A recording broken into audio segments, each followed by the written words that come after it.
So with that, we are getting started off here with our Stay Tuned Auto Repair Junior Street category. First two cars down the track of the day, Tyler Smith in the 97 Chevy pickup, facing off against David Stobie in the 97 Camaro over there. Tyler Smith racing for Zapstrap Racing, David for Stobie Excavating.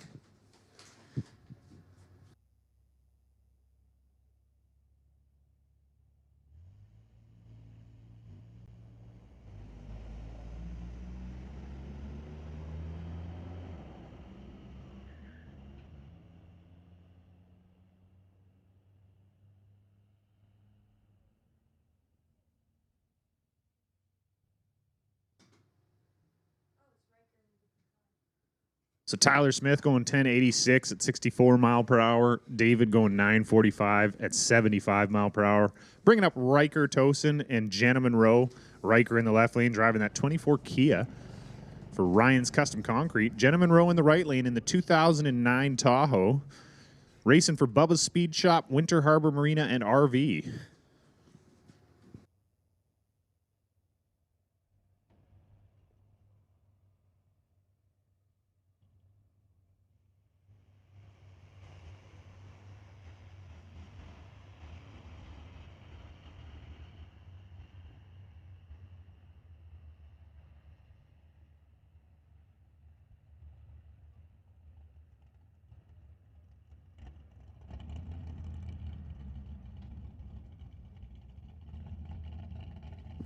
So Riker going 951 at 75 mile per hour. That Kia's pretty fast, actually. Jenna going 1099 at 65 mile per hour. We're going to bring up Lyndon Reynolds in the TCS lane in the 98 Acura Integra. I'd like to thank Second Gen Racing, Who's Your Tire, Driver's Edge Auto Sports. He bought his car with his own money at 14 years old, running on his own with parts from sponsors. Racing against Aislinn Fanucci in the right lane. So Aislinn going 1053 at 68 mile per hour. Lyndon 1110 at 66 mile per hour. Just going to bring up A.N. Dalla. I might be saying that wrong, and I'm sorry. Please correct me if I am.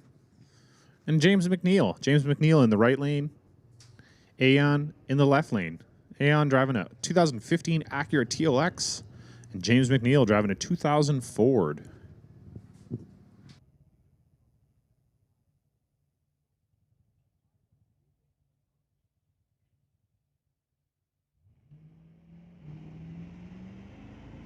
James driving what he calls Bart, the 2000 Ford Mustang. Would like to give a big thanks to McNeil Racing Team and Lordco Auto Parts.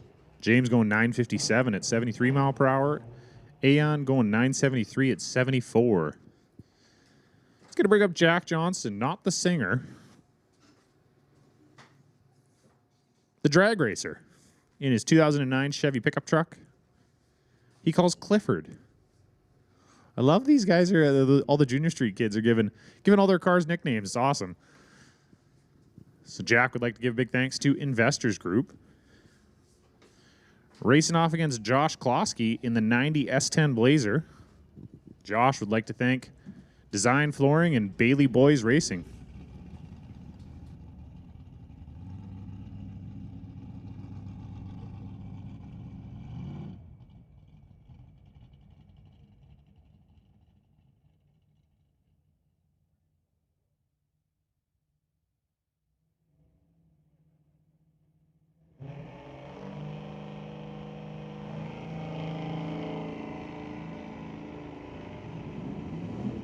So Jack Johnson going 053 on the tree. That's going to move him into the #1 qualifier spot right now.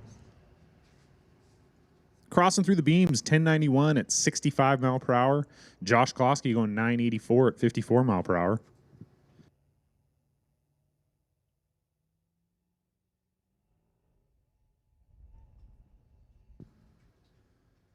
With that, we're going to move into our next pair with Cash in the left lane driving the 94 Mustang. And Josephine Smith in the right lane driving the 2007 Silverado pickup. If you didn't figure it out yet, the Smith family definitely truck people. Both Tyler and Josephine driving some pretty cool pickup trucks here in our Junior Street category.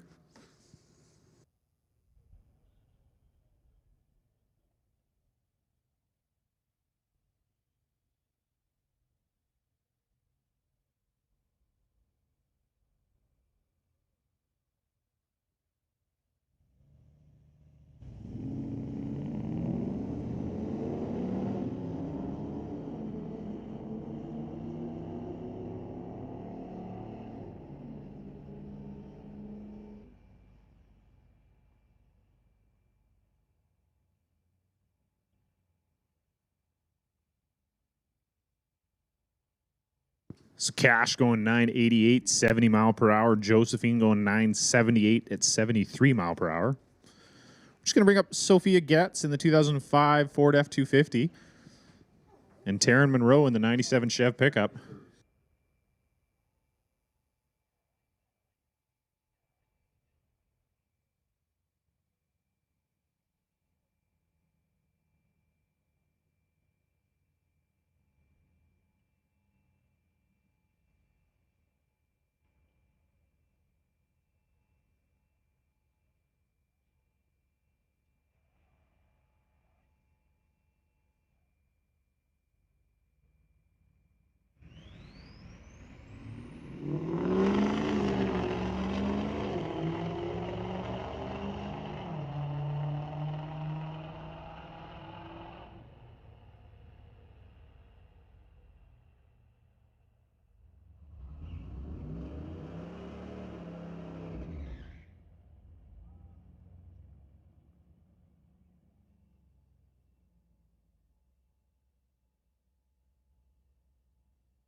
So that last pair there, Sophia going 932 at 83 mile per hour. Taryn 1098 at 64 mile per hour.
Hey, attention in the pits, attention in the pits. Rad Torque Systems Electronics, Rad Torque Systems Electronics class, we're putting you on a standby. Yes, we're putting you on standby, but we'll be calling you down pretty soon here. So, Rad Torque Systems Electronics, you are on standby. It's going to move us into our Stay Tuned Auto Repair Junior Thunder category. First pair out, Cadence Rodrigue, or I'll call her Cadence Starbucks Rodrigue, in the left lane. Or Cadence Trip Zip Rodrigue. We got a few different nicknames for her. In the left lane out of Chilliwack, BC. Racing against Dallas Jackson in the right lane out of Abbotsford, Dallas. Like to give a big thanks to TKO Hot Rods, Bayer Workplace Safety Solutions, Rodrigue Family Racing, and Cascade Capital Machine.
So that last pair there, Hunter Glant in the right lane, going 895 at 73 mile per hour. 111 on the tree, moving Hunter into the #1 position. I don't think that's going to stick for the #1 qualifier.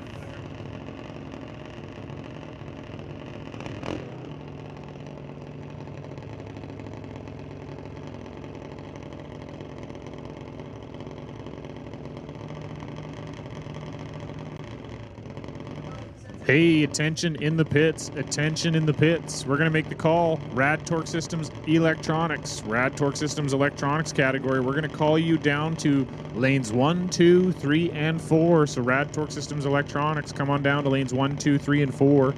National Tire Non-Electronics, you guys are on a standby.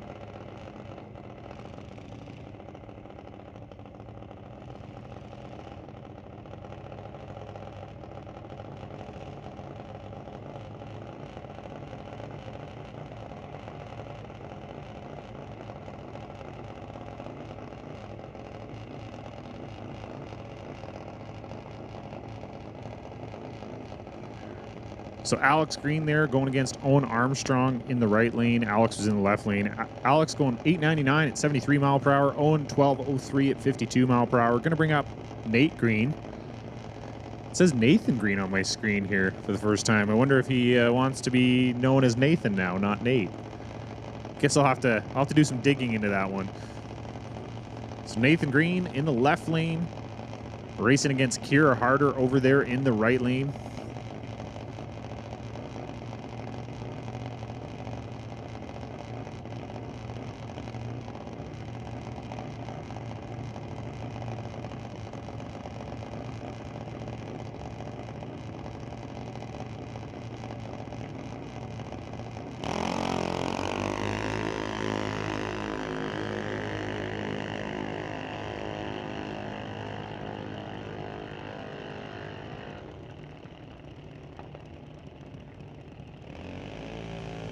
So Nate going 897, 70 mile per hour. Kira going 1413, 42 mile per hour. Going to bring up Jack Green, the third of the greens in a row here in the left lane. Racing against Nash Gallant. Jack would like to give a big thanks to True North Mechanical, Lordco Auto Parts, and Green Bros Racing. Nash would also like to thank Lordco Auto Parts and Milron Truck Body.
So Jack Green going 1202, 52 mile per hour. Nash Gallant going 1205 at 52 mile per hour as well.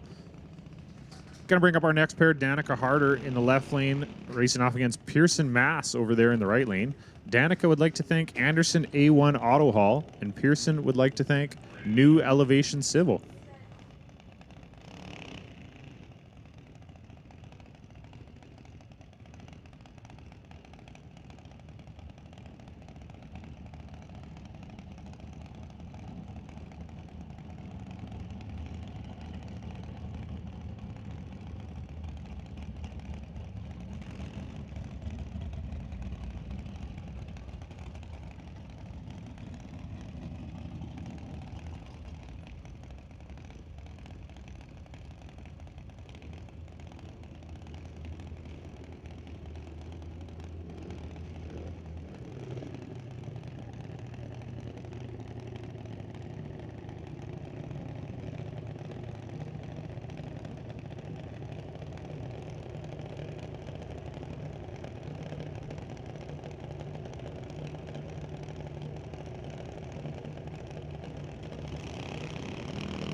So Danica going 15:38, 40 mile per hour. Pearson going 11:84 at 52 mile per hour. Gonna bring up Wesley Armstrong in the left lane out of Chilliwack. And Jackson White over there in the right lane.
So Wesley Armstrong going 893, 72 mile per hour.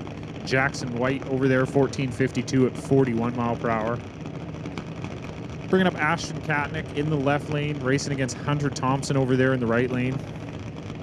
Ashton would like to give big thanks to Lordco, TK Performance, Hunter for JBS. As well, I mixed up, I didn't mess up there, but Wesley, who ran before, would like to give a big thanks to Crystal DeJagger, Fountain Tire, Badass Garage, J&K Racing, and Lordco Auto Parts.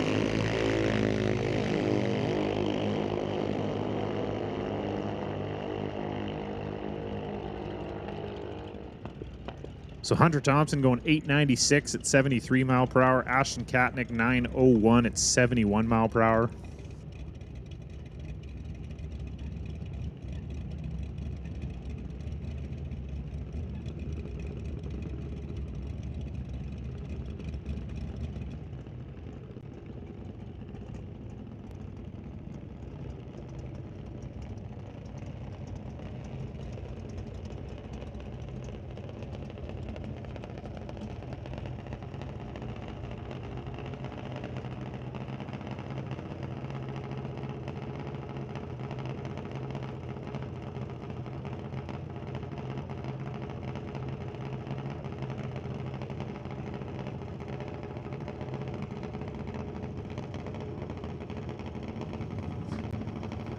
So we don't have names on the screen here. It's the two Hayward kids in the juniors here, one in the left lane, one in the right lane. We don't don't have their tech cards up here yet, so they just went through tech, so we haven't got the info in the computer, but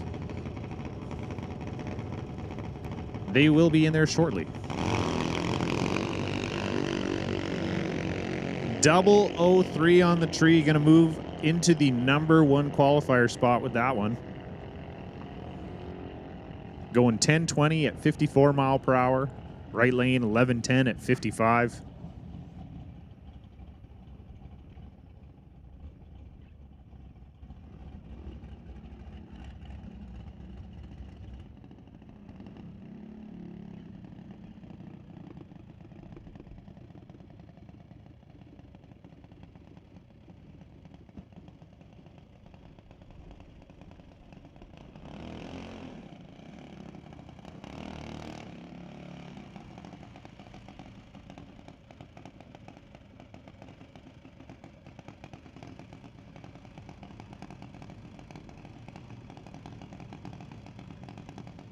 So Dallas Jackson here in the left lane, going to make a single hit.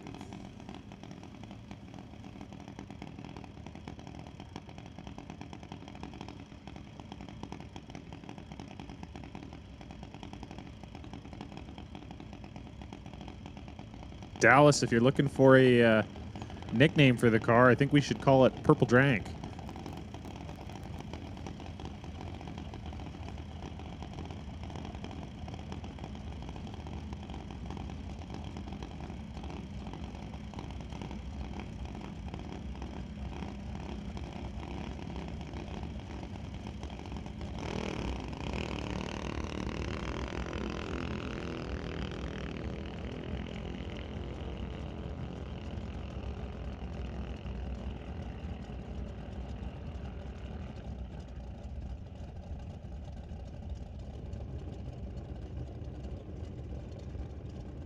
So that will be our final Junior Lightning car. Going to move us into our Stay Tuned Auto Repair Junior, or sorry, that was our final Junior Thunder car. Going to move us into our Stay Tuned Auto Repair Junior Lightning category.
First pair up in the Junior Lightning category. Going to be Connor Jackson here in the left lane and Isabella Marshall over there in the right lane.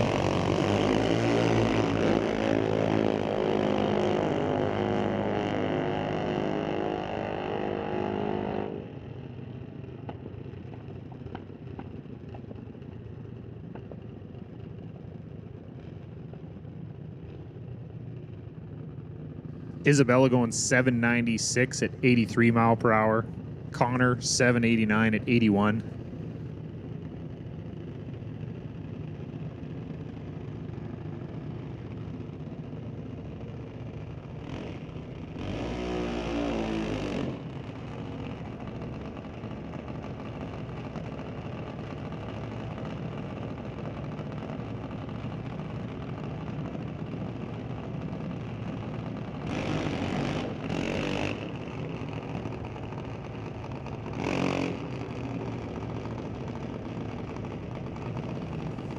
bringing up Adeline Duda here in the left lane.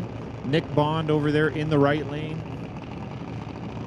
Adeline, like to give a big thanks to KJL Holdings and Bumper to Bumper and Performance World. Nick Bond to JBS Equipment. In the previous pair there, I feel bad because I keep forgetting to do the sponsors. Isabella Marshall would like to give a big thanks to Kenco Petroleum and De Silva Auto World.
So Adeline Duda going 795 at 81 mile per hour. Nick Bond 790 with a 0 at 81 mile per hour.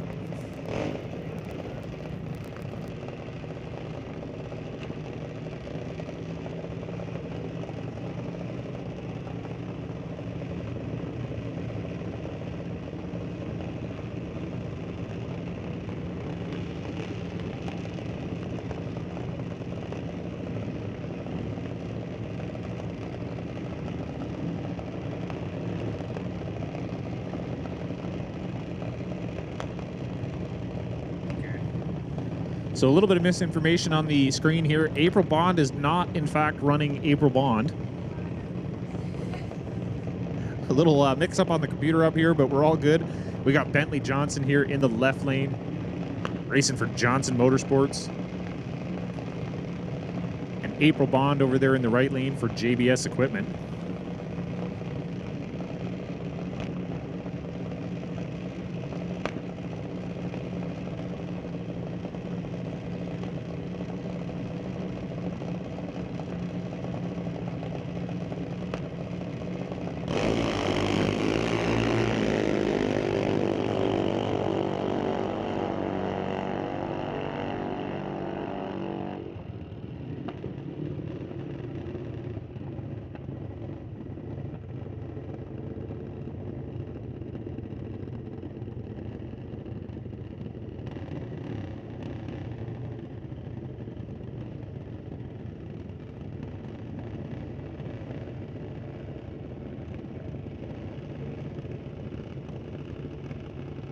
So April Bond going right to the top with a 011 on the tree, went 798 at 80 mile per hour. Bentley Johnson 061. Or sorry, Bentley was red, went 790 as well at 83 mile per hour. Bringing up Adam Katnick here in the left lane. Out of Maple Ridge, BC. Big thanks to Lordco Auto Parts and TK Performance. And McKenna Thompson over there in the right lane. As well, thank you to JBS Equipment.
So Emily White here in the left lane, and I do not have the name for the racer in the right lane right now, but we will soon.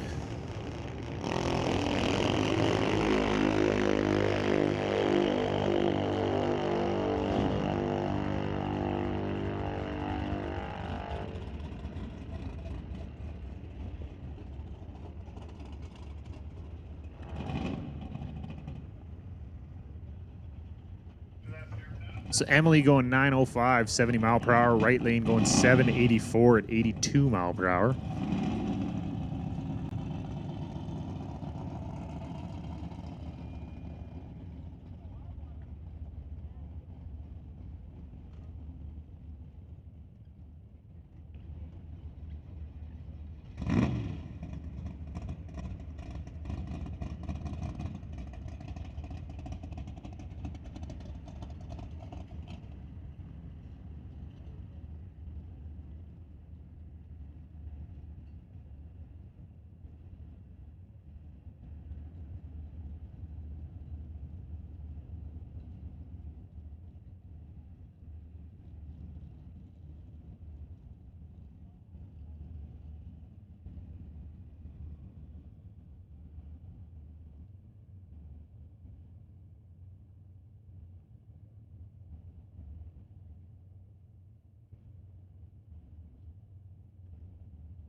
What a beautiful Saturday morning it is here at the Titanium Strip at Mission Raceway Park, rolling in to round number 1 of qualifying for electronics.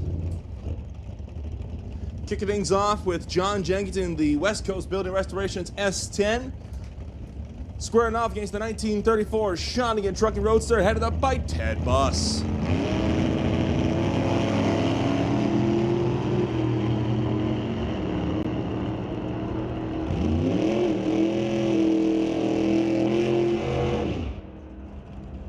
Buss at the top end goes 903, 143 miles an hour.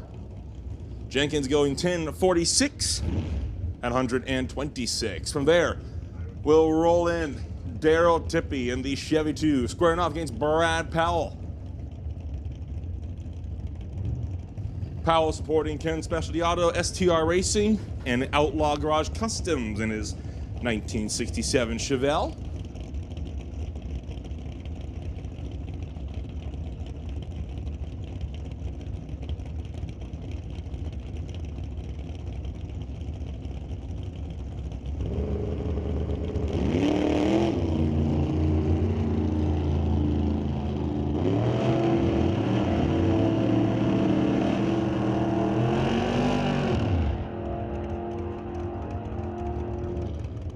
Tippy's looking good, 1073, 127 miles an hour to the quarter. Foul going 1075 at 156.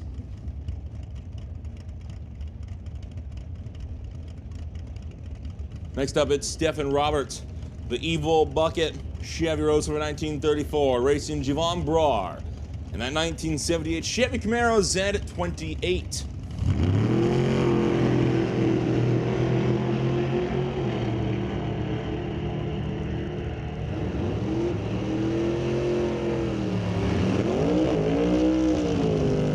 Roberts squaring off at 897, 146 miles an hour. Brar going 1074 at $122.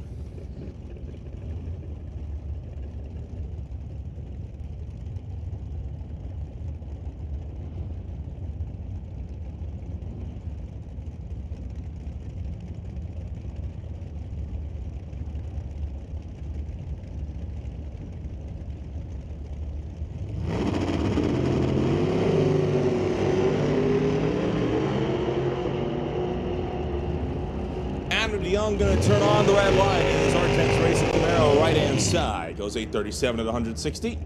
His opponent with a 008 light going 1058 at 126.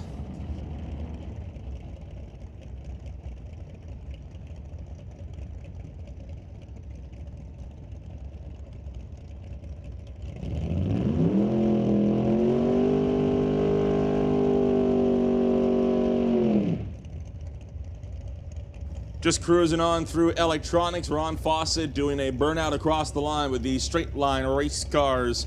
Model T altered out of the IMO, racing against John Barini.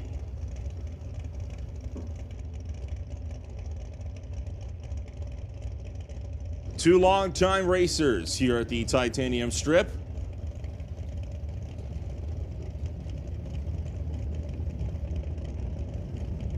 Ron Fawcett staged up, Braining right behind him. Ron Fawcett sounded like he's making use of a throttle stop over there on the TCS lane. He's going to go and put down an 885, 165 miles an hour. Might be trying to hit that super combo index of 890. Braining going 1004 at 132. And it's our first full-size dragster of the day. In fact, it's our first pair of full-size dragsters of the day.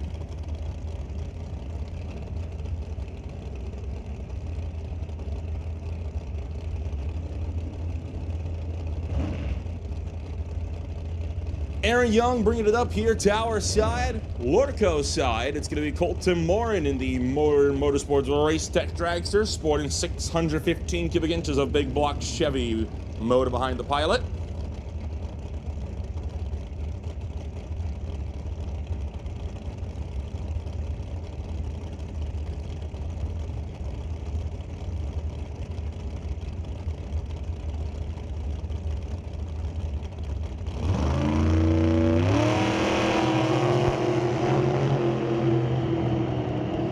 .006 on the tree for Aaron Young. That will put her towards the #1 qualifying spot. 810, 163 miles an hour. Morin gonna go 799 at $162.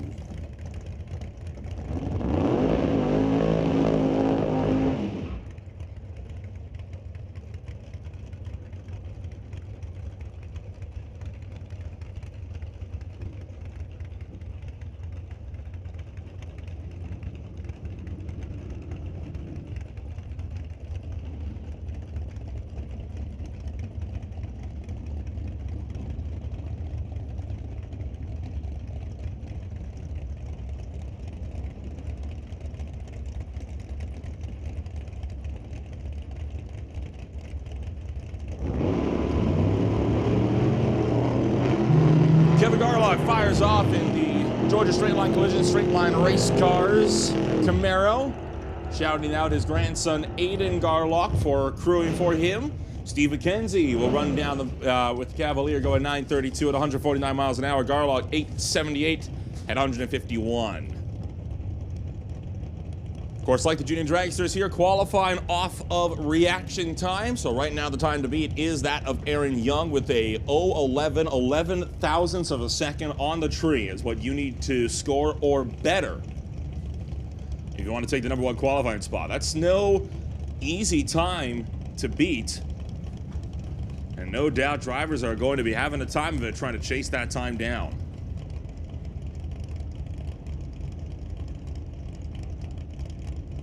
Jan Christensen bringing up the 1967 Chevy Nova, racing against Ginger Spice, the Western Canada Welding Camaro, headed up by Kristen Baxter.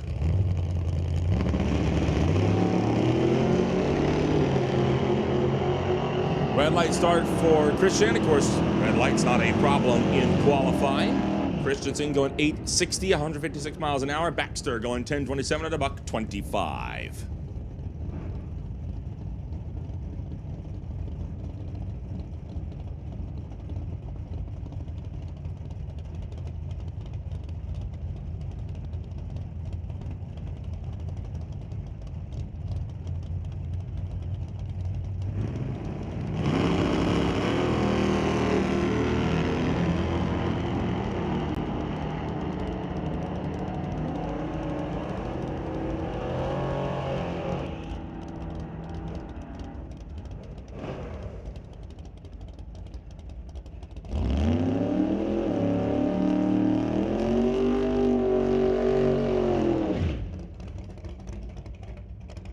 Ryan Johnston bringing out the Nasty Fish Racing and Investors Wealth Management number 1963 Chevy Corvette with 605 cubic inches of a big block Chevy motor. And it's a fellow man in the tower, John DeBack, down in the Radtorch Systems 1989 S10.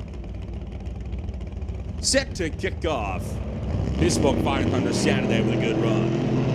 Johnston straight to #1 on the qualifying sheets. He goes 004 on the tree. Johnston gonna go 825, 165 miles an hour to back 1053 at 126.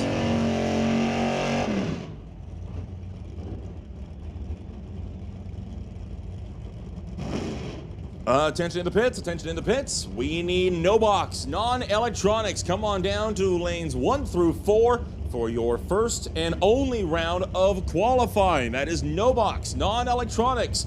Staging lanes 1, 2, 3, and 4 for your only qualifying round of Smoke Fire Thunder Saturday. Well, Lorenz Schwartz is chasing a 006, but it is red. Monte Carlo going down track. David Foots alongside in the Surespan 1955 Bel Air, going to go 884, 150 miles an hour. Schwartz going 1021 at $1.31.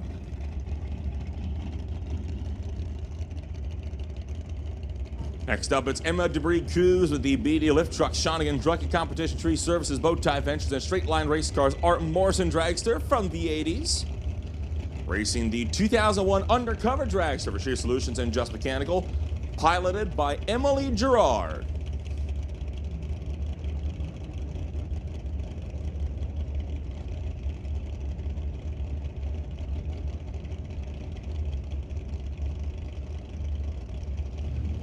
We've already called NoBox to lanes 1 through 4 for your first and only round of qualifying. We are going to put Super Combo Q1 on standby. That is Lordco Auto Parts Super Combo. You are on standby. Well, how about that? Not too far away on the tree. 029 to 028. Gerard goes 740, 180 miles an hour. Debris Coos, though, only 895 at 147.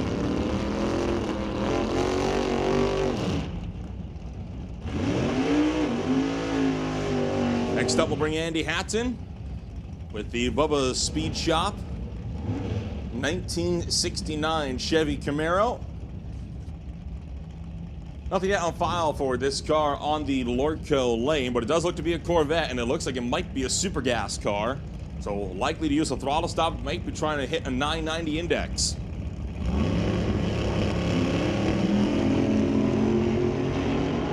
I was right.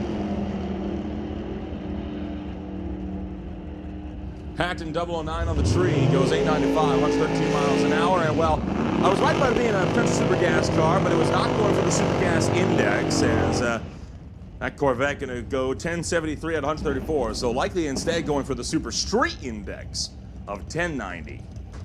Jeremy Soares up next with the Quick Tech Race Cars Cameron Dragster. Soares has gone rounds before in some of our big events here at Mission Raceway Park, like Door War, Smoke, Fire, Thunder, looking to do the same this afternoon. He'll line up against Stu Funk in the Lordco lane.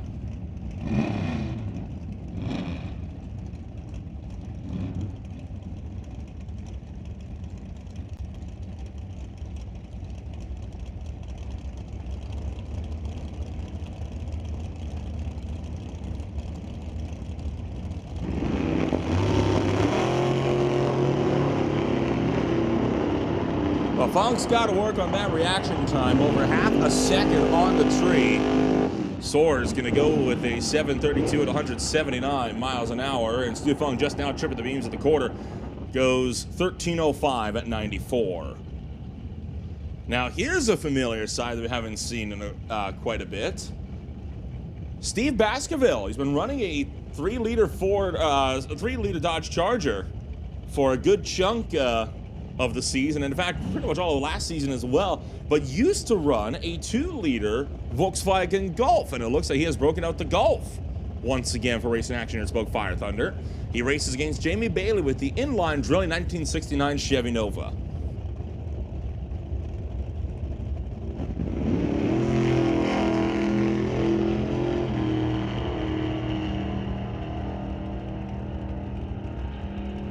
Jamie Bailey headed down track going 932 at 141 miles an hour. Steve Baskerville go 1203 at 114 miles an hour.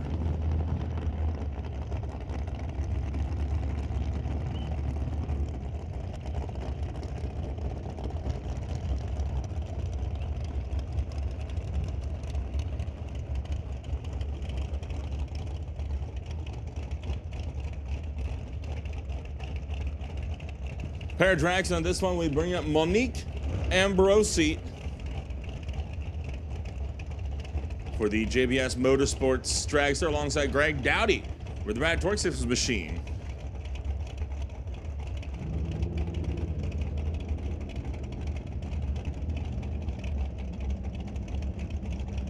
This is a new one for me. Monique coming all the way up from down under in the Southern Hemisphere. I think this is the first racer I've ever called here at this track that has come all the way up from Australia.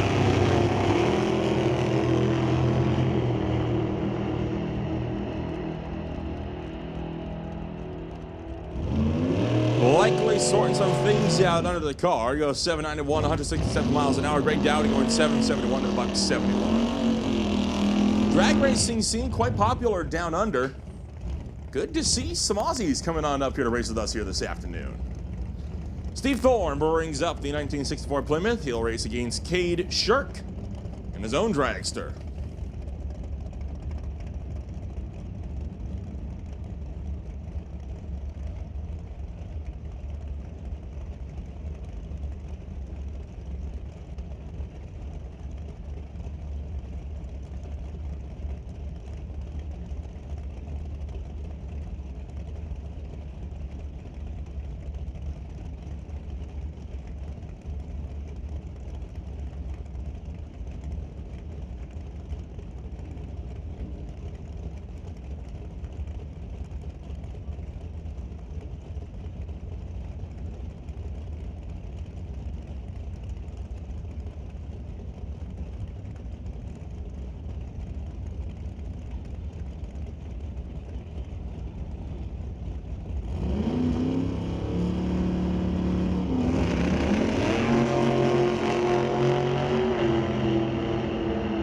Well, Steve Thorne way red on the tree in the Plymouth. Cade Shirk going 776 at 171 miles an hour. Thorne going to go 940 at 153.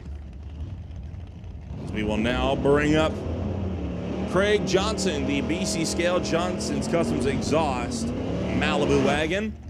All reliable for Johnson, a multi-time winner and champion of the titanium strip. He races against Derek Shirk, the dad of Cade Shirk, who just ran. Derek running his own dragster here this afternoon. Usually we see him running a 1955 Bel Air in the Winter Harbor Marina, or sorry, the Associated Tire and Auto Canada West Doorslammers, which should be out later on today as well.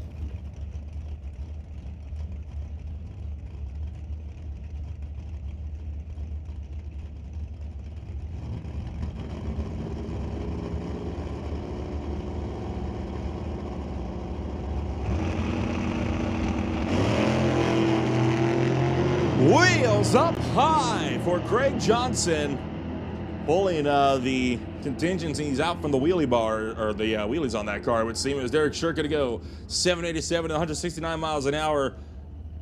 Craig Johnson 1052 at a $122. You know, Craig's had quite the experience with that car. Early in the season was carrying some pretty wild wheels up launches. Got it kind of settled back down, but that car wants to fly once again. So we roll from box to no box. So non-electronics.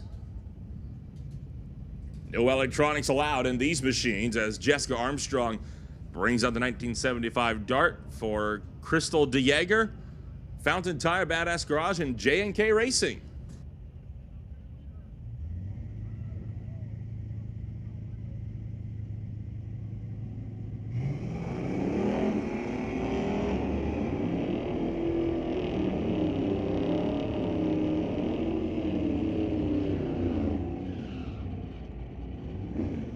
Down track, the car on the left or the right hand side going to go 1157 to 114 miles an hour. At 102, it's going to be Jessica Armstrong with a 1332. Daryl tipping the next one up in the Chevy 2, racing against Terry Hookstins.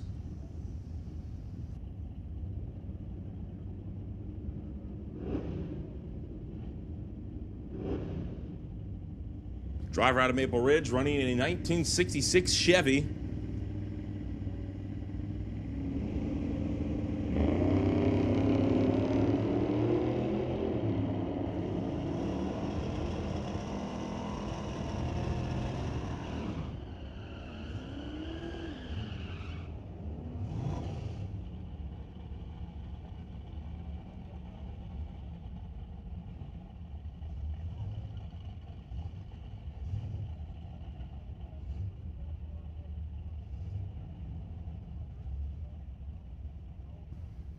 Bringing up Rob Charlton with the South Island Performance at Lordco Auto Parts 1983 Malibu. Going to race against Chadwick McKenzie out of Edmonton with Shadow. Running a drag and drive setup 2008 Dodge.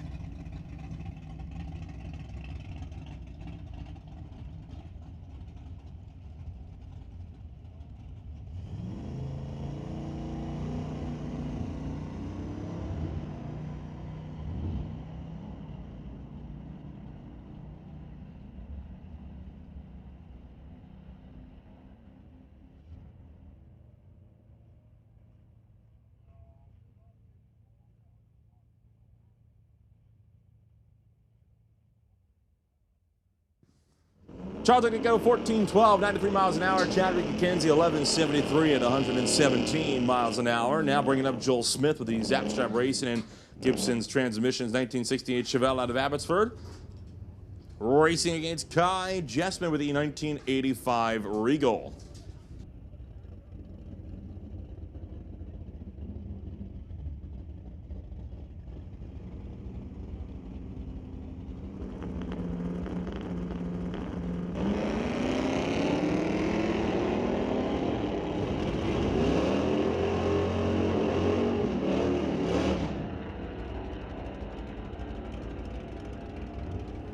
Smith going to go 1163 at 115 miles an hour. Kai Jessman 1185 at $113.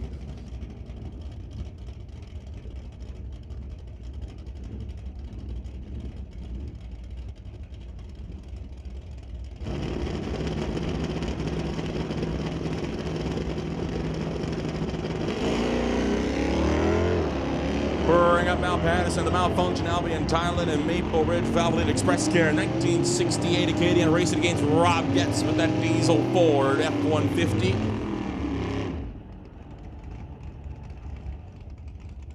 Patterson, 1018, 131 miles an hour. Getz, 1399 at 104.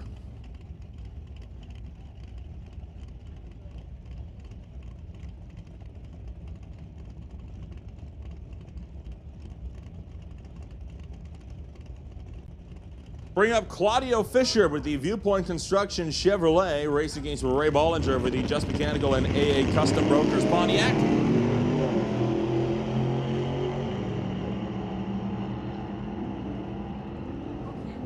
Bollinger, 1061 at 124 miles an hour. Fisher going to go 1099 at $1.20. Now it's Isaac Hazelton with the 1994 Mustang, racing Brian Jennen. The 1970 Pontiac GTO out of Washington, coming in number 4 qualifier into this session with an 010 on the tree.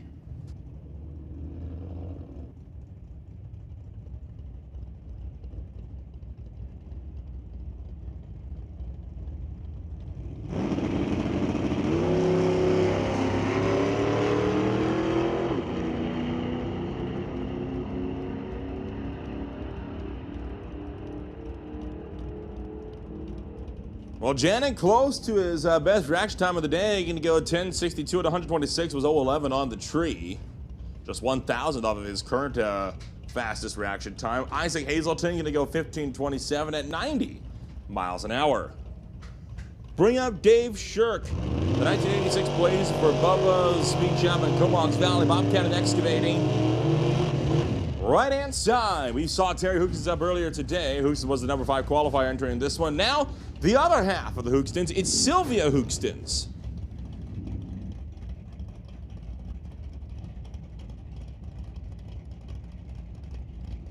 A massive field, over 50 cars, have attempted to qualify for National Tire non-electronics here this afternoon.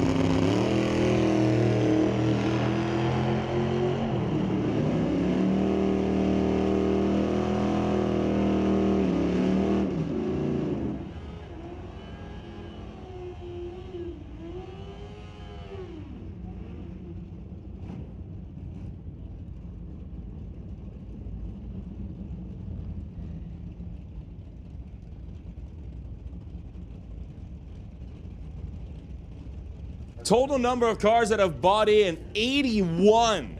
You heard me right. 81 cars have bought into National Tire non-electronics this afternoon.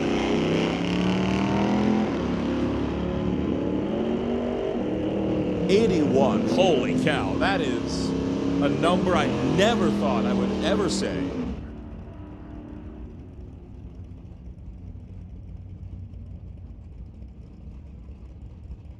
Anna Donaldson on the Yamaha, going to go 11:35 at $1.25. Her opponent going 11:59 at 113. Jeff Nyland in the Blue Bins Chevrolet for JK Speed Shop and Curtis Tire, going up against Ross Walker with the Preston Chevrolet Chevy 2.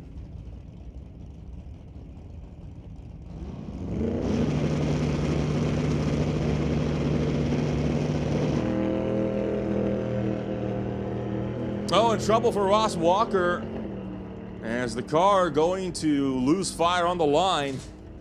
Jeff Nyland down track, 11:48, 117 miles an hour.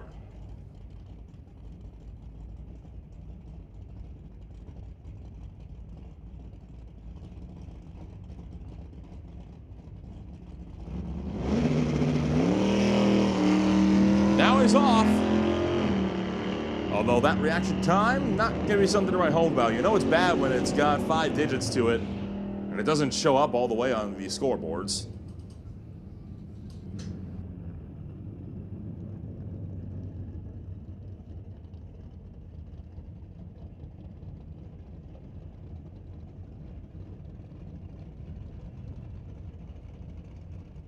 We'll bring up Haley Christensen with a 1967 C10. Normally a racer in the Vancouver Car Wrap Sportsman category, racing against Bobby Ehlers in the 1979 Fairmont.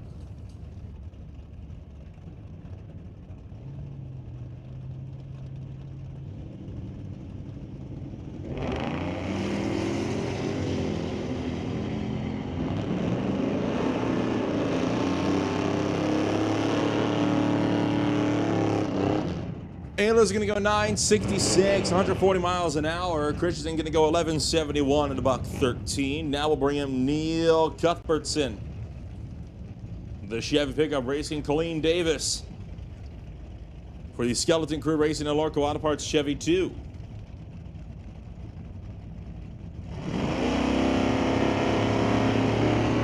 And Colleen Davis rolls right through the beams to trip the red lights. Cuthbertson going to be out on effectively a single pass. 11:30 at 91 miles an hour. Davis going to go 14:51 at 109.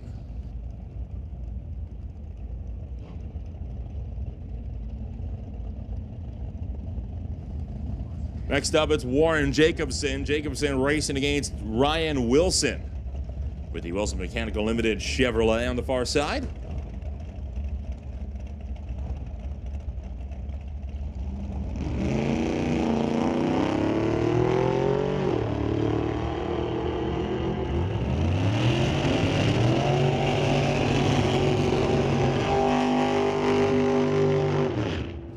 $10.66, 125 miles an hour for Wilson. Jacobson going to go 11:12 at $1.19.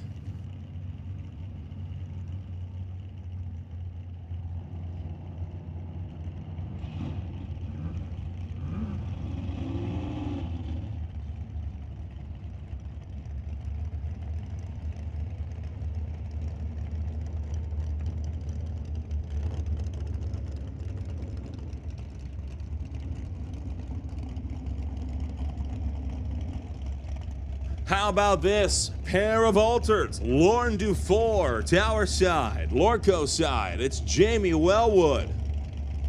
The TNT Auto Parts machine over there on the far lane. Always love to see alters out here on the racetrack. They are not very common, but these things can rip.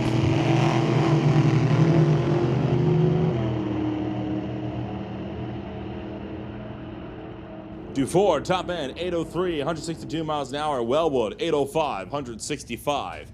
Enough to absolutely smoke most cars in a straight line.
Well, unfortunate news for the car here in the TCS lane as the Lordco are going to go off on a single. They pop the hood and are going to push the Chevrolet back. That's a 15-10, 67 miles an hour for the right-hand side. And we'll see if such issues here can be sorted out prior to eliminations later on this morning.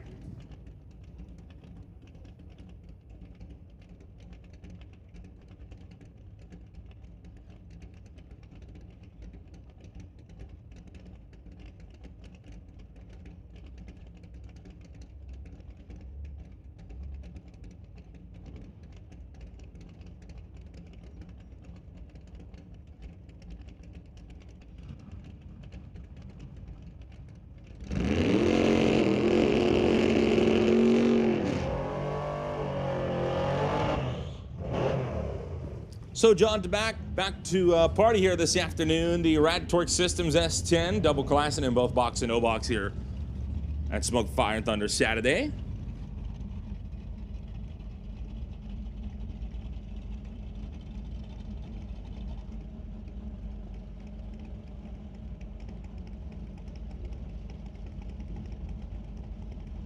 Going up against a Vega over on the far side of the racetrack.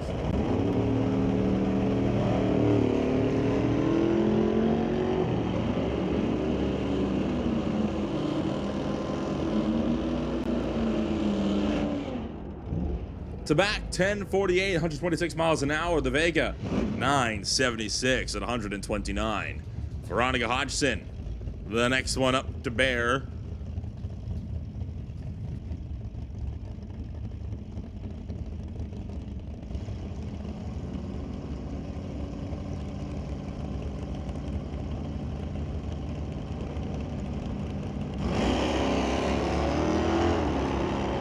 Pair of darts firing down track as Veronica Hodgson slows just a tick. Lordco Auto Parts lane going to go at a 10:19, 131. Hodgson at the TCS lane going to go 11:95 at 109 miles an hour. Now it's Shaylin Svetted, the DNS Racing Innovative MFG Coastal Equipment Front Engine Dragster, racing against Andy Antle in the Antle Towing Ford F100.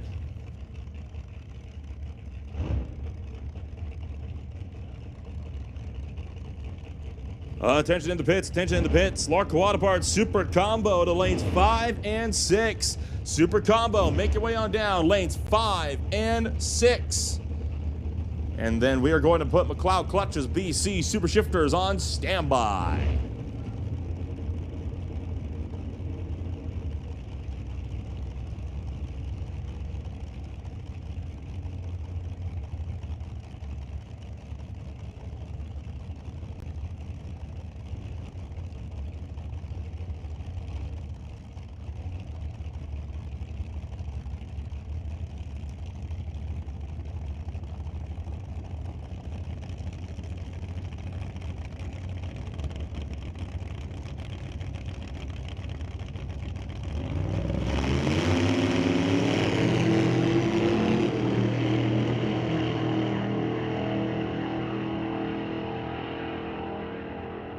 Oh, a lot of smoke off the back of Andy Antle's machine. Blew something up around the 1,000-foot marker. 885, 135 miles an hour. Svetted going to go 908 at 141. A big plume of smoke, though, off the back end of the Antle Towing F100. So safety crew is going to go out and check the track, make sure everything is fine and dandy.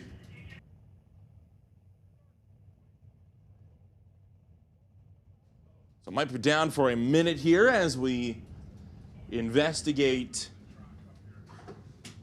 what may have happened to Antle. Waiting patiently, it's Brandon Piskachek with the Buick Racing Motor Canada with Thomas Ford Mustang going up against William Wood in the Ripper Fox body.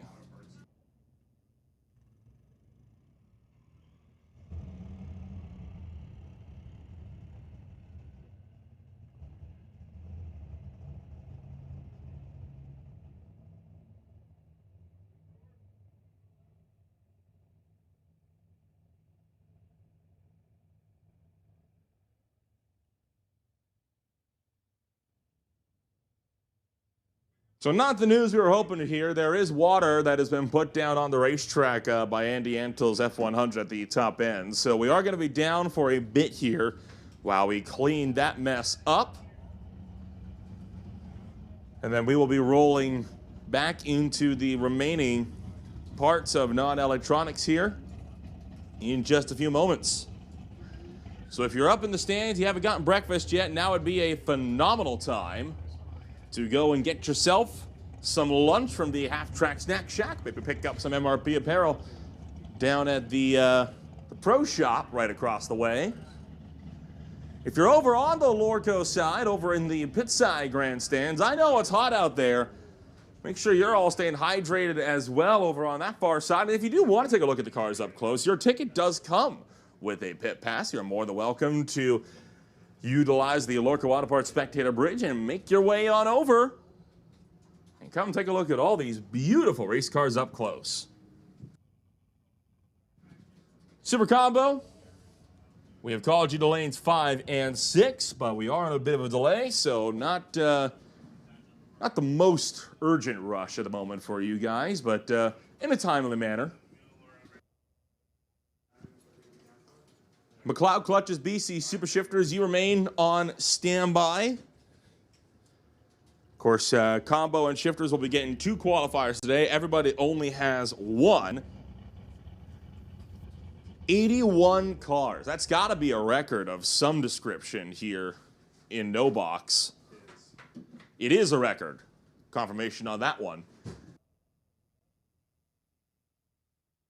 think the most amount of cars I've ever called in one class was around 40 to 50 prior to today. So that's a wild number to be hitting.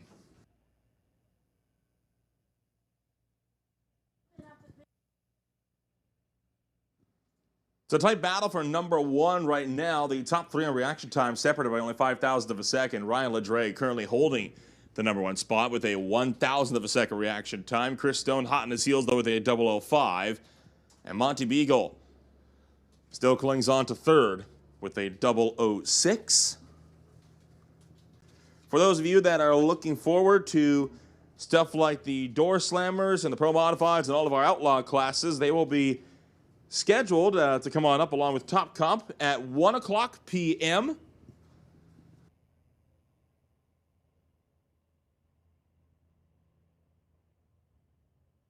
Top Fuel Harleys and Doorslammers are still qualifying throughout the course of the afternoon.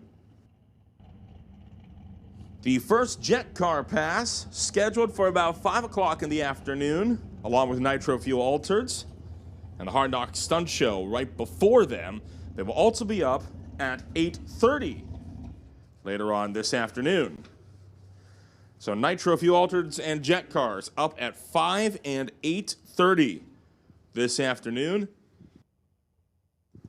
A fully packed program here for Smoke, Fire, Thunder Saturday at the Titanium Strip.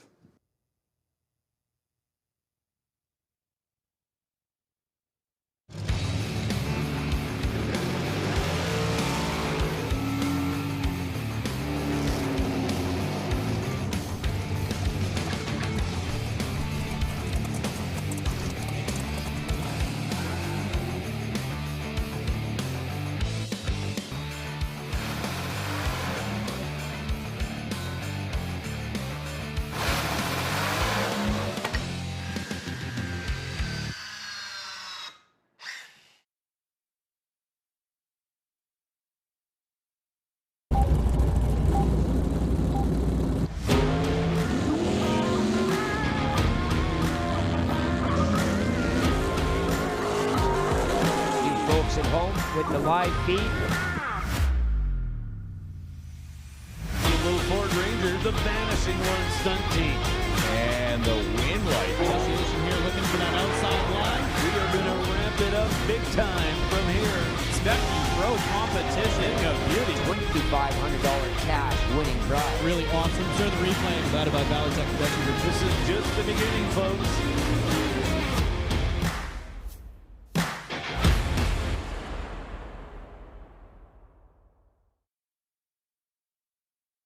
Hi, I'm Devin Handel. I'm with Tristan Plumbing. I'm the lead foreman here. You need people that you can trust. We like to promote within our company because we know we can trust the guys that are within it. We do have a good competitive wage program. I was working for another general contractor and I wasn't really having the best time.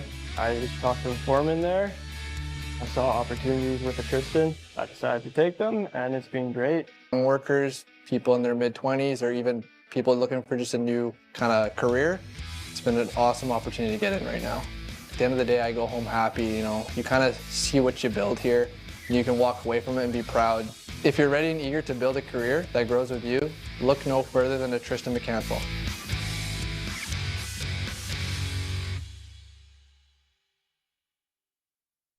It's not just a job, it's JBS equipment.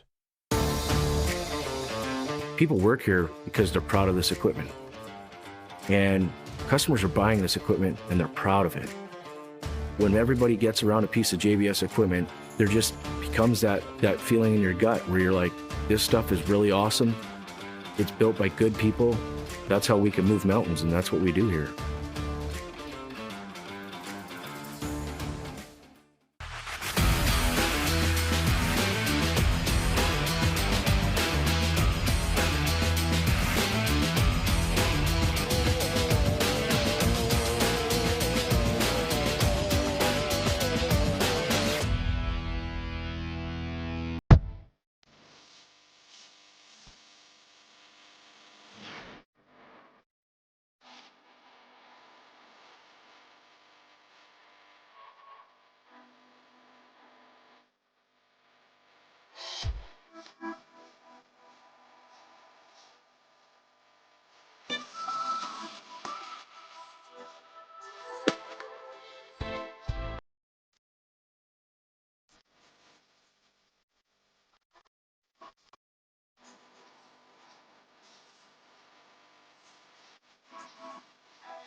Only a couple more minutes before racing action resumes here at the Titanium Strip. Clean up of the water spill at the top end. Started to wrap up. Drivers are getting strapped back into their race cars. Any moment now, you'll hear them fire up.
So William Wood going to go 10:43, 133 miles an hour. Piskachak 13:12 at 102 as we get back to racing. Still clawing our way through non-electronics. Lawrence Charnell bringing up the Chevy once again.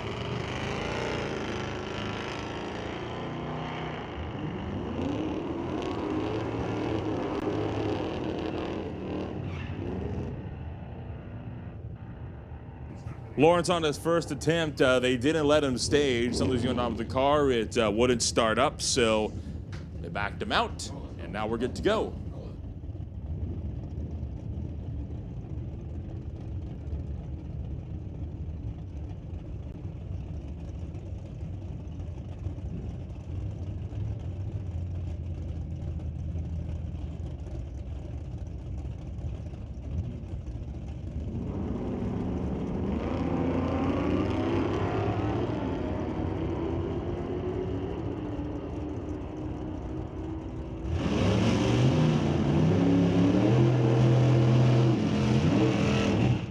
Jim Stahl going to go 1083 at a $124, rolling low and going 1295 at 101 miles an hour. We'll bring up Alex Eburn over on the Lordco side. The Antheltow and an Arc Shark Welding 1967 Nova. Coming out of Lone Butte, British Columbia.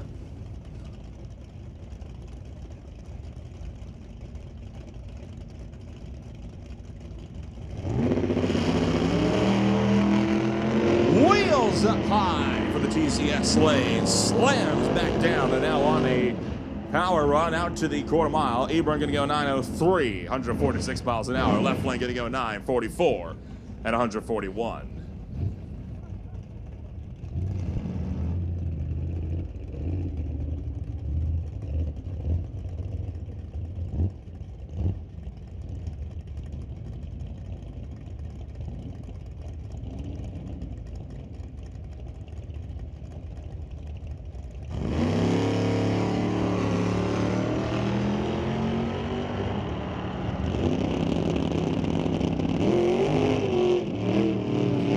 Frederick back for more in the 1971 Side Chick Vega, going up against Roy Roman in the Roman Metalworks Rambler.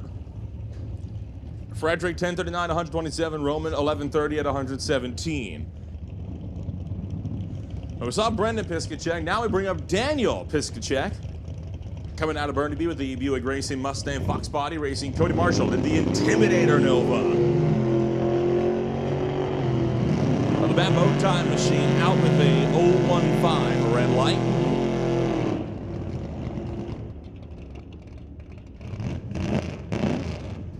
Marshall going 973, 136 miles an hour. Piskachek going 1452 at 97.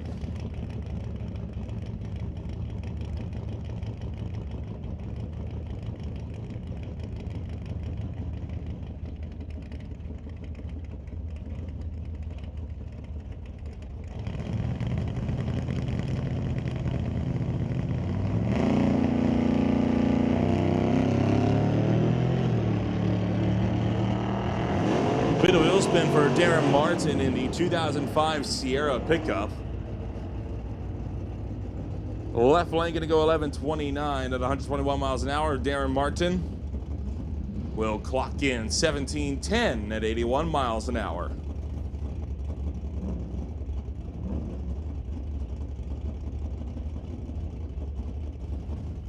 Now we're going to bring up a Dodge Challenger. Left lane, right lane. It's Rich Dyes, the Transporters Logistics.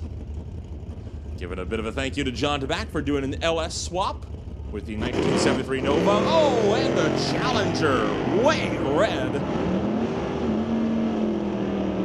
Bit too eager to put the right foot down as top man of the Challenger going to go 11:07, 119 miles an hour.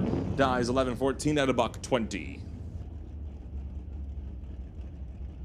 Now it'll be Hank Vermeulen bringing up the 1986 Camaro, running against Brent Buckingham with the custom balancing and trailer town 1972 Chevy Camaro SS.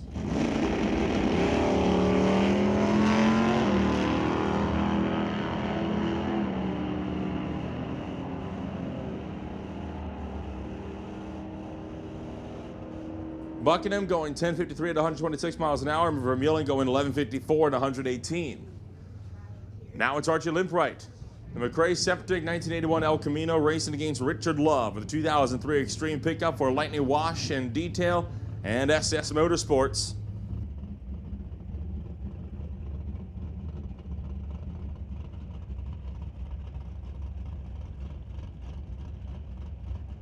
Attention to the pits. We need super shifters to lanes 3 and 4. McLeod Clutch's BC super shifters coming up to lanes 3 and 4 for Q1.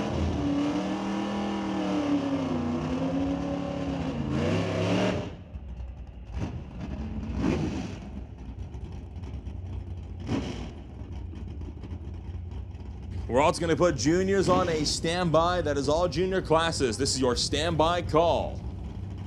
Limpright 14:05, 99 miles an hour. Love 14:45 at 101. Bring up Dave Jung with the JBS Equipment 1996 Camaro racing against Steve Baskerville with that 2-liter Volkswagen Golf R out of West Vancouver.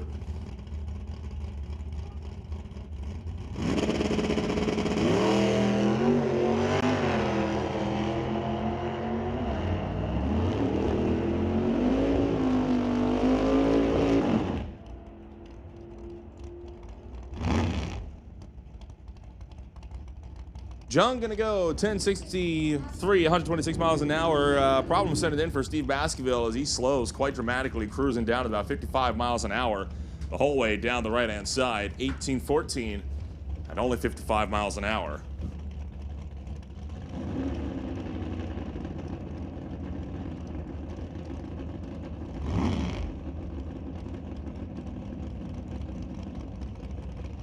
Next up is Giovanni Aliperti for the Jim and Jim Racing 1986 pickup racing against Steve Lowe, the 1977 Skylark, coming out of Langley.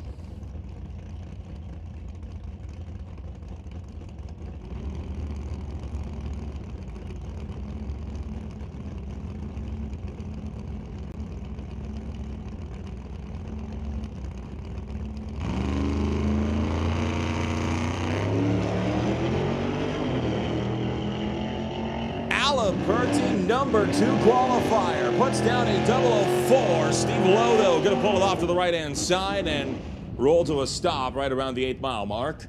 Aliperti, 883, 153 miles an hour as Lowe is brought to a halt. See if the crew's going out, checking to make sure everything is A-OK. We will shut down the 2 cars waiting back here on the line. Lowe is moving again.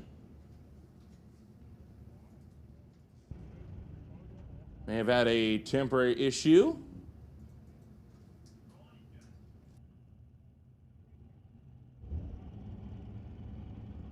Sounds like the car just kind of shut off mid-run, but nothing appears to be leaking, so we should be able to get going pretty quickly here. Nothing on file for this machine over here at Tower side for the Pontiac. On the right-hand side, it's Doug Clausen, a 1996 Grand Am out of Madison Hat, coming out of Alberta.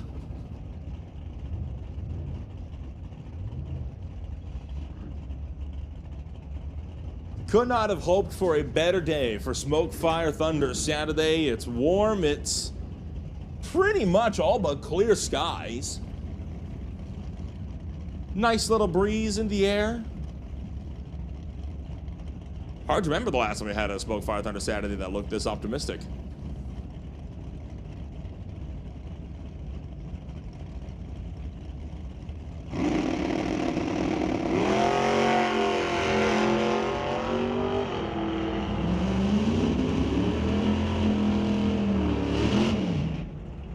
Clausen gonna go 969 at 139 miles an hour. His opponent, 1261 at 105. And now, it's a Falcon over here, Tower side. Lordco side, it's Lorenz Schwartz. A Titanium Auto Group Upper Speed Shop Monte Carlo, multi-time winner at MRP.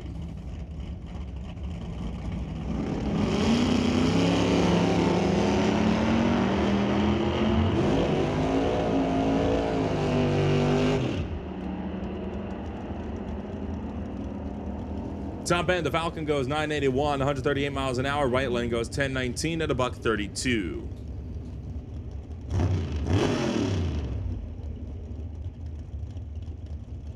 Now this is a cool little hot rod here. Monty Beagle, number 4 qualifier with a 006. Running a 1933 Ford Coupe out of High River, Alberta. Racing against Ron Clark from Port Alberni with a 1969 Chevelle.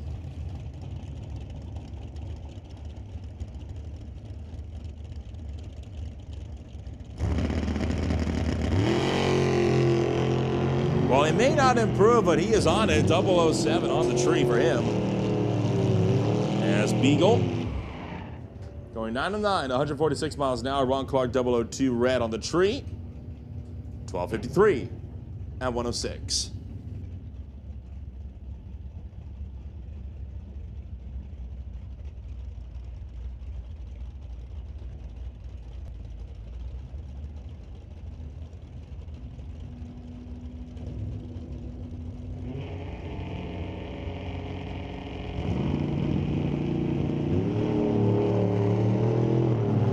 Andy Kowalski up next with the design floor. Lordco Auto Parts Dodge racing Ryan Ladre with the Muffler Tech Auto Chevrolet. Ladre, number 1 qualifier with a 001, does go red on this pass. 1022, 135 miles an hour. Kowalski 1410 at 98.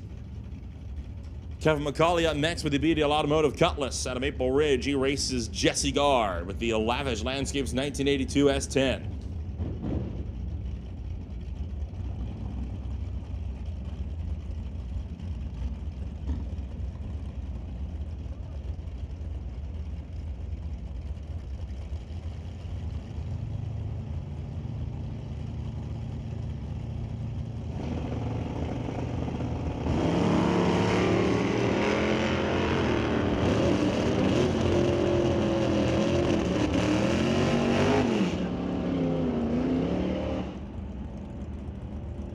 McCauley goes 1175 at 113. Jesse Gard 1199 at 109.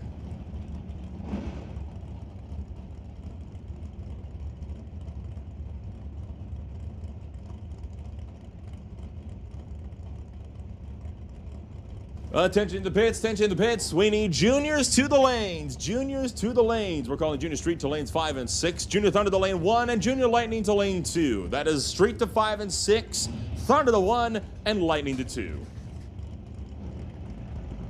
Up next, it's Chris Held and Craig Johnson, the final pair in National Tire Non-Electronics. Striking the back bumper once again for Craig Johnson, or at least coming pretty darn close. Held, top end, 914, 145. Johnson, 1046 at 123.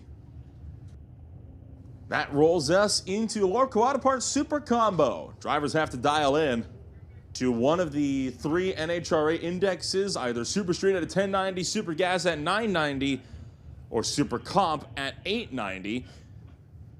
Most drivers opting for the 1090 Super Street Index, even if they can go quicker, because it guarantees a clean tree.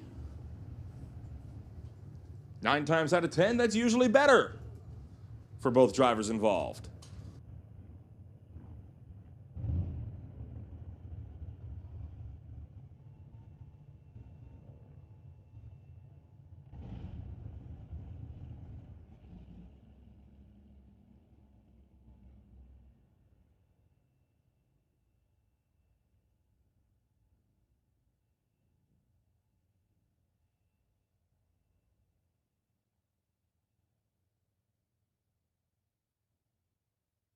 Just some light touch-ups going on down on the starting line. No surprise, and you have 81 cars and NoBox on the class before. But we should be back pretty quickly here, I would imagine.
So here they come, rolling into the water box, as it's going to be Martin Rochelle kicking things off with his NHRA Super Street Malibu.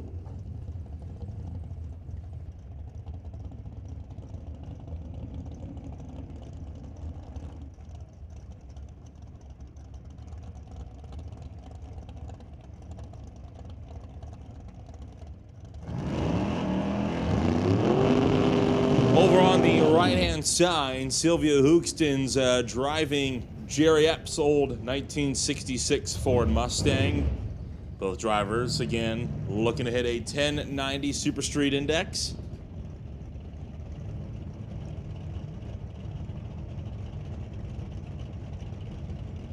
Unlike most other of our bracket classes, these cars will be getting 2 qualifiers today.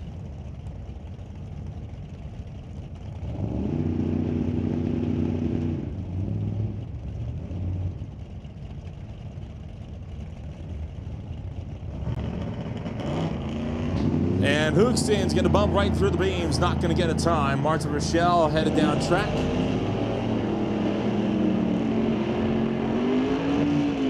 And Rochelle goes 1087 to 127 miles an hour.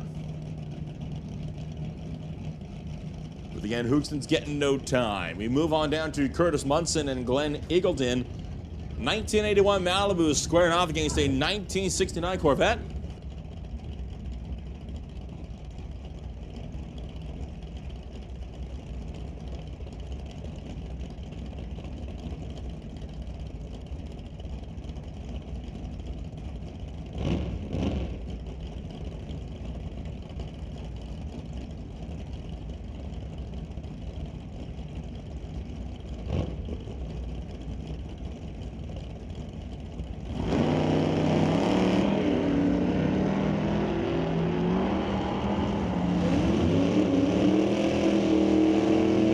Munson turning their red by 006. Glenn Eagleton goes 995 on the 990 index, 137 miles an hour. And Munson 1094 at 128 miles an hour. That'll bring up Steve Veitch, running a 1972 Plymouth. And that Plymouth facing off against Brad Powell. Once again, both drivers dialed in here at 1090, as will most cars be this afternoon in Lordco Auto Parts Super Combo.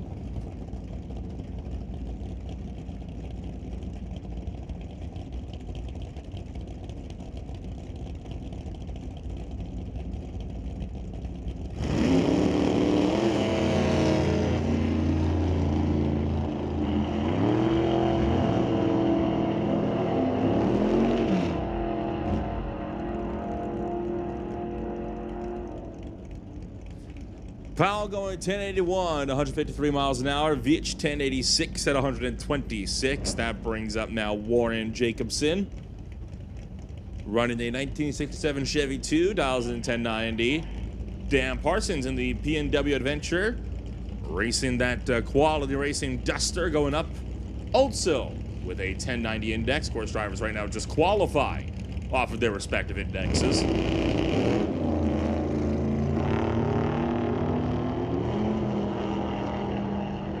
004 on the tree for Dan Parsons. Good run for him.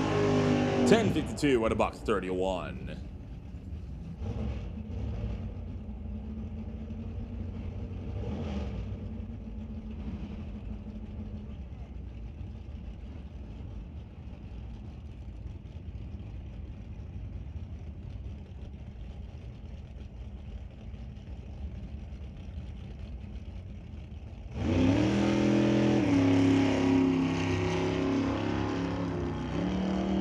Jason Mercer running down track will be the last car in Super Combo. Now, McLeod clutches BC Super Shifters.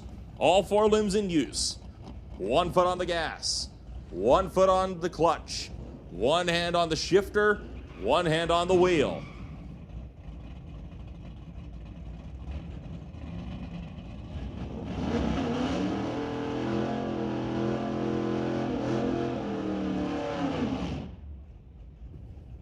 Kicking it off with one of the Piscacheks over here at Tower Side, racing against Dale Posnick with the Riff Raff Racing Mustang on the far side.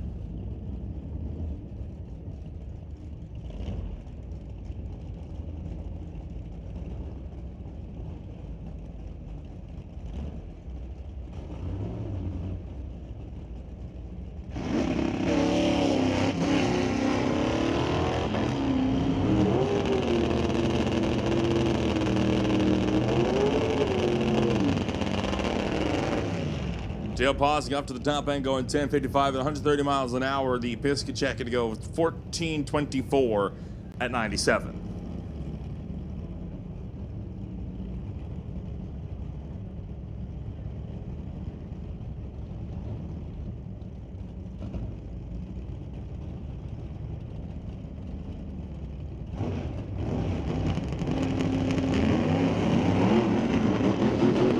Both cars slamming through the gears as they run their way down track.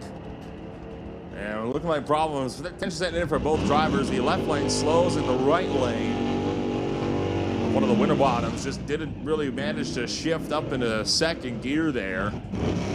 11-12 at 121 compared to a 960 at 149. Next pairing up, it's another Camaro. This one going up against Andrew Camello, member of the Londonderry Outlaws, the Stickler Chevelle, coming up out of Edmonton.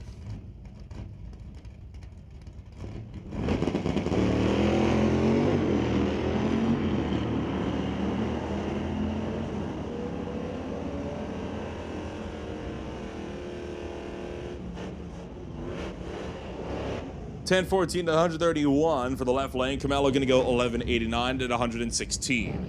Now it's the second El Camino of the day. Normally this is one of the only El Caminos on the property. I'd imagine there's probably only 2, although maybe there's a third lingering around that we haven't seen yet.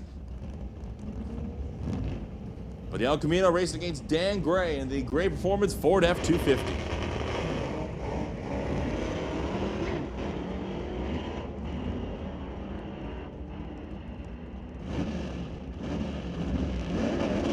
Double 05 on the tree for the El Camino, going to go 1171 to the 118. Alongside Gray, who went 1190 at 115 miles an hour.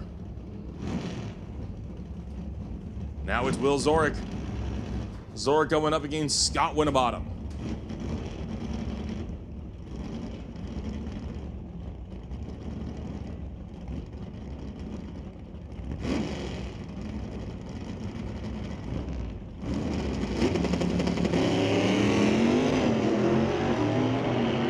Car wanting to pull to the right for Scott Winterbottom as he launched off the tree, but able to get a good run going. Not a good run, though, for the left-hand side, who slows at the 8th mile. Scott Winterbottom goes 937 and 138 miles an hour.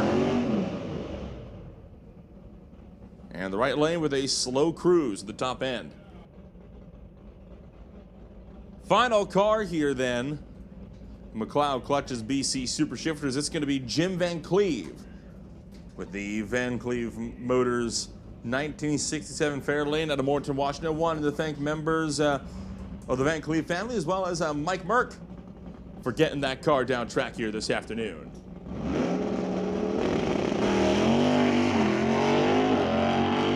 Once again, looking to pull to the right, Van Cleve off the hitch, but that thing is on a flyer. Top end, 834, 158 miles an hour.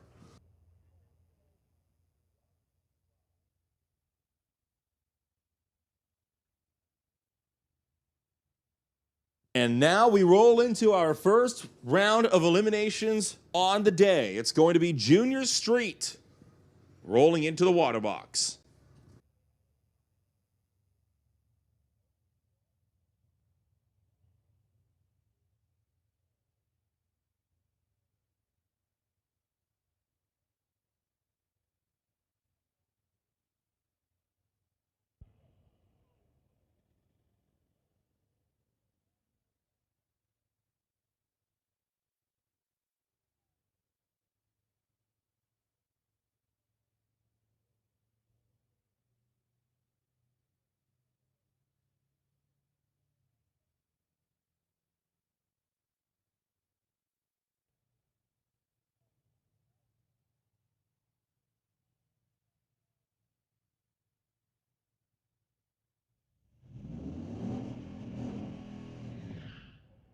So first pair, it's Josephine Smith, the Zapstrap Racing Chevy Silverado, dials in 983 against Aislinn Fanucci. Dials in 1036 on the Lordco side. Make that 1056 for the right-hand side. So Fanucci will be leaving first. Of course, this class and all junior classes racing to the 8th mile mark.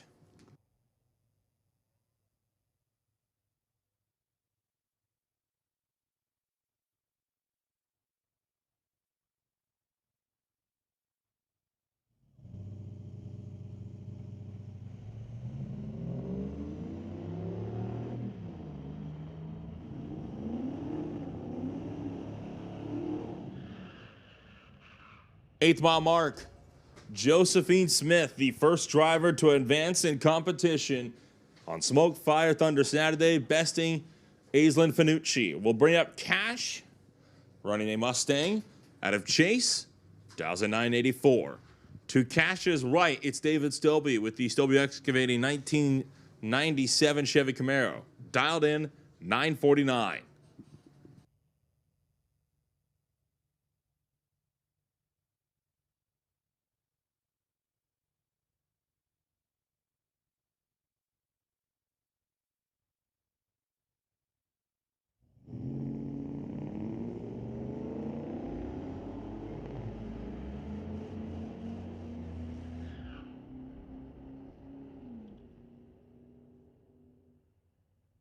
Cash got there first, but he goes under by 9 thousandths of a second. David Stobie moving into round number 2 of Junior Street.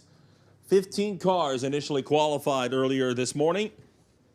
We'll bring up Tyler Smith and Tara Monroe. The Zapstrap Racing and multi-time champion Chevy 1500 dials in 1093. Not going to be leaving too much later than Tara Monroe, whose pickup dials in at 11 seconds.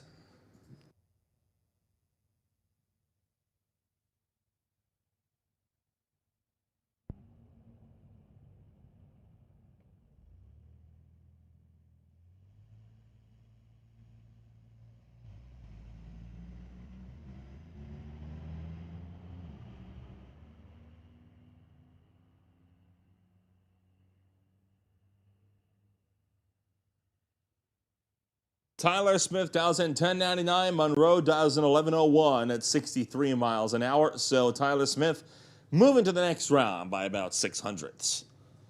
Now we bring up Lyndon Reynolds, the second-gen racing Hoosier Tire Driver's Edge Autosports Acura Integra. Bought that car with his own money at just 14 years old, running on his own with parts from his sponsors. Big shout out to Linda Reynolds for putting in the work of that 1.8 liter machine. Going up against Jenna Monroe with the Bubba Speed Shop Winter Harbor Marina and RV 2009 Tahoe.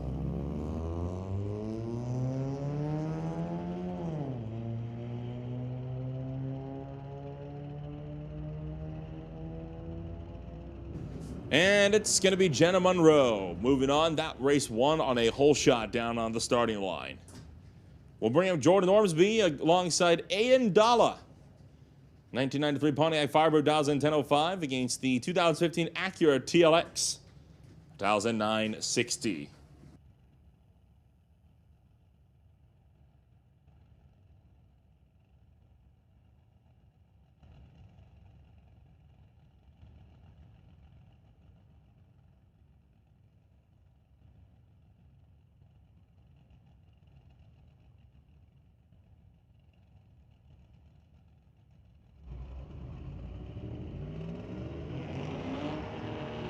Well, it's two green lights, neither of them much to write home about.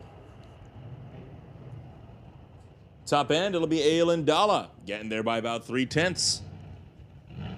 Dalla moves on. 3 more passes to go, including your bye run, Jack Johnston. James McNeil up next with Bart, the McNeil Racing Team, Lordco Auto Parts Ford Mustang dials in 957. Josh Klosky brings up the Design Flooring and Burley Boys Racing S10 Blazer, dialed in 920.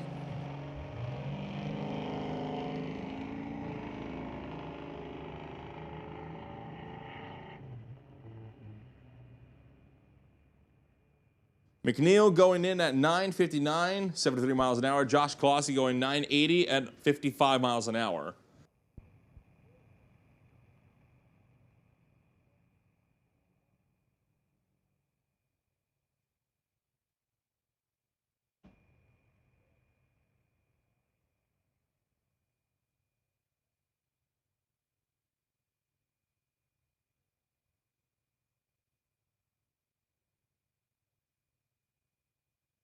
Sophia Getz and Riker Towson, the next two up.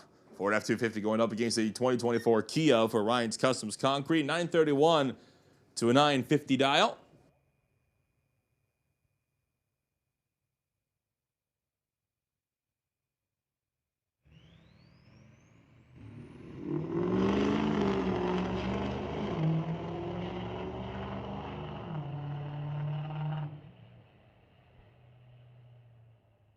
Getz goes 950 at 76 miles an hour to take the win in round one. Jack Johnson will be the last one up here in Junior Streets. It'll be Johnson versus Jenna Monroe, Smith versus Smith, a family feud in round two in the Smith camp. Sophia Getz and David Stilby. Then it's Yvonne Dalla and James McNeil. Mission Fire and Rescue on the property with the boot drive for muscular dystrophy. They are located right behind the pit side grandstands near the starting line. Swing on over. Feel free to donate. Try to fill up that boot as I look to donate towards muscular dystrophy. As I understand, they also have means where you can pay by card or donate by card if you do not have any cash on hand.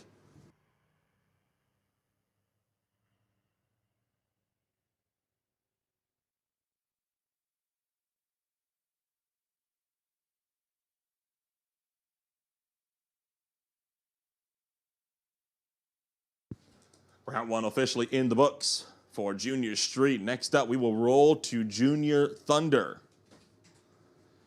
Normally, Junior Thunder by far one of the biggest classes we have here at Mission Raceway Park at the Titanium Strip.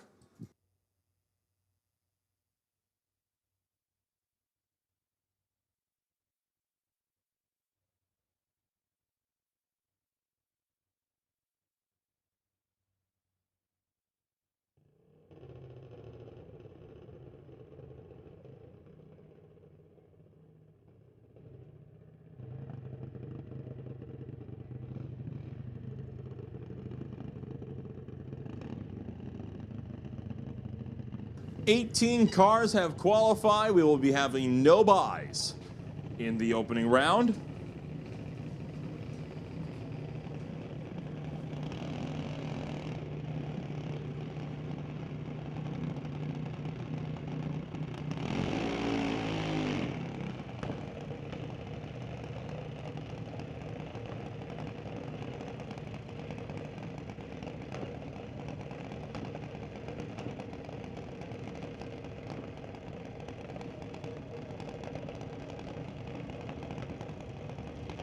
Dallas Jackson and Hunter Thompson, the first two up. Jackson running under the TKO Hot Rods, Bayer Workplace Safety Solutions, Rodrigue Family Racing, and Cascade Capital Machine. RPC Dragster dials in 12 seconds. Having a near, or just over a 3-second head start to Hunter Thompson and the JBS Equipment Machine, who dials in 896.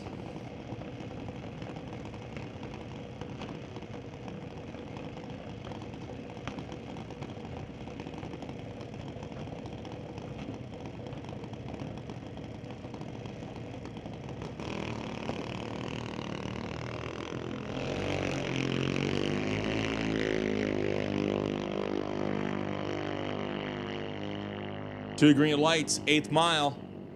Give it to Dallas Jackson, taking it on a double breakout. Thompson got there first, under by more. Jackson moves on.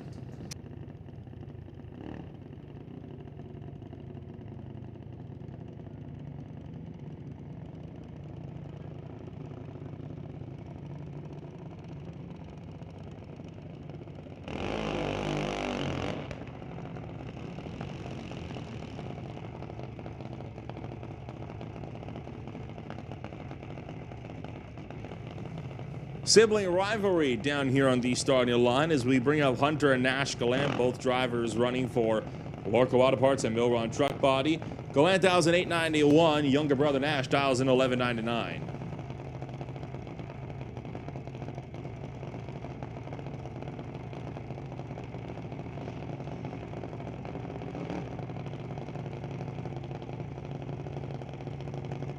We're going to make the call for Radtorque Systems Electronics to come on up to the staging lanes. That is Electronics, come on up. Lanes 1 through 4 for first round elimination. That's Electronics to the lanes.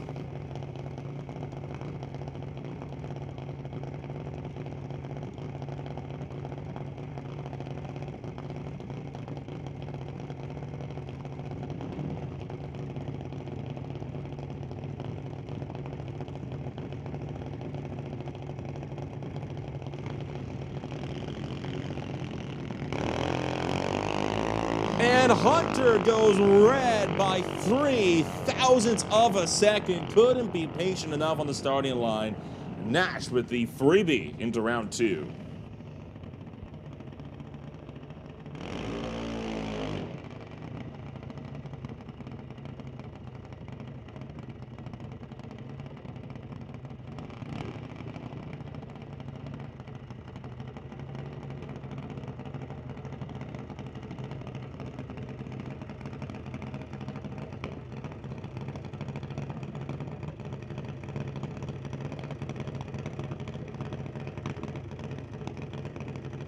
We bring up Ashton Katnick, the Lordco Auto Parts Seagate Performance Machine out of Maple Ridge, dialed in 899 to Jackson White for Lordco Auto Parts, Welco TNT, and Pioneer Truck and Trailer.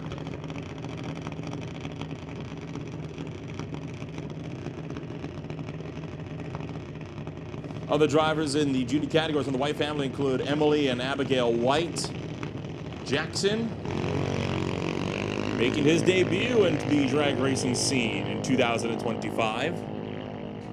Becoming quite the family affair down there.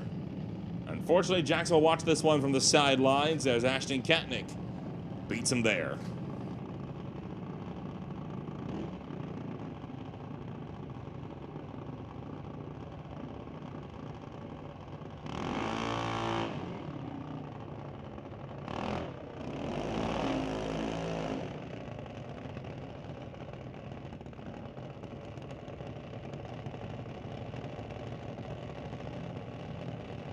We'll bring up Grayson Moss. The new Elevation Civil drags the 905 against Nathan Green. For the True North Mechanical Lordco Auto Parts, Green Brothers Racing, Mike Boss drags the 895.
Green goes red on the tree, giving a freebie to Grayson Moss. We'll bring up Danica Harder versus Owen Armstrong. Harder dials in 1415 in the Anderson A1 Auto Haul machine, racing up against Crystal Dieger, Fountain Tire, Badass Garage, J&K Racing, the Lordco Auto Parts, dialed in 1196.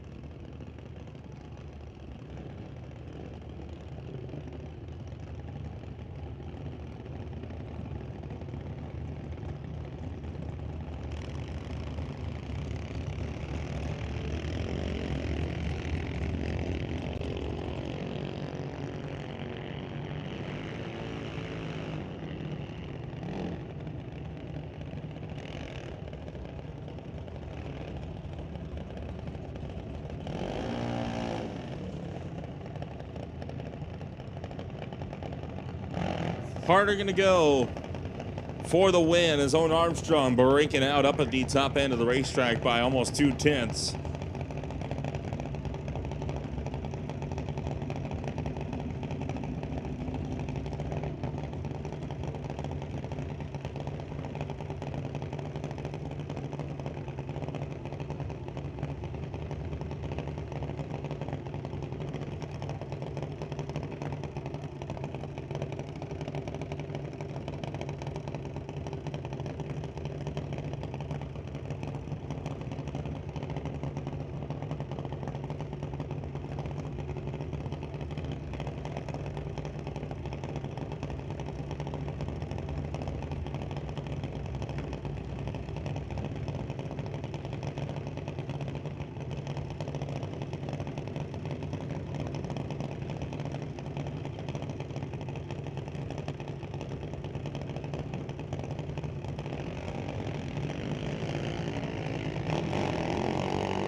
Wesley Armstrong and Jack Green, the next two down tracking Junior Thunder here, as Jack Green, top end of the racetrack, not gonna get it. Double breakout. 072 under for Green, only 056 for Armstrong. So Wesley Armstrong moving on. We're gonna have Kiara Harder. The Anderson A1 Auto Haul machine dials in 1410 against Pearson Moss. The new Elevation Civil machine out of Maple Ridge dialed in 1190.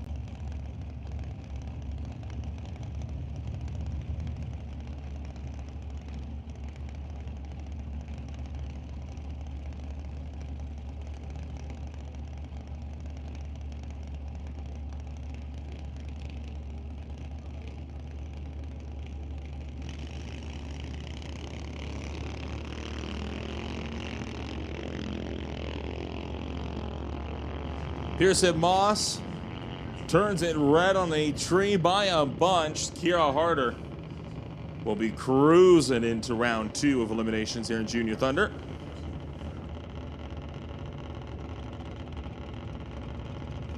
We'll bring up Alex Green, dials in 890 for the Green Brothers Racing, True North Mechanical and Lordco Auto Parts Machine. Racing against Ryder Hayward. Coming out of Marysville, Washington for the Skagit Valley Polaris, Judd and Black Appliances, and Rev Up Energy Junior Dragster, dialed in 1105.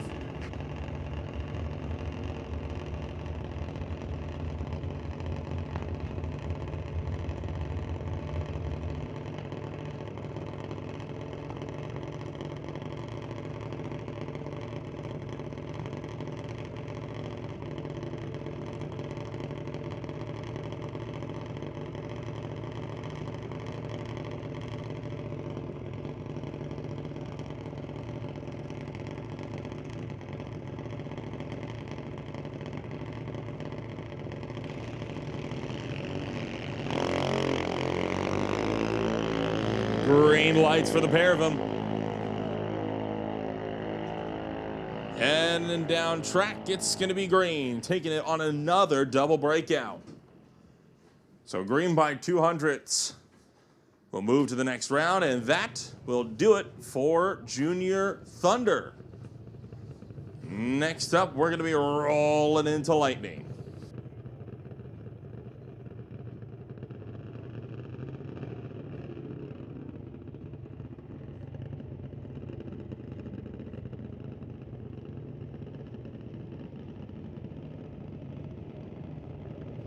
Sorry, still one more pair here in Junior Thunder.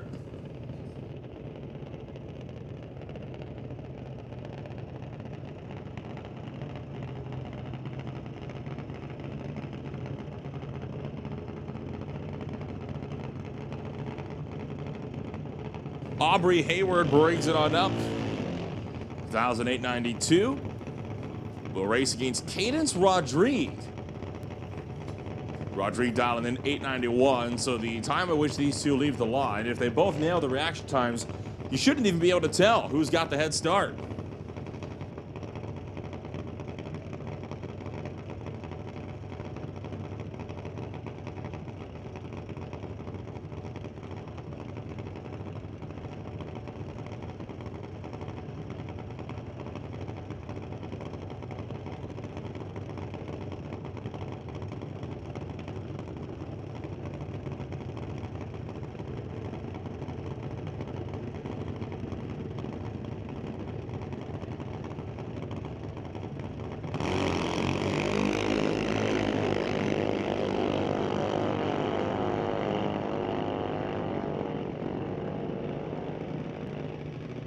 And Cadence Rodrigue going to win that race down to the line on a double breakout.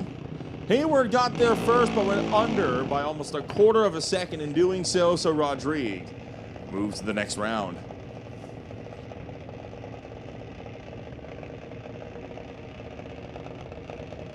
Next up,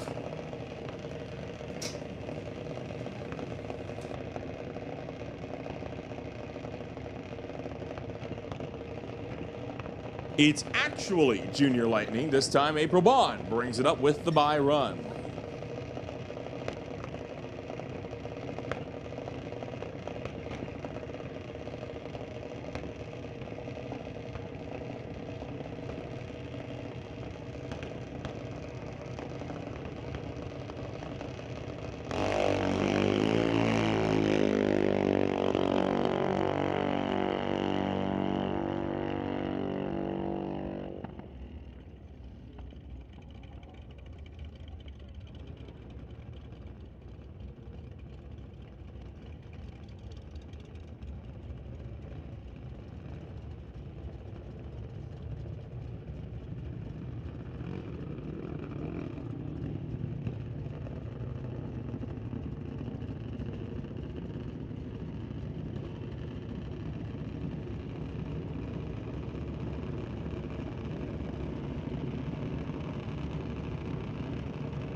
So the first pair for eliminations here in Junior Lightning.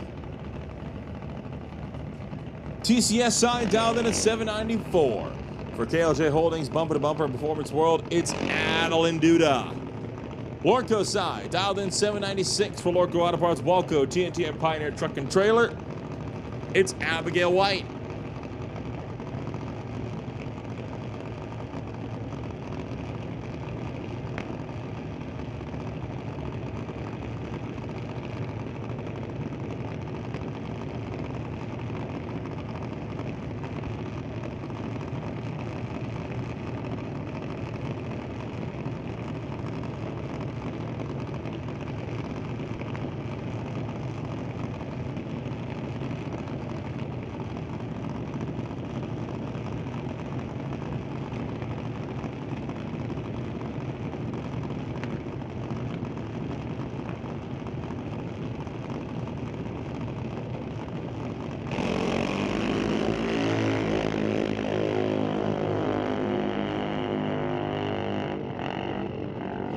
Eighth mile mark, it'll go the way of Adeline Duda on a double breakout. Double breakouts aplenty here in the first round of junior eliminations across the board.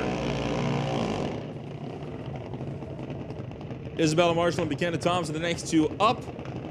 Marshall dials in 794 for Canco Petroleum and DeSilva Auto World. Running the Mike Boss Tracks out of Vernon. Running against Buchanan Thompson for JBS Equipment. Dialed in at 8 seconds.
Red light start Isabella Marshall. So Marshall will be sent back and will watch the rest of Smoke Fire Thunder Saturday from the sidelines.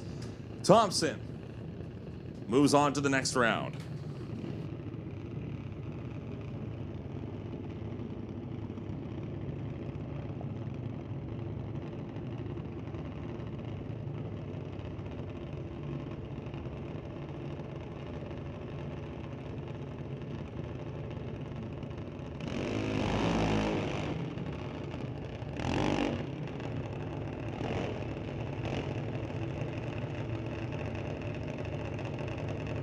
Now we'll bring up Connor Jackson and Emily White, the TKO Hot Rods Fit Lab, Amzoil, Lordco Auto Parts, Bubba Speed Shop, and Rodrigue family. Mike Boss drags her down in 790.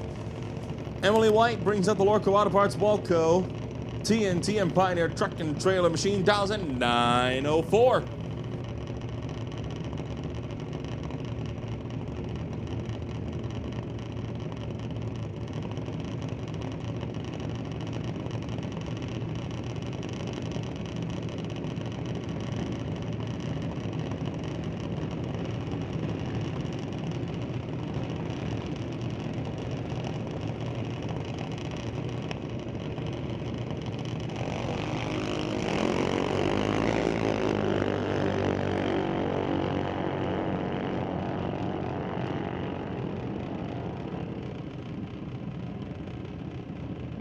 White turns on the red light. Off the tree, Connor Jackson moves into the next round. We'll bring up Adam Katnick and Nick Bond. Identical dial-ins here, sorry. Both drivers dialed in 790. One for JBS Equipment on the Lordco side. On the TCS side, it's Lordco Auto Parts and TK Performance.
Katnick got there first, goes under by doing so.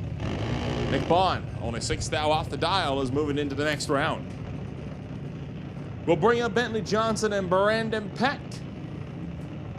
Johnson, a regular here at Mission for Rodriguez Family Racing 1790. Newcomer Brandon Peck to Mission Raceway Park, coming out from Carsland, Alberta for JT Equipment and Sly Enterprise. He dials in at 790 here in round 1.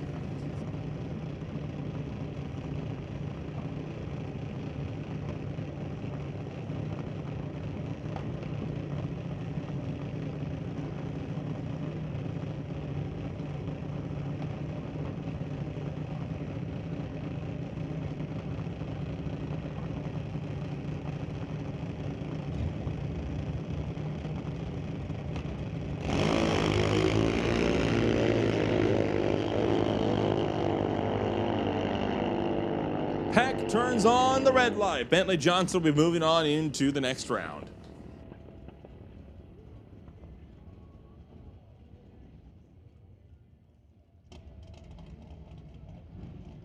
That does it for the juniors. Now it's time for electronics for their first round of eliminations.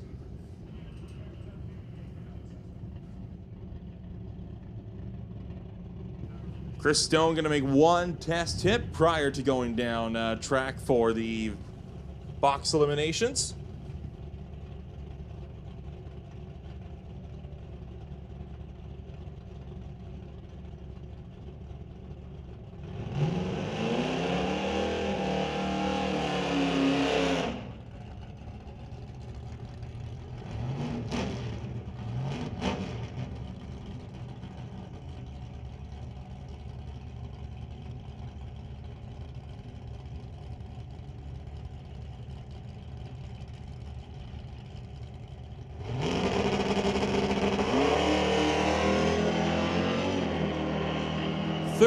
Six cars, 18 passes getting set to head down track for electronics and first round of eliminations here this afternoon.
So some extra touch-ups being done down here on the starting line as we prepare for round 1 of eliminations for Rad Toy Systems Electronics. Happy to see people in the stands here for Elimination Day here at Smoke, Fire, and Thunder. Who's enjoying themselves so far? That's what I like to hear.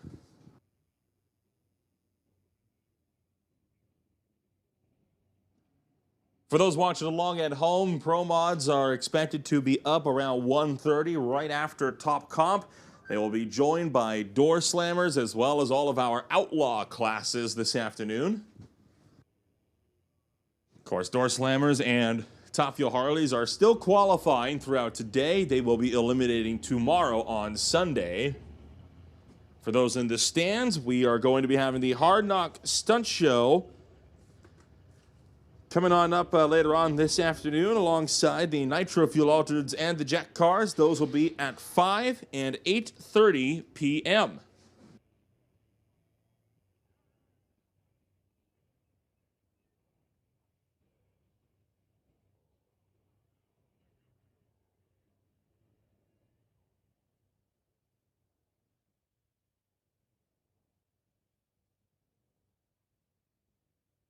Hey, attention in the pits, attention in the pits.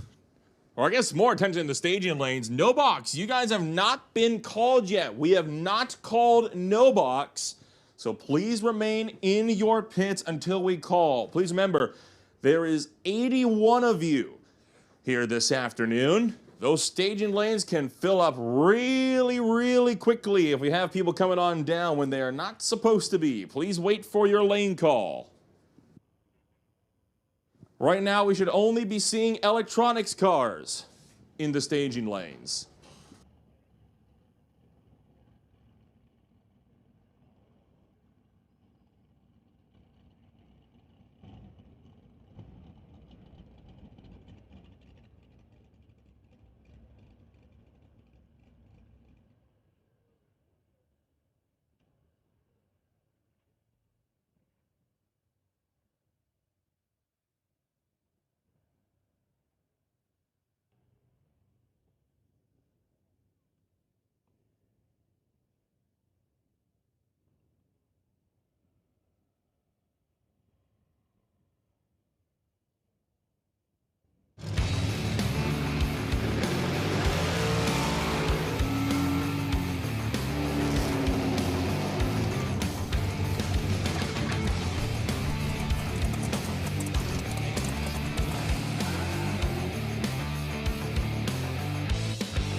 At home with the live feed. The little Ford Ranger, the vanishing one stunt team. And the wind light association here looking for that outside line. We are going to ramp it up big time from here. Expecting pro competition of beauty. $2,500 cash winning prize. Really awesome. Share the replay and that about Valley Tech Production Group. This is just the beginning, folks.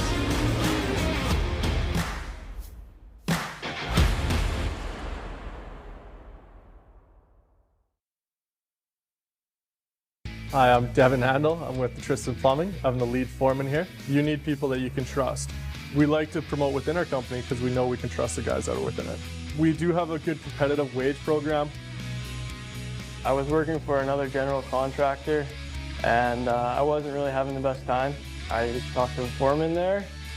I saw opportunities with Tristan. I decided to take them and it's been great. Workers, people in their mid-20s, or even people looking for just a new kind of career, it's been an awesome opportunity to get in right now. At the end of the day, I go home happy, you know. You kind of see what you build here, and you can walk away from it and be proud. If you're ready and eager to build a career that grows with you, look no further than a Tristan Mechanical.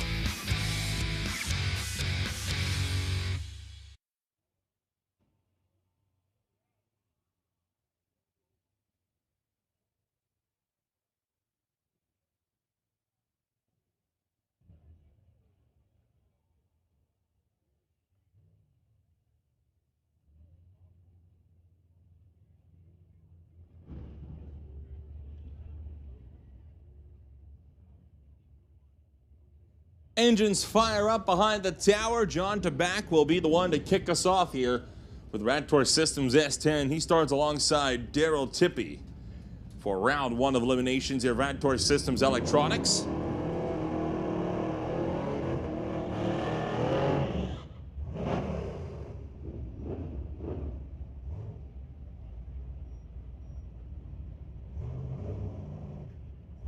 Tabak dials in 1051 alongside Tibby, who dials in 1074. Again, 36 cars have qualified in electronics.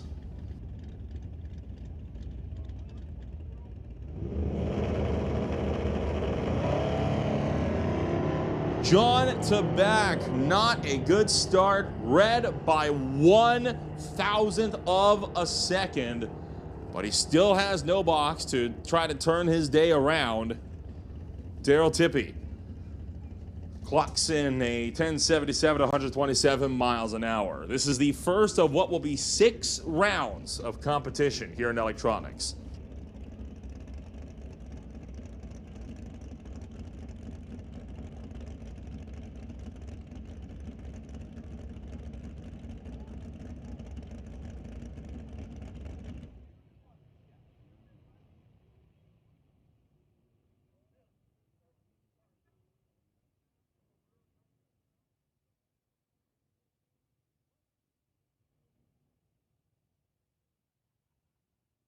Adam DeYoung going to be racing the Artex Racing Camaro.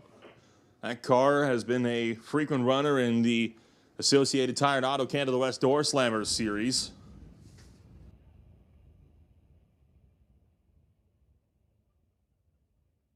Recently been making more action here in Super Pro as we wait on DeYoung's competitor.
David Foots up against Adam DeYoung, 884 to an 838.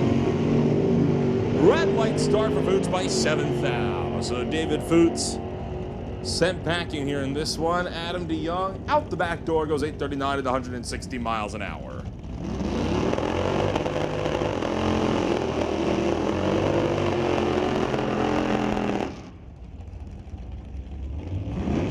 Next pair up, Stu Funk.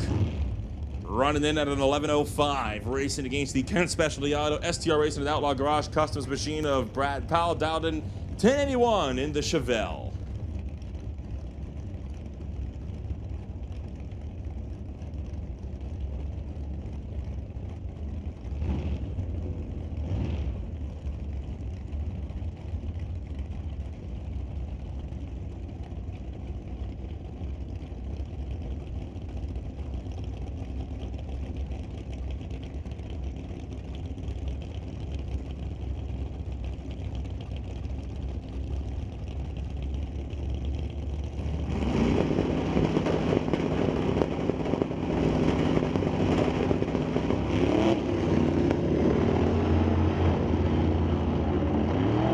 Throttle stop engaged and now disengaged for Brad Powell as he chases down Stu Fong, gets around him quite easily, and now hard on the brakes at the top end. Bit of a weird race, that one. Powell taking the win, though, by about 3/4 of a second.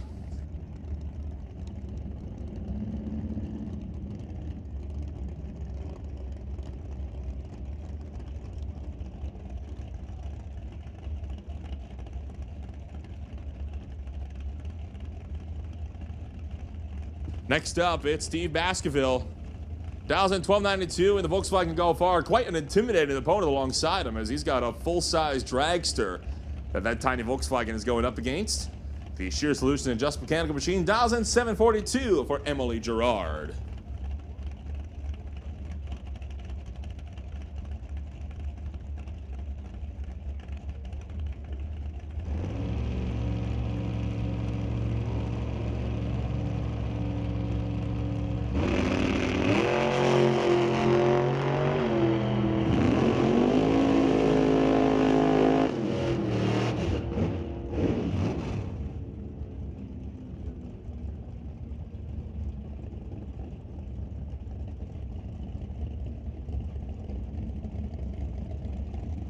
Well, Baskerville got there first, but he is going to go under the dial in the process, so Gerard will be moving into the next round. We're going to bring up Brian Jenin and Jamie Bailey. The Wild Poncho GTO dials in 1066. The Inline Drilling Nova dials in 932.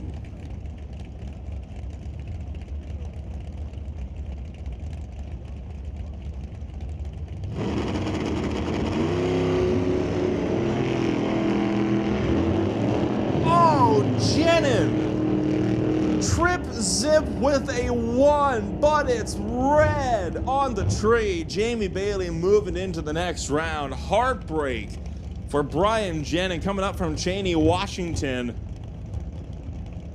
Tough break this afternoon. We'll bring up Jan Christensen, dials in 861 in the Nova. He races John Jenkins with the Steve McKenzie. West Coast Builder Restoration, the Bubba Speed Shop S10, dials in 1046.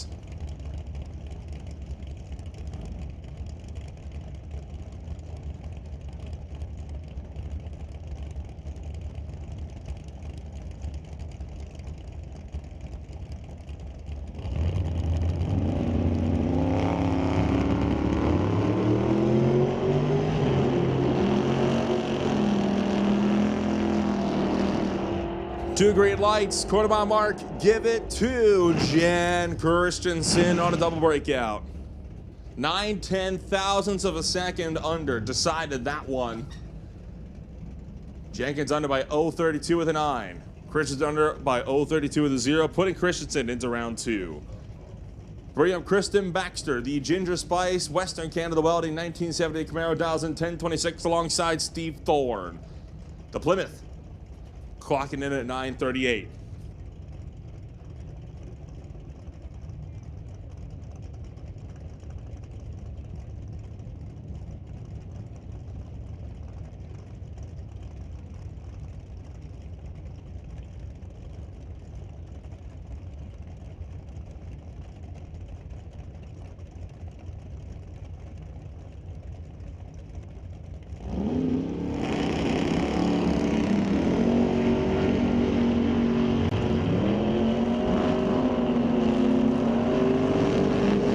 Steve Thorne chasing down Baxter top end. Not gonna get there, but he does take the win light regardless because it's a double breakout. A lot of double breakouts today. The track is looking good. We saw a lot of junior passes be caught out by double breakouts today, and it looks like it's gonna be no different here on box, and I would anticipate NoBox probably gonna be similar at this rate. Andy Hatton and John Brainerd, the next two up. Attention in the pits, attention in the pits. NoBox, we need NoBox to the lanes. That is NoBox to the lanes. John Braining on the left-hand side. Gonna go right on the tree by 11th thou. Andy Hatton moving into the next round. So once again, we have made the call for non-electronics. Come on up to the lanes. All 81 of you. Non-electronics, come on up to the lanes.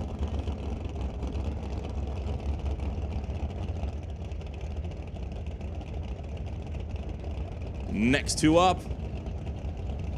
Kevin McNichol on the far side with the Lordco Auto Parts Rad Torque Systems Nova. Dials in 1019, racing against Greg Dowdy with the Rad Torque Systems Dragster, dialed in 773.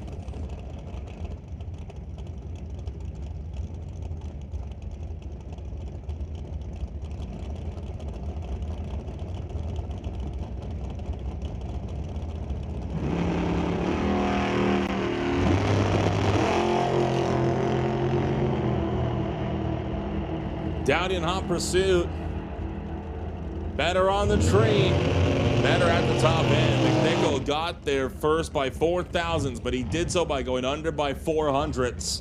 So Dowdy moves to the next round. Aaron Young and Ted Buss, the next two up to bear. It's Dragster versus Roadster. The PSP machine from 2007 dials in 811. The Shawnigan Trucking Roadster from 1934 dials in 906. Young hailing from Chetwynd, Buss out of Shawnigan Lake.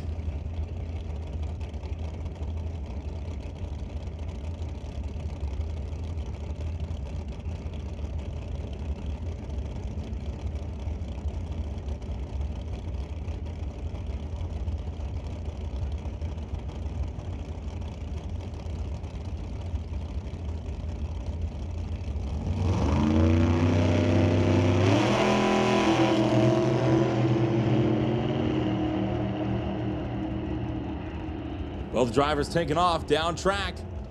It's Aaron Young on yet another double breakout. It's got to be one of the fifth or sixth one in a row by now. Driver's struggling to get those dial-ins figured out this afternoon as Robert and Jeremy Soares, the next two up. Robert running the Evil Bucket Chevy Roadster, dials in 899. Jeremy Soares running up against the Quick Tech Race Cars Cameron Dragster, dialed in 733.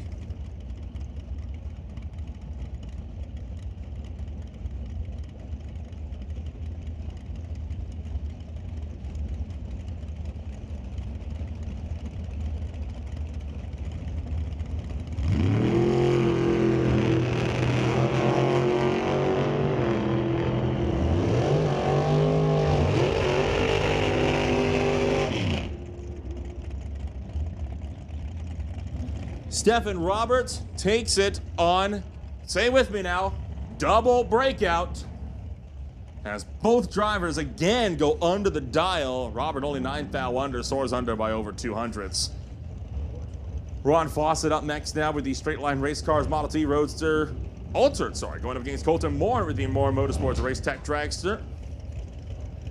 565 cubic inches of Chevy motor, dials at 883 over here at Tower Side for Ron Fawcett. Colton Morin with 615 cubic inches of big block Chevy motor behind him, dials in 788.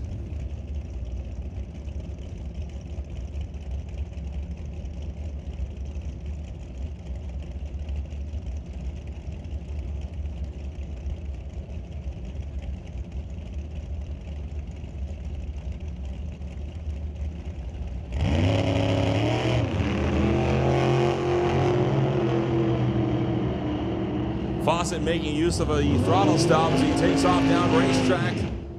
Beats Colton Morin by 4/10,000ths of a second. 0.004 is the margin of victory, sending Ron Fawcett into round number 2. Amateur Riku is up next with the BD Lift Truck, Shawnigan Trucking Competition Tree Services, Boat Tie Ventures at Straight Line Race Cars, Art Morrison Dragster, dials in 843. Dialed in at 1021 to her right. It's the Bubba Speed Shop, Titanium Auto Group, 1983 Monte Carlo of Lorenz Schwartz.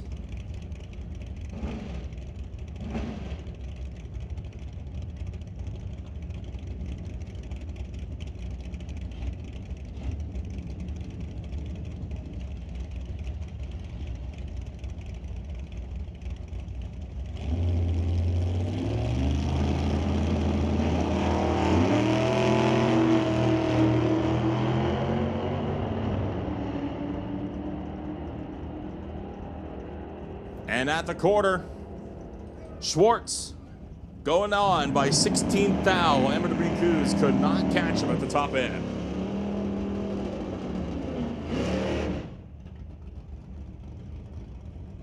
Next up is Craig Johnson and Martin Rochelle. The Johnson's Customs Exhaust BC Scale Malibu Wagon dials in 1052. Rochelle's Super Street Malibu dials in at 1091.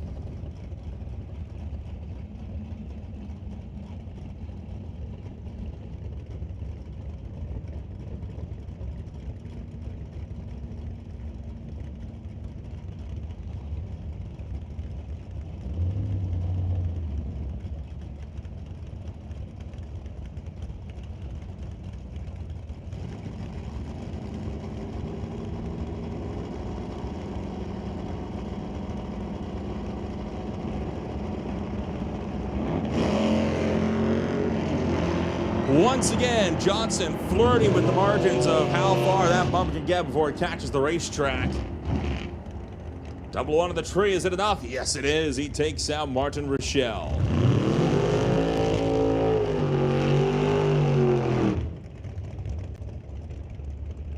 How about that? 0.02 of a second for a total pack from Craig Johnson. Double one of the tree and only 1 thou off the dial. It does not get much better than that. Even the best bracket races in the world would struggle to beat a run like that. Kevin Garlock for Georgia Straight Line Collision, Straight Line Race Cars, shouting out to his grandson Aiden for crewing for him this afternoon. He dials in 878 for the 1971 Camaro out of Victoria. Cade Shirk dials in 778 to his right.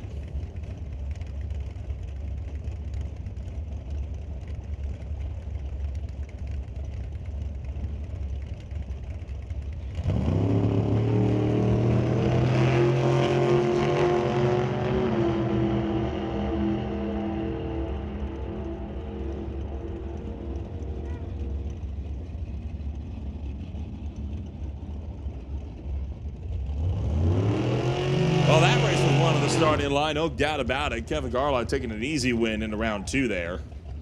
We'll bring up Derek Shirk and Monique Ambrosi to 1955. That's not a 1955 Bel Air, that's a dragster. Shirk's not running the Doorslammer here in electronics. The JBS Motorsports machine out of Avon, Australia, dials in 768.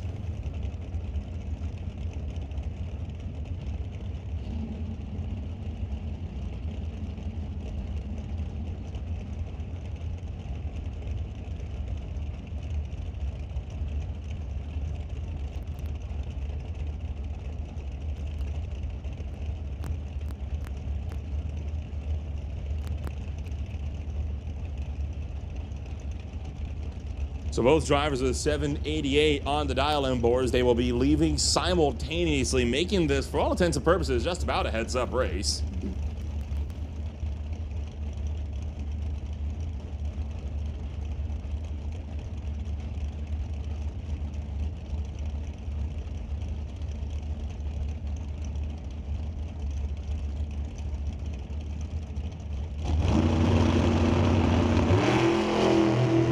Red line for Derek Shirk, Monique Ambrosi moving on into round number 2.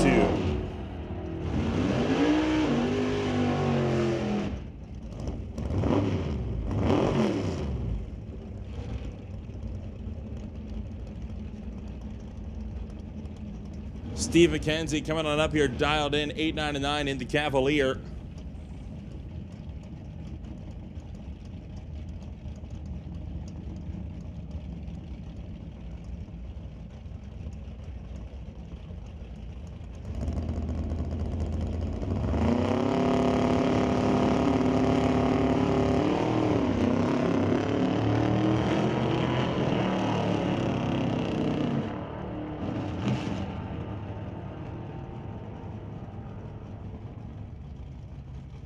Jason Mercer takes out Steve McKenzie, and the Supergas Corvette is moving into the next round.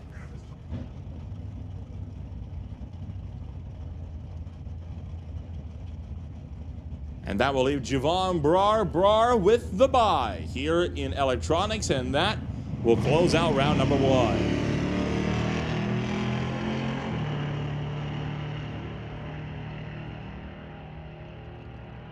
Now, folks, prepare yourselves here because we got a marathon run of National Tire non-electronics coming at you.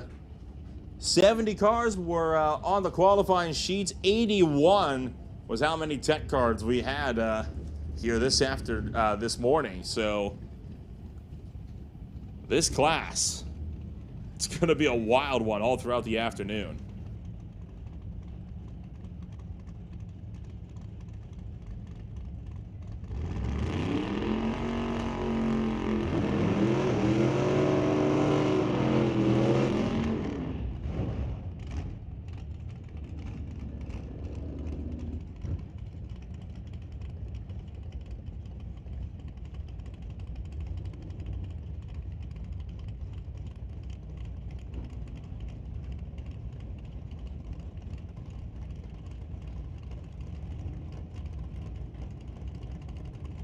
Claudio Fisher and Brian Jenin, the first two up. Pontiac GTO out of Washington, 1066 to the Viewpoint Construction Chevrolet.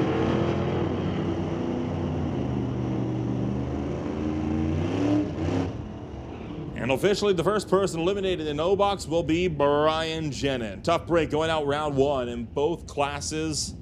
At least this time it was at the quarter mile and not off of a 1/10,000th of a second red light.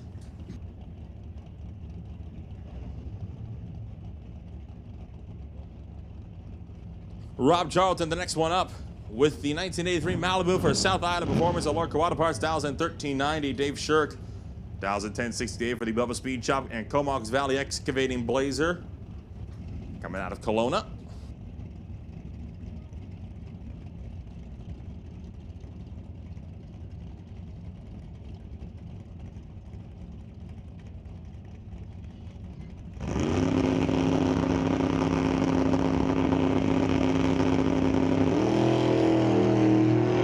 Red light for Shirk.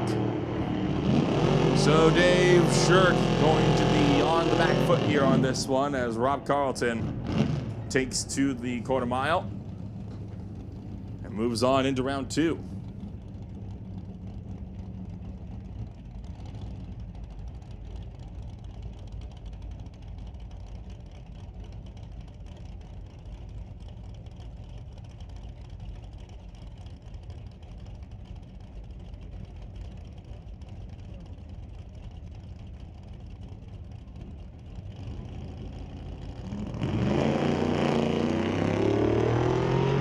Ryan Wilson, the next one up in the Wilson Mechanical Limited Chevrolet out of Campbell River, racing against Landon Kirchuk with the Disturbed Duster out of Letta County, Alberta. Kirchuk goes through to the next round. Ryan Wilson from Campbell River, knocked out of competition.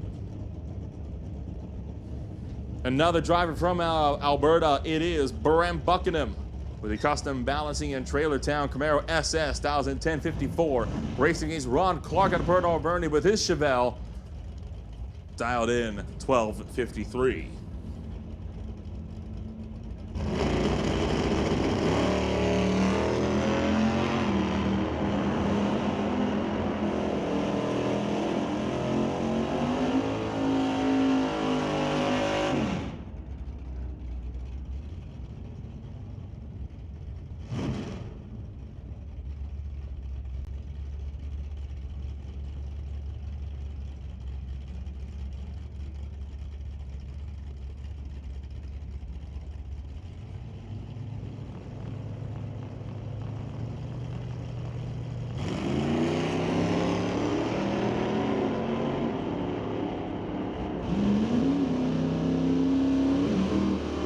Kevin McCauley and Joe Smith, two Mission Raceway Park regulars, headed down track, and McCauley wins this one.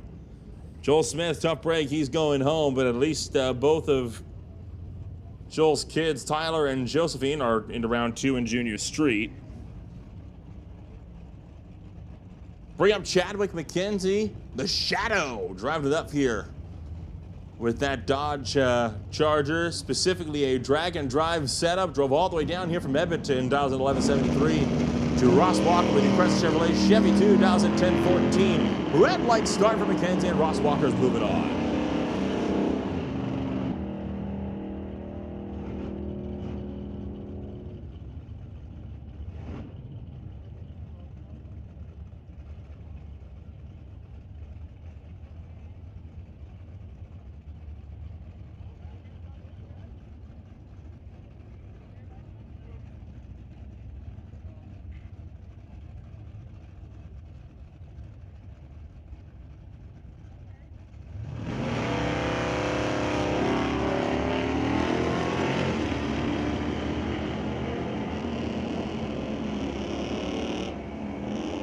Bobby Ehlers goes red in the 1979 Fairmont, moving Neil Cuthbertson into the next round of competition.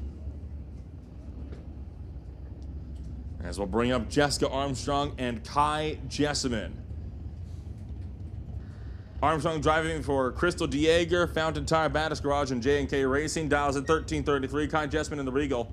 Dials at 1182 out of Surrey.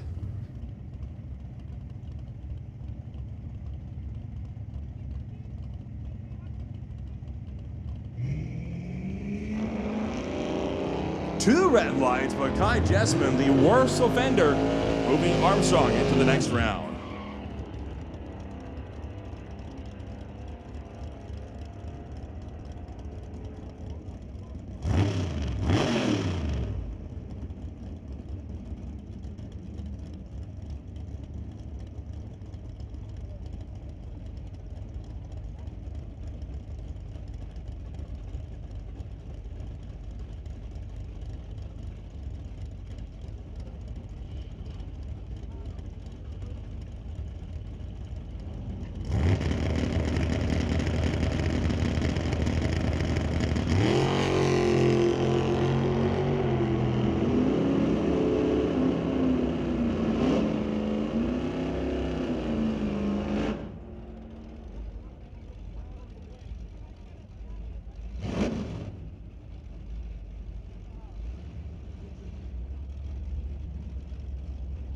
Well, Monty Beagle going to take out Daniel Piskacek here this time by. We're going to put Super Combo on standby. Lordco Auto Parts Super Combo, this is your standby call. That is Super Combo. You are now on standby.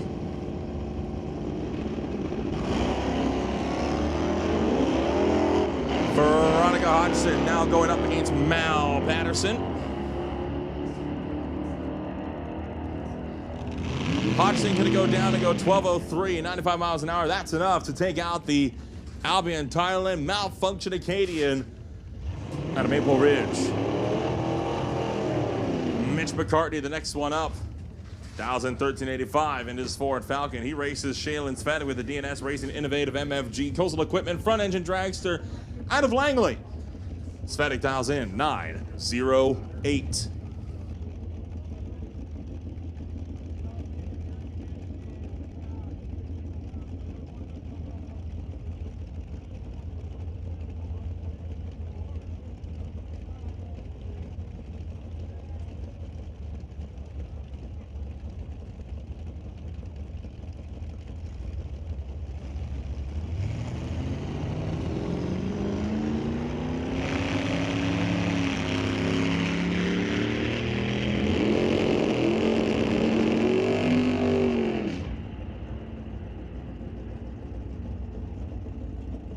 Shaylin Svetty going to take out Mitch McCartney by a good bunch there, the top end of the racetrack. Attention to the pits, attention to the pits. We're going to put Super Combo in lanes 5 and 6. Super Combo to lanes 5 and 6. And stand by to McLeod Clutches BC Super Shifters. So Super Combo to 5 and 6. Stand by Super Shifters for your final qualifiers of the day. Robert Schillick up to bear now against Michelle Dahl. Charger versus the Associated Tire Vega.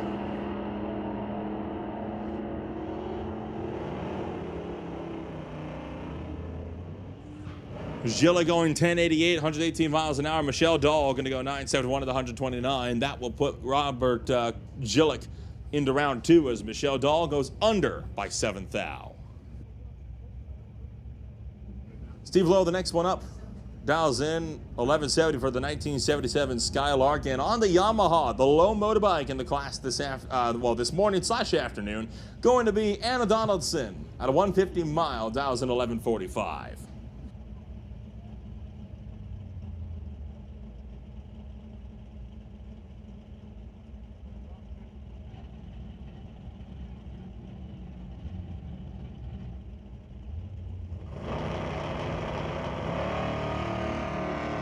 Red light start for Donaldson on the motorbike.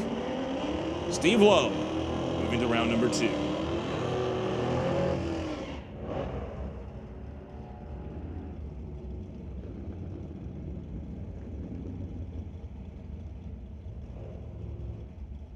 Next up, it's Cam Imthern. And K&K Motorsports Dodge dials in 1021 out of Linwood, Washington. Racing against John Tabak for the Radtor Systems as 10,1053. Tabak already out of one class by just 1,000th of a second, trying to avoid going out in the second.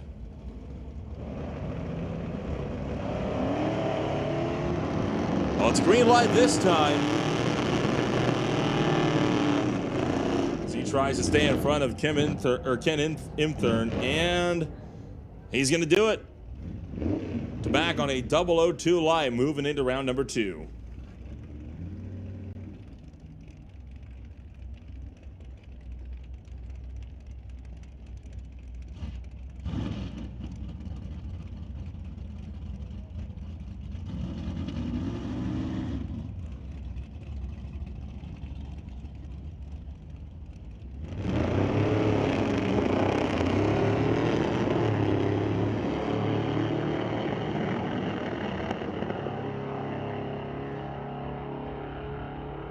Well, Colleen Davis trying to stay out in front of Daryl Tippy here on this next one. The Skeleton Crew Racing Lordco Auto Parts Chevy 2, though, going to be sent home. Daryl Tippy moving into the next round for the TCS lane. Next up, it's Roy Roman running the Roman Metalworks Rambler. It dials in 11 seconds with the Trick or Treat machine out of North Vancouver.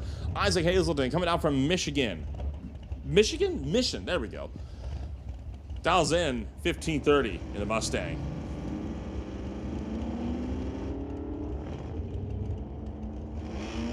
Problems for Roy Roman, but thankfully it doesn't matter because his opponent was red by 3/10.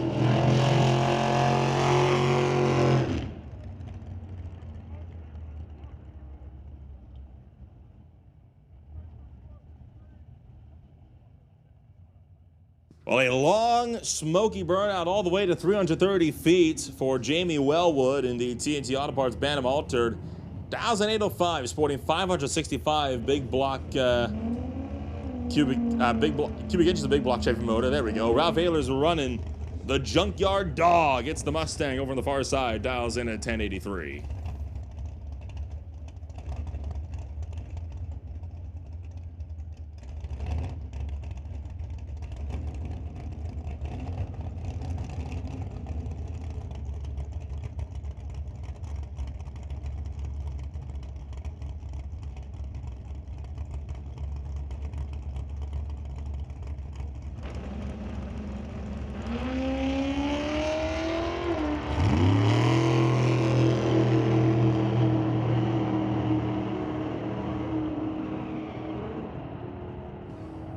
Ralph Ehlers besting Jamie Wellwood, won that race on the starting line, so Wellwood will be having to watch the rest of this one from the sidelines.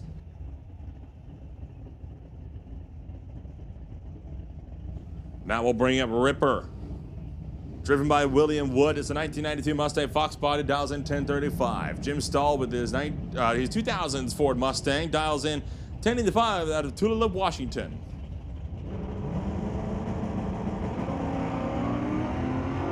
Red light start for Wood. Jim Stahl moves on.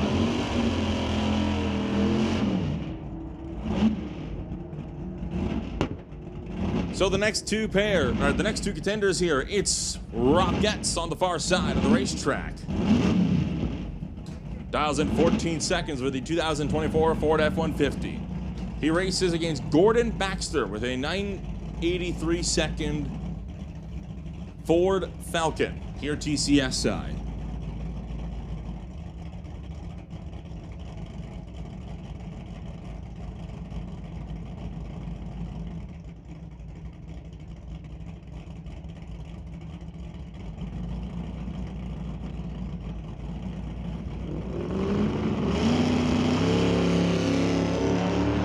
Red light start Baxter, Rob Getz with the free pass into the next round. Now Getz did go red as well. He went trip zip with a 3 red, but because Baxter's red light was worse, Rob Getz moves on.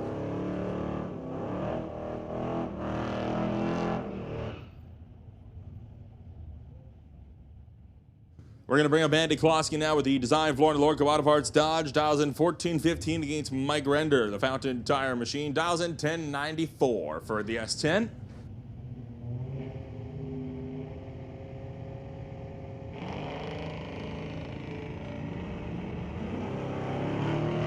And a red light for Klosky. Red by 001 on the tree, putting Mike Render into the next round.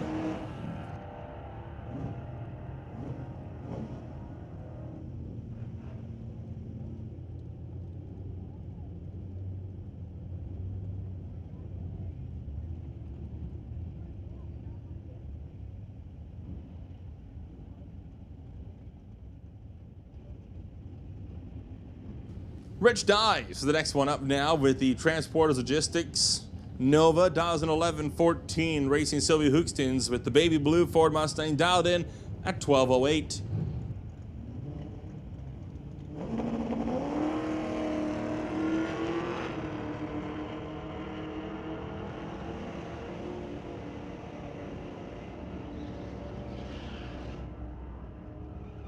Dice throws down 11:23 at 119 miles an hour. Hookstins throws down 12:04 at 106. Winner, it's Dice, because Hookstins is under by 300ths. Brandon Piskachek, the next one up against Archie Limbright. The Buick Racing Motor Canada with Thomas Mustang Fox Body goes in at a 13:16. Limbright's McRae Septic El Camino goes in at 14 seconds.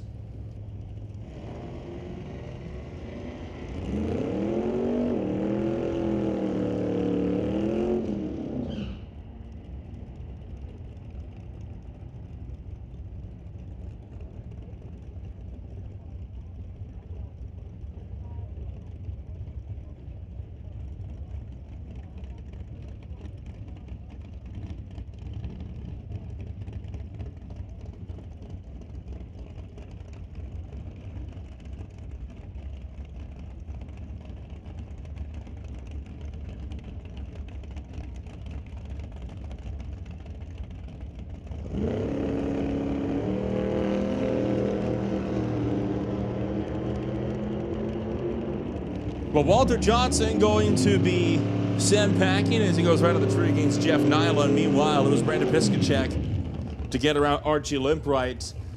We're now going to bring up Haley Christensen and Andy Ansel. A C10 dials in 11:69 against Ansel, who dials in 8:82.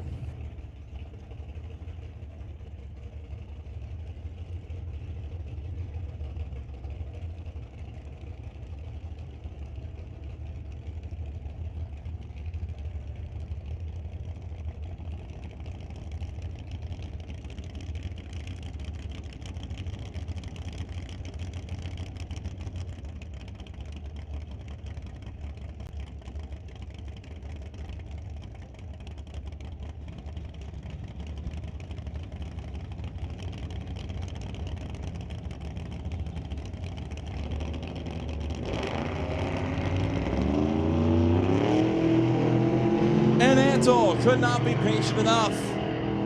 Haley Christensen cruises into round number 2.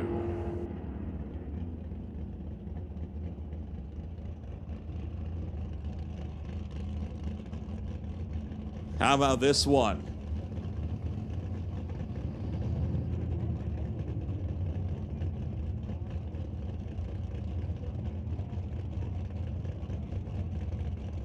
Andy Ansel's truck kind of blew something up the first time we saw it run today, and this time by looks like it possibly may have been leaking again, so we are going to shut things down. Check the track here real quick.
All right, looks like things are all settled up up top, so we're going to bring up Alex Eburn with the Ansel Toad and Arc Shark Welding Nova 1901 to race Doug Clausen with the Pontiac Grand Am from Madison Hat, Alberta 1971.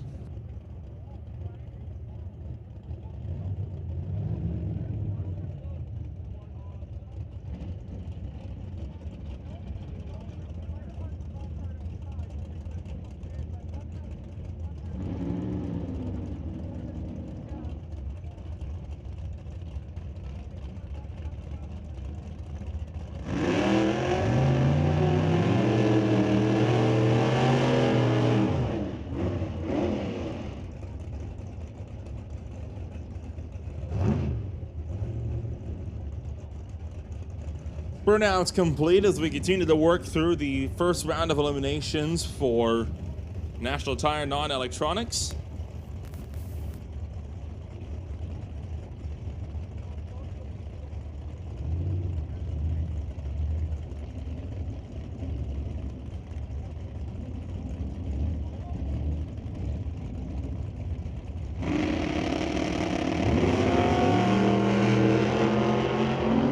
Light start for Alex Eburn, so Doug Clausen will be taking this one into the next round. We got the Bad Bow Tie Nova coming on up over here now, tower side.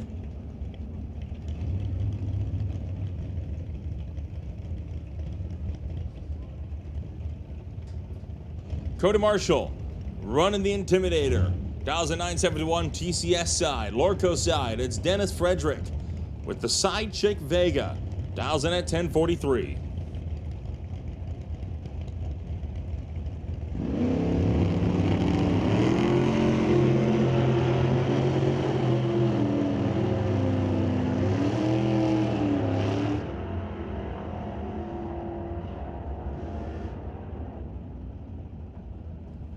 Attention to the pits, attention to the pits. We're going to make the call for McLeod Clutch's BC Super Shifters to come on up to lanes 3 and 4. That is Super Shifters to lanes 3 and 4 for your final qualifier of the day. Juniors, you are on standby. Dennis Frederick won that race between he and Cody Marshall. We're now going to bring up a Pontiac over here tower side against Ray Bollinger in his own Pontiac for the Just Mechanical and A&A Customs Brokers machine. 1263 to a 1063. Which one's gonna win it? It's gonna be Bollinger. Moving on.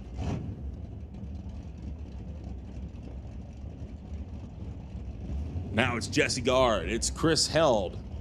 The Lavish Landscapes S10 dials in 1205 out of Kelowna. Chris Held dials in 914 to the right. And it's a red light start for Held.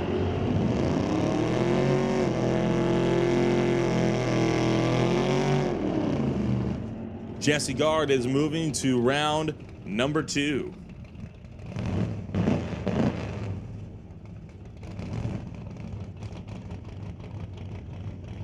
How about Brent Neufeld coming up out of Salmon Arm, driving a 1980s Camaro, dials in 1115, racing against Baskerville's 2016 Golf R with a 2-liter motor under the hood, dials in 1255.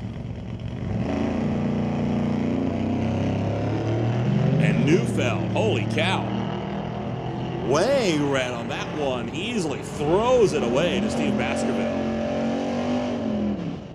He went so red that despite having a 1.4 second handicap, he still left first.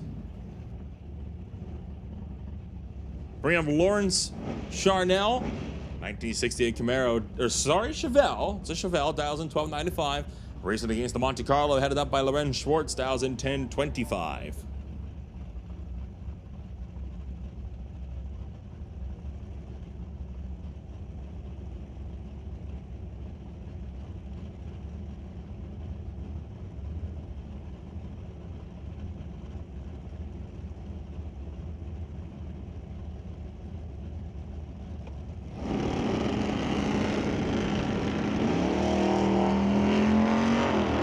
Two green lights on this one.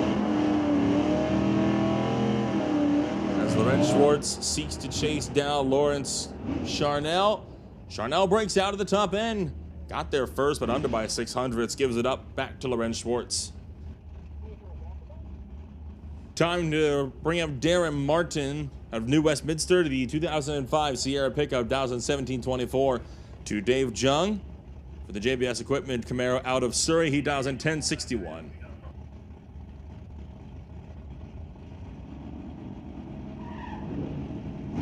A one away. Jung's got to be patient. Waiting. There he goes. It's not uncommon to see a red light off of those launches when you have to wait so long, but he's got it rolling. Slows up and makes the win.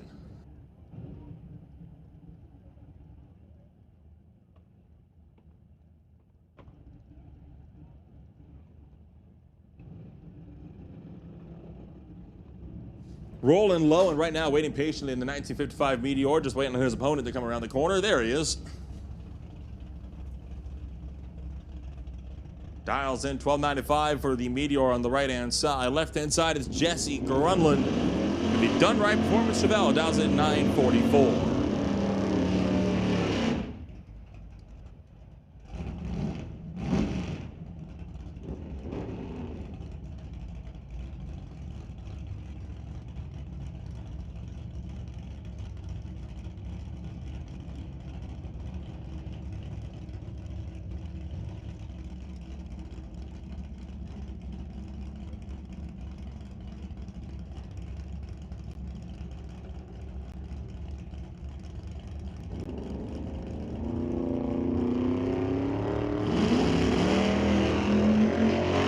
Oh boy, wheels up high, out of the groove, back into the groove.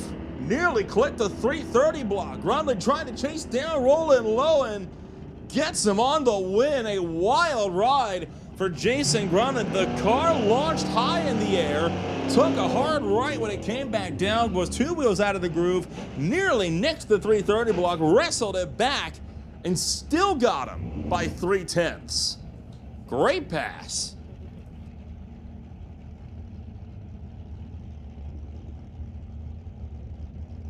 Terry Hooks and Chris Stone, the next two back up. It's Chevy v. Dodge. 1209 to a 1021 for the Stone Cold Racing, Willowbrook Motors, Lordco Auto Parts, BG Fuel, and Mopac Auto Supply Dart.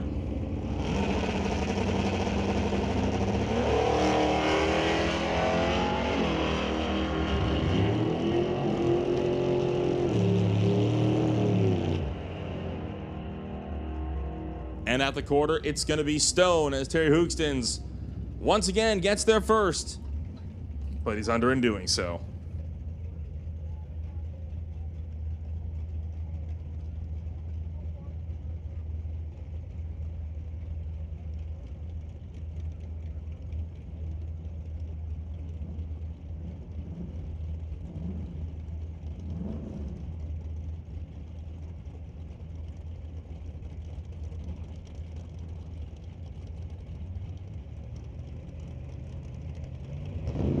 How about Ryan Ledre and Richard Love now? Well, that one goes the way of the lightning wash and detail and SS Motorsports Extreme pickup as Ledre's Muffler Tech Automotive Chevrolet turns it red by 5 thou.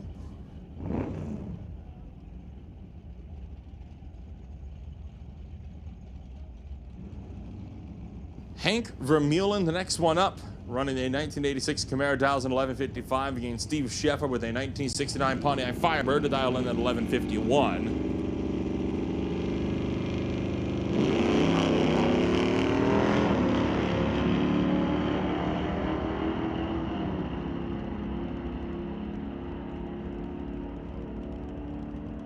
Vermeulen turns it red.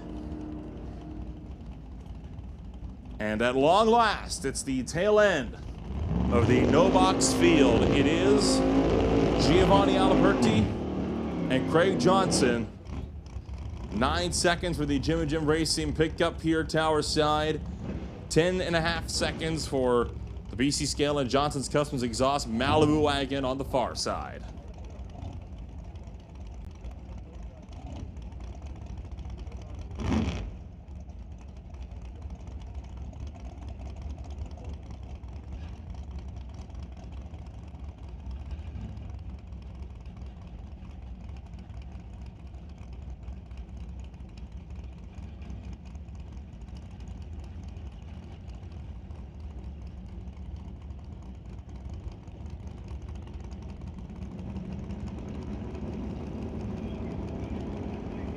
Attention to the pits, attention to the pits. We need juniors to the lanes, juniors to the lanes. Street to 5 and 6, Thunder to 1, Lightning to 2.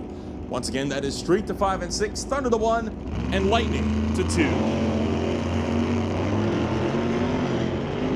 Red light for Alberti, was spinning the wheels up fierce on the line, ends up backing out of it, probably for the best. That truck was starting to fishtail a bit on him. Craig Johnson takes home another one.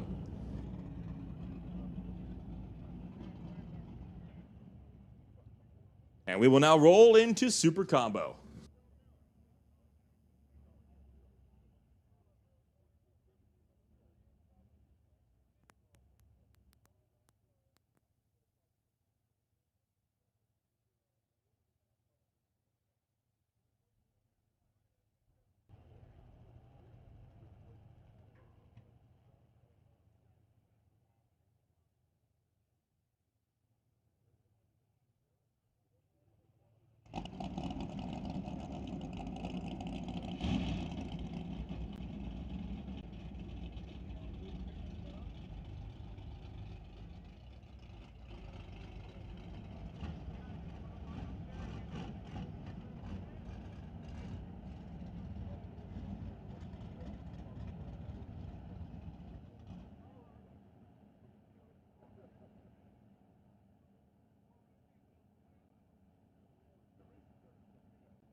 So first pair of Super Combo into the box. It's Brad Powell over here on the tower side.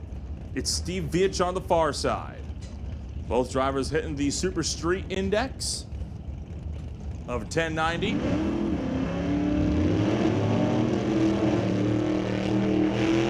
We are not in eliminations just yet for combo or shifters. They still get one more qualifier, and this is that last qualifier.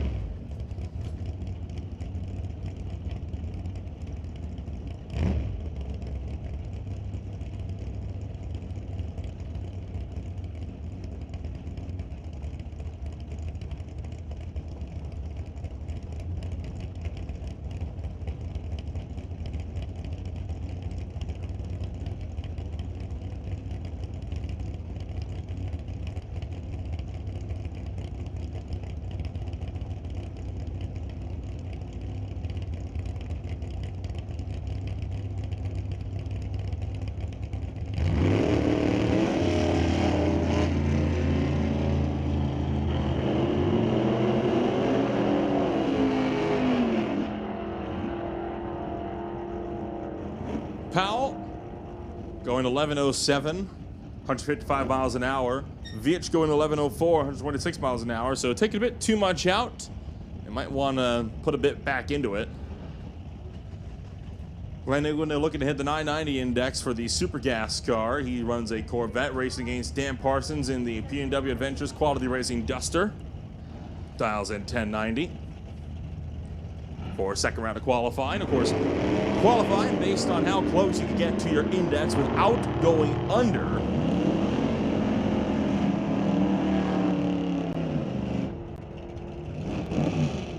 Eagleton, 997, 137 miles an hour. Nice run for Dan. 1090 with a 7, only 7th out off the index.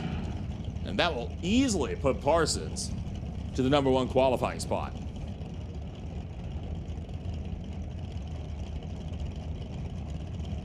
Next up, it's Curtis Munson. Curtis Munson going up against Martin Rochelle.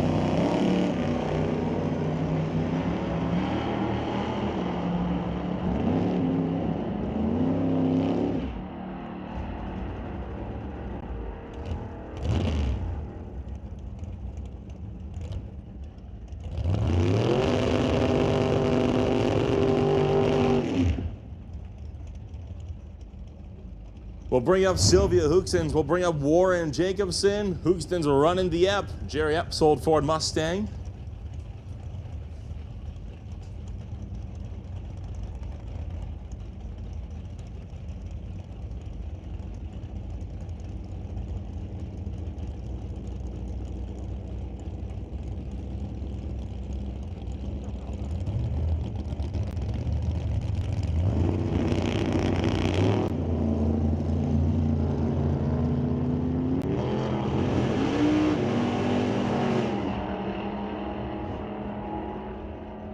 Top end of the racetrack, Sylvia Hoekstens, 11:13 at 130 miles an hour. Jacobson, 10:93 at 141. Last Super Combo car here, it's going to be Jason Mercer, the Lordco Auto Parts and Johnson's Customs Exhaust Corvette, set to run to a 1090.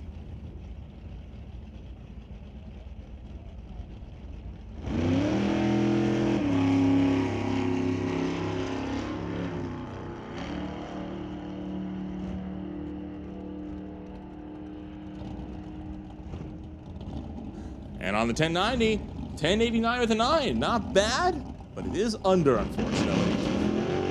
That'll roll us back into McLeod Clutches BC Super Shifters for their their final qualifier of the day. Get a little ahead of myself here, as these guys will be first round of eliminations this next time by.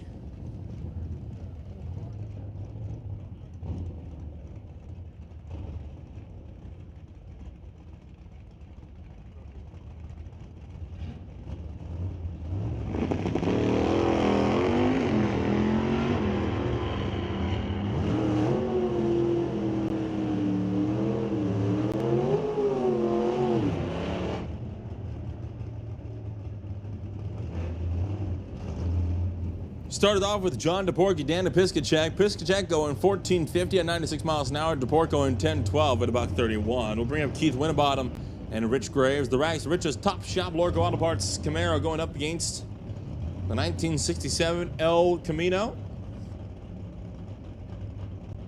Wanted to thank his wife as being the main sponsor of that El Camino.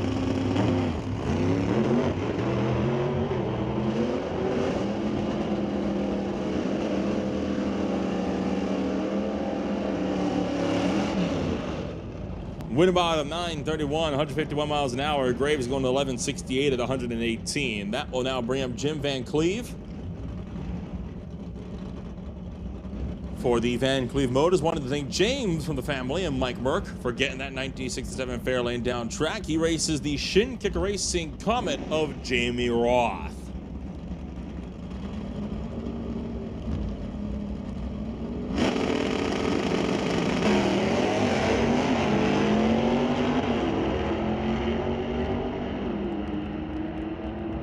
Jim Van Cleve, by far one of the quicker cars in the category, going 841 at 158 miles an hour, where he'll pop the laundry. Roth going 1011 at $134. Next up, it's the Rags to Riches Top Shop Chevy 2, driven by Scott Winterbottom, racing against Blake Stewart with his 1991 Mustang Fox body.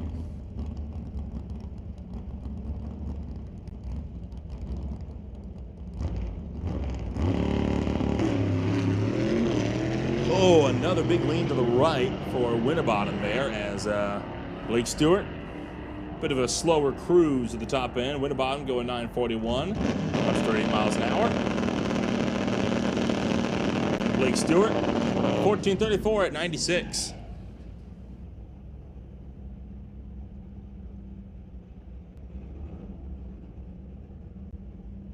Next up, it's Andrew Camello, the Stickler Chevelle, coming out from Edmonton, Alberta, a member of the Londonderry Outlaws, racing against Will Zorick.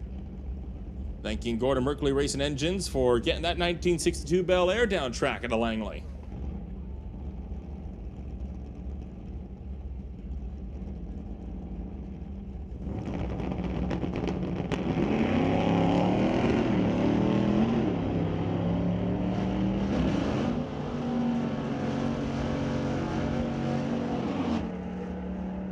Zork will get there first in the 11:10 at 122 miles an hour. Camella going 11:69 at $1.16. Now it'll be Dan Gray and Dale Posdick, the Gray Performance Ford F-250, running against the Riff Raff Racing Mustang, and this looks like it'll do it for round 2 of qualifying, and the final round of qualifying for McLeod Clutch's BC Super Shifters.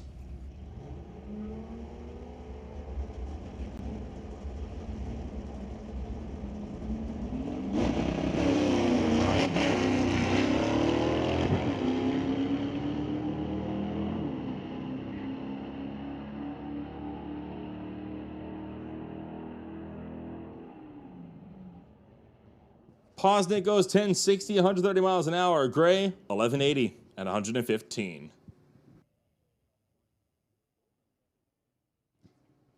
About 550 people watching us on MRP Lordco TV right now. Thank you all so much for joining us, wherever you may be watching from. And an even bigger thank you to all of you folks out here in the stands for joining us on this absolutely beautiful Smoke, Fire, and Thunder Saturday. Make sure you're getting lots of water in your system. Half Track Snack Shack is currently open for lunch. Pro Shop still selling MRP apparel. Just across the way from it, that's located around the 330-foot marker down here on the tower side of the racetrack.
Round 2 of eliminations kicks off strong for Tyler Smith as Josephine turns it red on the tree in round 2 of eliminations. Pay attention in the pits, attention in the pits, and attention in the grandstands as well. If you are the owner of a gray Nissan Rogue, license plate WM as in Mike, 143A, your vehicle is reported to making a loud beeping sound in the parking lot. That is a gray Nissan Rogue, license plate WM as in Michael, 143A. Your vehicle is making quite the racket in the parking lot. Might want to go down there and check and see what that's all about.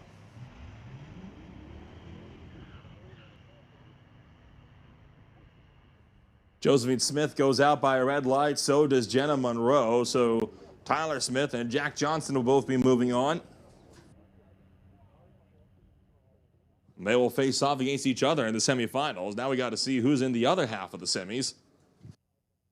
James McNeil and Ian Dalla. The 2000 Ford Mustang from McNeil Racing Team of Lordco Auto Parts dials a 957 to Ian Dalla with the Acura TLX dialed to 965.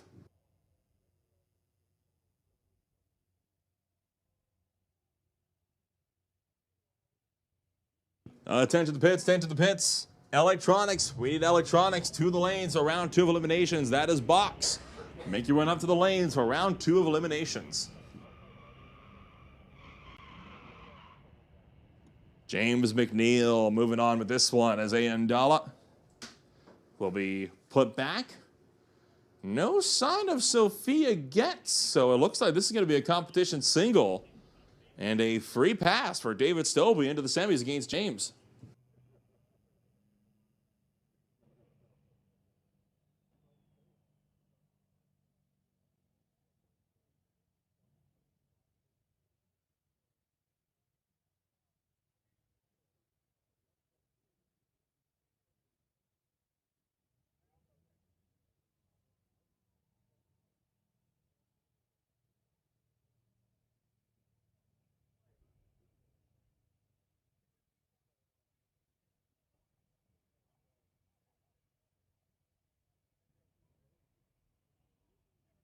Well, better late than never for Sophia Getz. Talk about just barely making it to the call. David Stobie was already half staged as they rolled around the corner. They were able to get him backed up in time, so this will be a pair now. Cutting it a little bit close there on that one.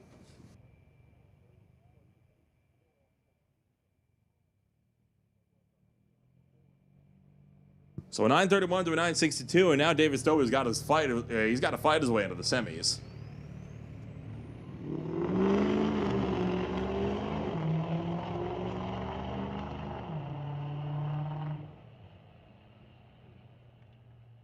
And it'll be Sophia Getz moving on.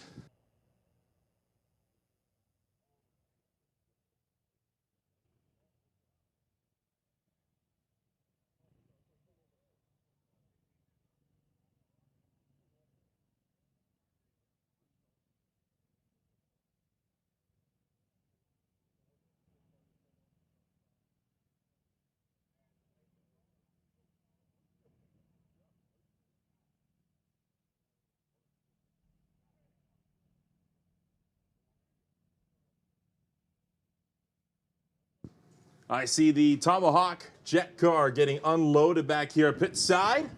They are set to make their first hit at about 5 o'clock p.m. here this afternoon. Good to see Tomahawk back on the property. They've been making some stellar runs as of late. And they've made some good ones here at Mission Raceway Park as well in these past couple years.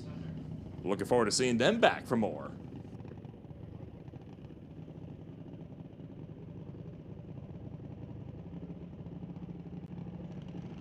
So back in the Junior Thunder here for round 2, it's Grayson Moss versus Danica Harder.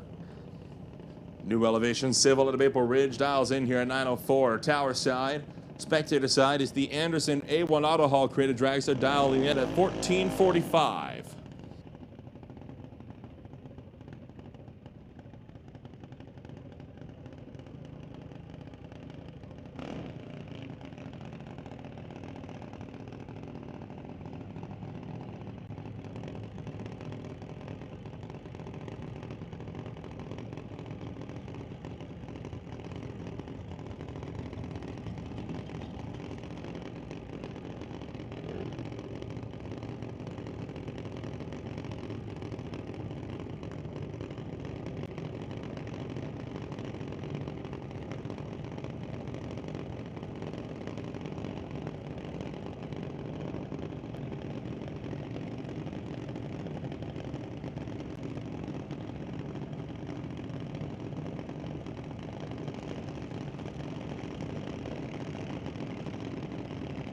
One away, a long wait for Grayson Moss, and he couldn't be patient enough. Danica Harder, just like in round 1, free pass.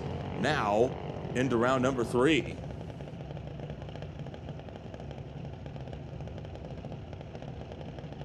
And in fact, that's going to give Danica Harder a bye straight into the semis.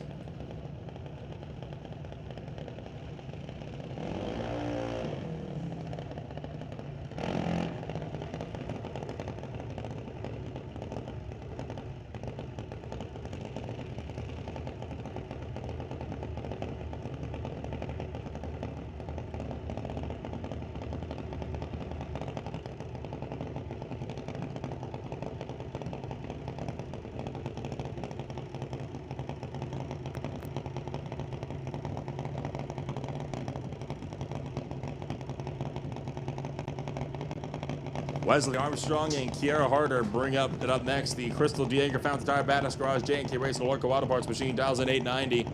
The Anderson A1 Auto Hall with created dragster dials in 1390. One away. Two away.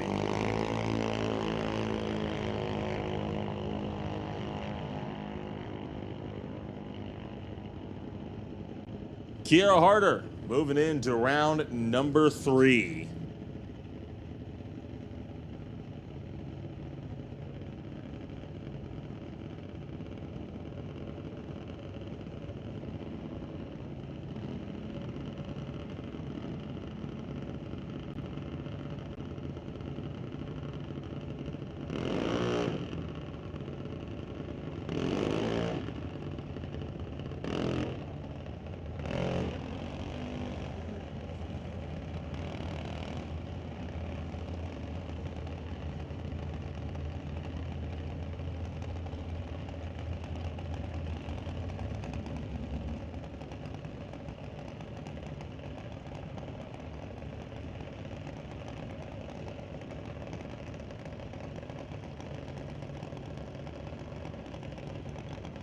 Next up, it's Dallas Jackson and Alex Green, TK Hot Rods, Bayer Workplace Safety Solutions, Rodrigue Family Racing, and Cascade Capital Machine. Dialing 1196 to Alex Green's True North Mechanical, Lordco Auto Parts, and Green Brothers Racing Drags are dialing in at 890.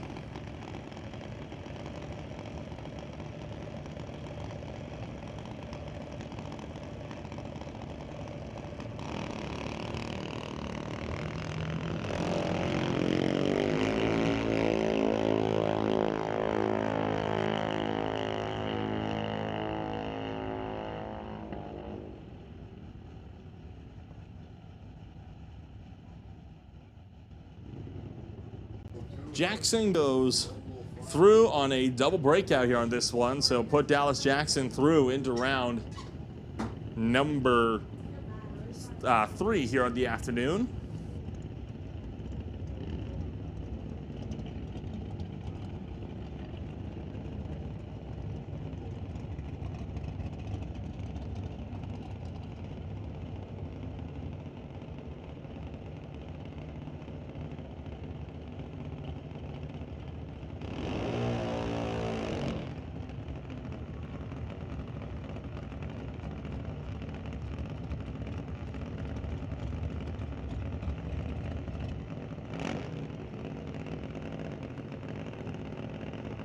Cadence Rodrigue coming on up here with the bye run after taking out Aubrey Hayward in round 1. Will face off against Kiera Harder in the 3rd round of competition later on this afternoon.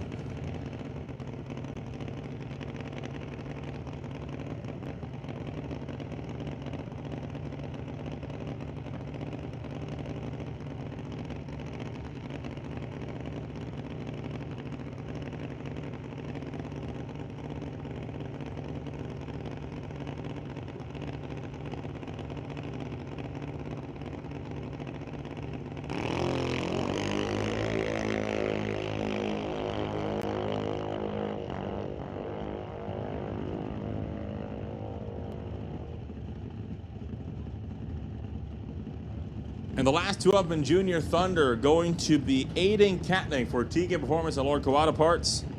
Squaring off against Nash Golan for Lordco Auto Parts and Milron Truck Body. 9 seconds over here in the TCS lane, and it's 11.9 for the Lordco lane.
Katnick clocks in a 907, 68 miles an hour. He will take out Nash Gallant to close out Junior Thunder. Now we roll into Lightning.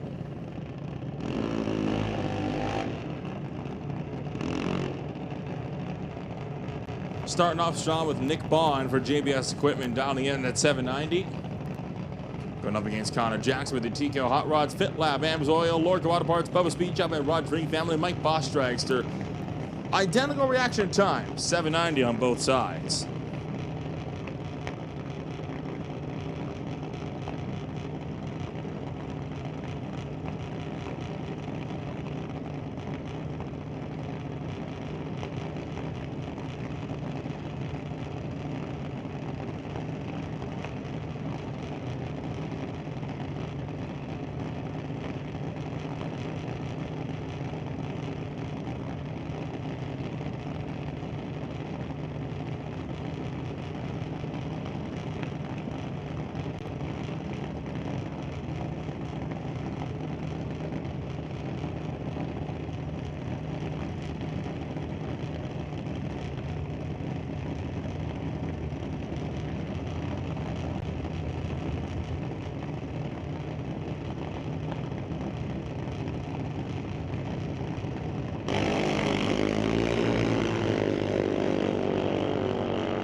Nick Bond, the first driver to lock himself into the semifinals, and with that, he will be buying his way into the final round as well. A single pass for Nick Bond coming on up in the semis.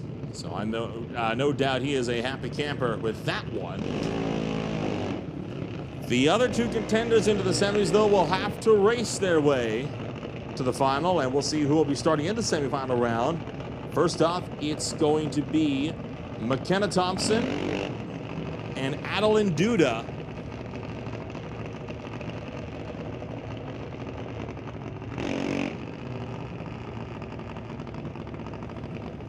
McKenna Thompson dials in 791 for the JBS equipment machine. Duda dials in for the KJO Holdings Bumper to Bumper Performance World Junior Dragster, dialed in at 793.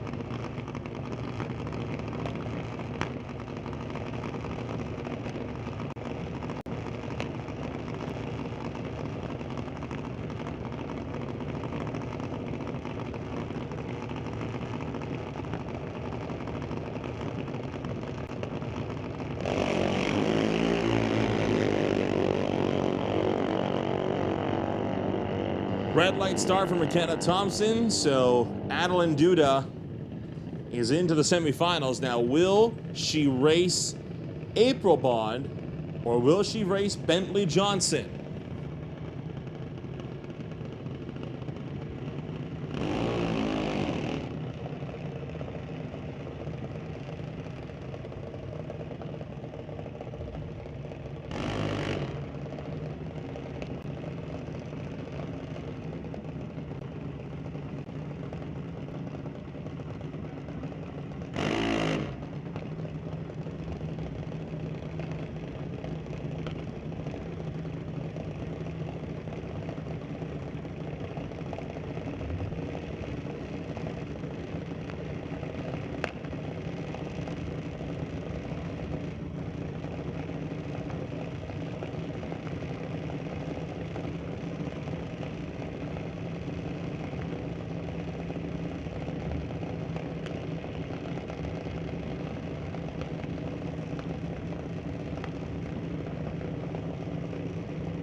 Pay attention to pits, attention to pits. Electronics, final call for electronics. Electronics, final call. You are about to run. Electronics, if you are not in the lanes, you're officially late. Electronics, to the lanes. Final call, or we are running without you.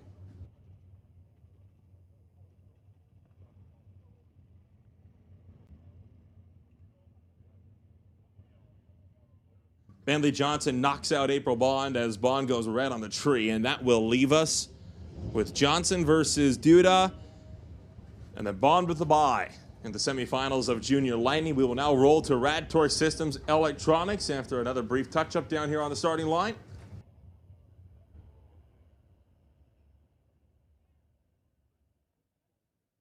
As we gear up for round two.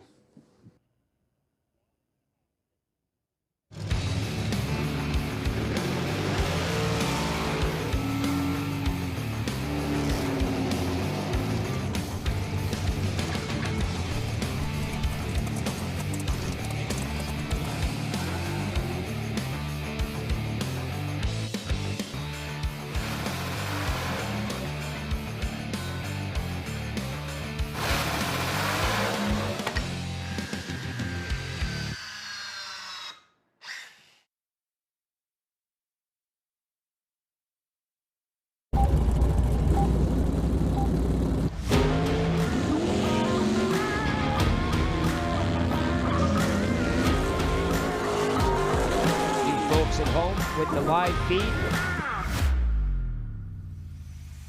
The little Ford Ranger, the vanishing one stunt team.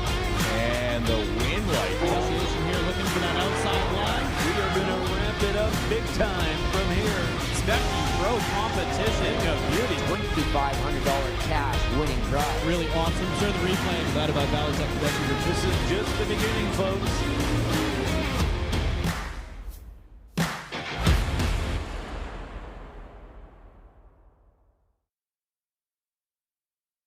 Hi, I'm Devin Handel. I'm with Tristan Plumbing. I'm the lead foreman here. You need people that you can trust. We like to promote within our company because we know we can trust the guys that are within it. We do have a good competitive wage program. I was working for another general contractor and I wasn't really having the best time. I just talked to the foreman there. I saw opportunities with Tristan. I decided to take them and it's been great. Workers, people in their mid-20s, or even people looking for just a new kind of career, it's been an awesome opportunity to get in right now.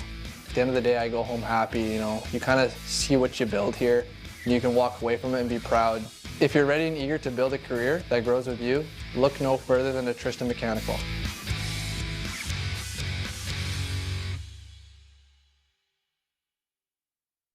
It's not just a job, it's JBS equipment. People work here because they're proud of this equipment.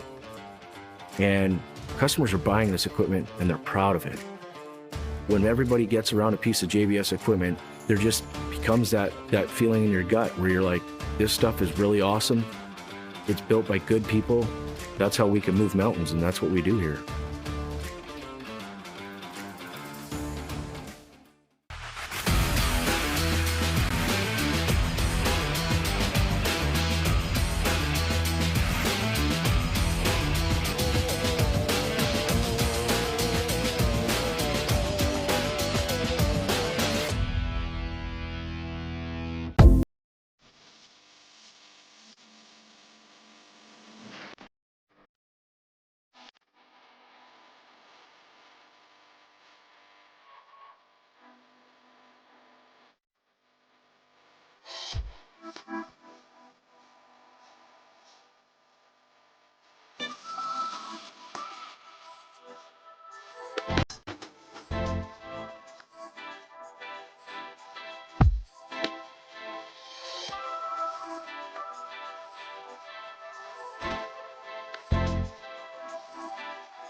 So back to racing here.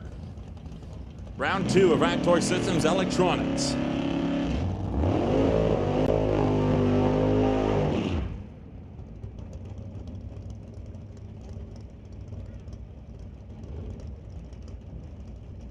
Steve McKenzie dials in 899 of the Cavalier, racing against Javon Brar, dialed in 1072 with the 1978 Camaro Z28.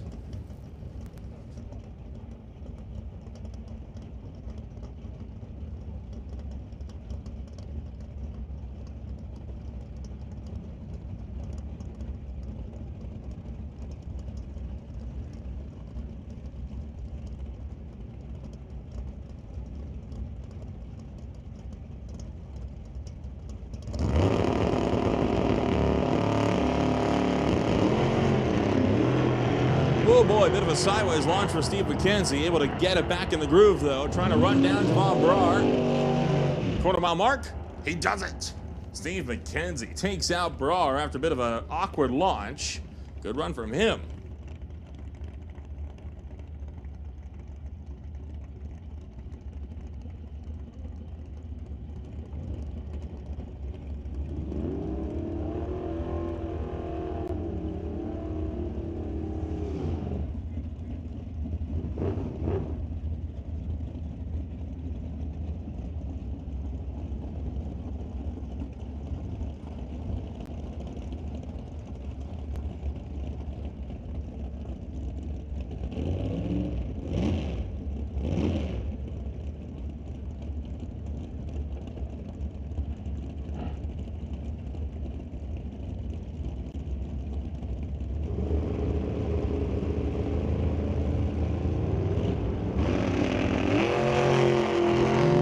So it is pertinent that I make an announcement. This one going out to the folks that might be wandering around, whether you be pit crews, whether you be fans of the track or the race we're putting on this afternoon.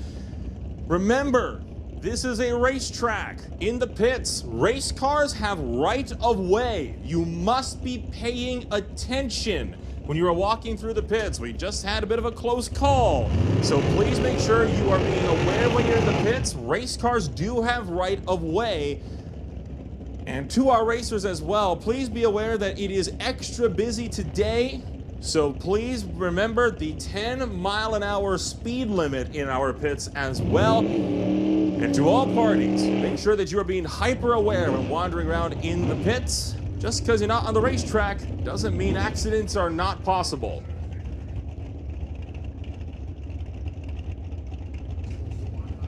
Daryl Tippy takes out Emily Gerard on that last pass. Will bring up Monique Ambrosi and Brad Powell.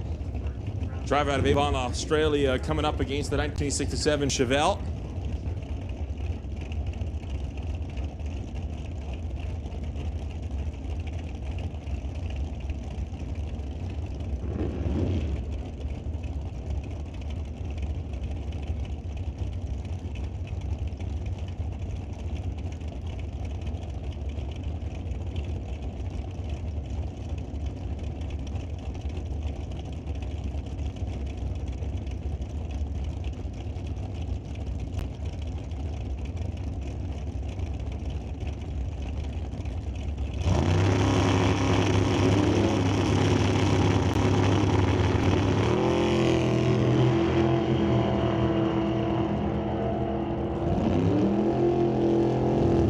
Quarter-mile mark as both drivers leave on greens. It's Brad Powell knocking out Ambrosi. And just like that, Brad Powell is in around number 3.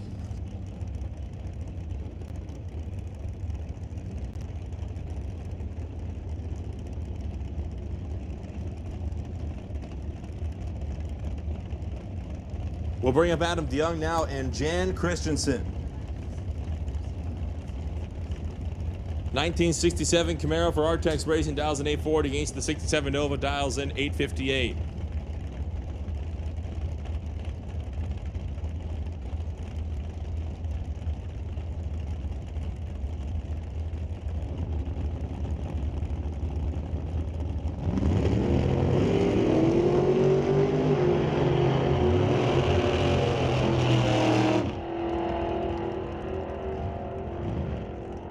Christensen gonna go 8:59 to take out DeYoung by just 0.02 of a second. DeYoung was only 6 now off the dial, but with him being down on the tree, it wasn't gonna last. Next pairing up, Aaron Young over here tower side. Jamie Bailey on the Lordco side. So a PSP drag started Chetwynd racing up against the inline Drilling Nova. 8:10 to a 9:38.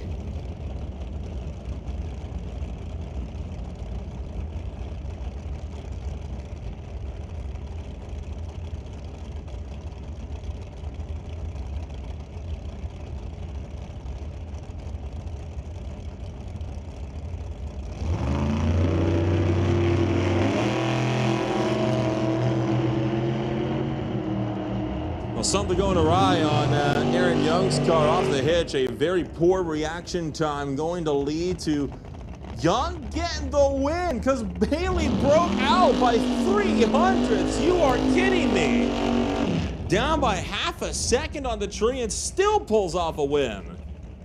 Talk about lucking into it.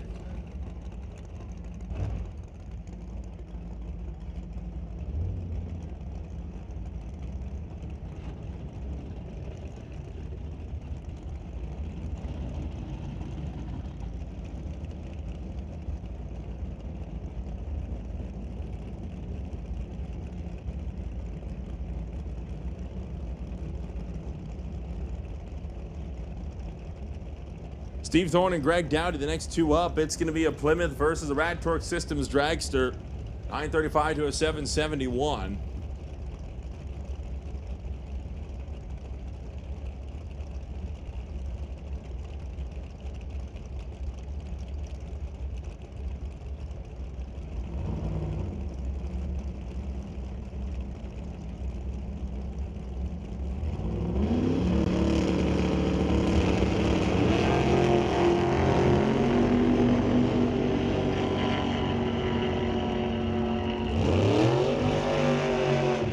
Well, Greg Dowdy moving on as Steve Thorne with a near 3-second reaction time on that one.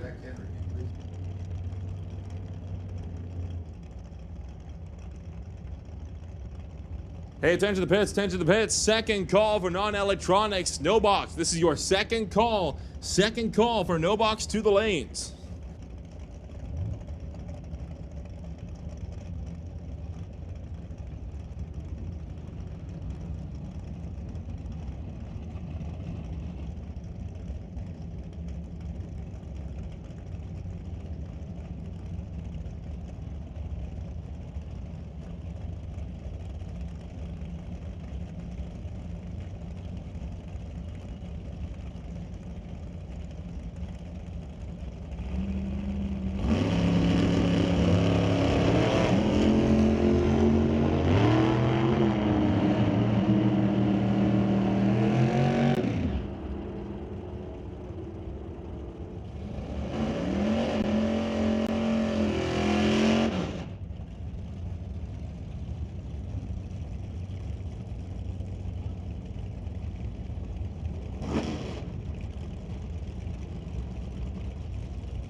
Ron Fawcett, Model T, takes out Andy Hansen. We'll now move on to Lorette Schwartz and Stefan Robert as Schwartz going to take that one away from him. And that brings up now Kevin Garlock.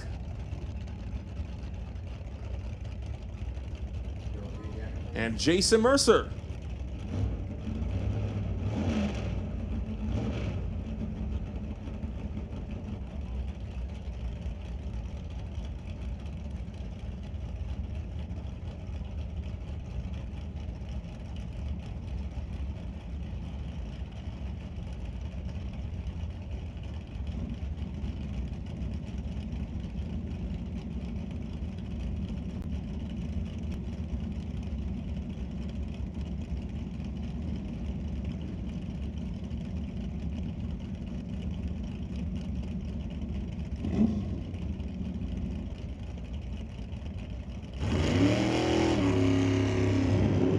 Red light start big time for Jason Mercer as he is out. Kevin Garlock will move on to round number 3. And that will leave Craig Johnson as the bye run.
So into NoBox.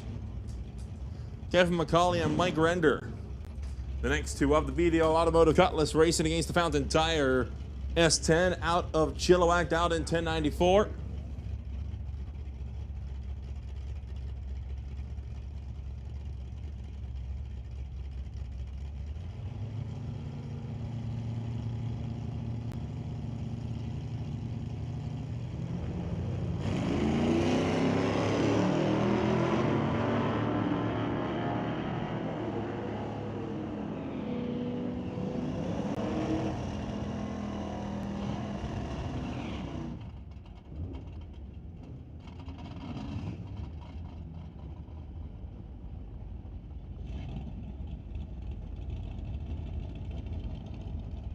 But Mike Render takes out Kevin McCauley on the first round of NoBox here in E2.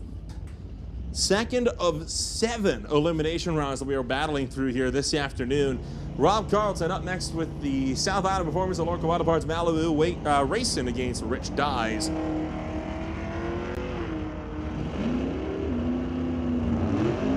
Well, I think I know who's won this one. When the reaction time starts with a 6, yeah, you're not going to win that one. Rich Dyes is moving into the next round.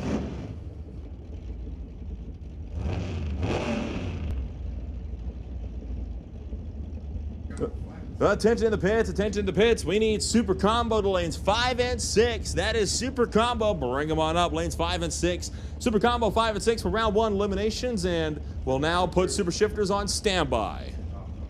As well as Top Comp. Artex Racing Top Comp, you are also on standby.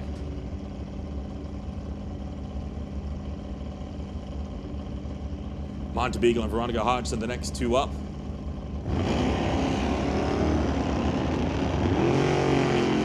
Beagle now chasing down Hodgson.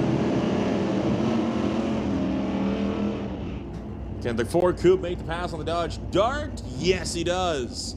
Hodgson breaking out of the top end, giving the win back to Montebeagle.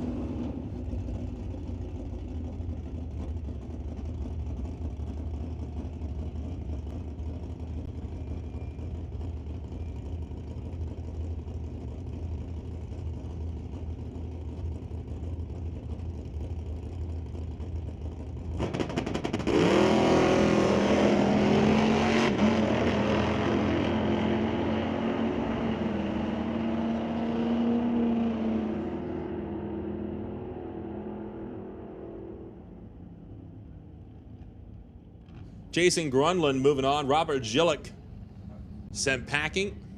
We'll bring up Brendan Piskacek and Ralph Ehlers, the Buick Racing Motor Canada with Thomas Mustang, now racing against the Junkyard Dog Fox body of Ralph Ehlers, dials in 1083.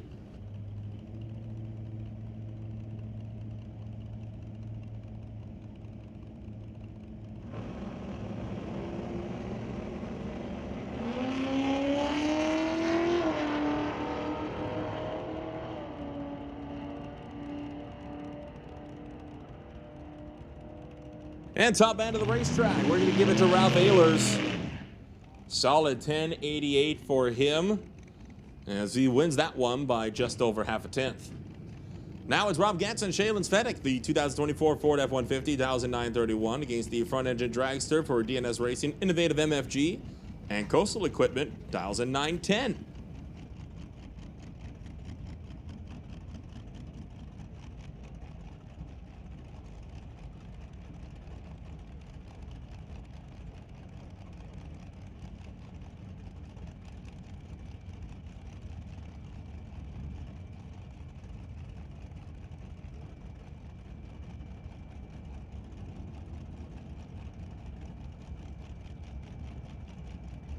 Attention to the pits, attention to the pits. We need Super Shifters to lanes 3 and 4. Super Shifters lanes 3 and 4. Shifters to lanes 3 and 4. And Rob Getz, again, slow at the top end of the racetrack. But wait for it now. He takes the win because Fedek was under by 15 thou.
Well, we keep racing our way through round number 2 of NoBox as Jessica Armstrong and Daryl Tippy are the next 2 up here.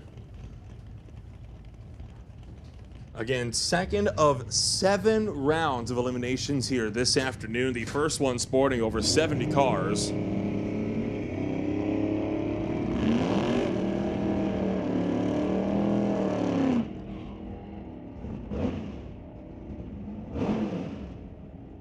Jessica Armstrong gonna go 13:39, but it's not gonna be enough. Daryl Tippy moving on by about a 1/10 and a half.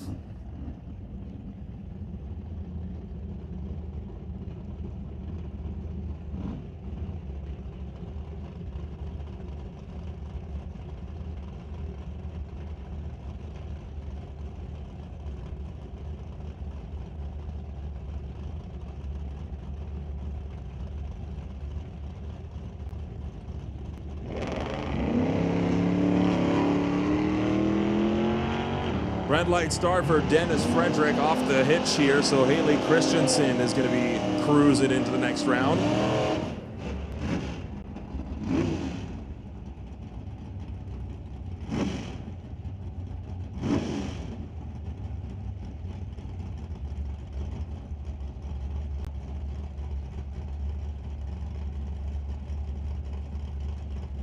Now it's Dave Jung and Chris Stone, the JBS Equipment Camaro, racing up against the 1968 Stone Cold Racing Willowbrook Motors, Lordco Auto Parts, BG Fuel, and Mopac Auto Supply Dart. Huge red light for Chris Stone. Dave Jung moving into round number 3.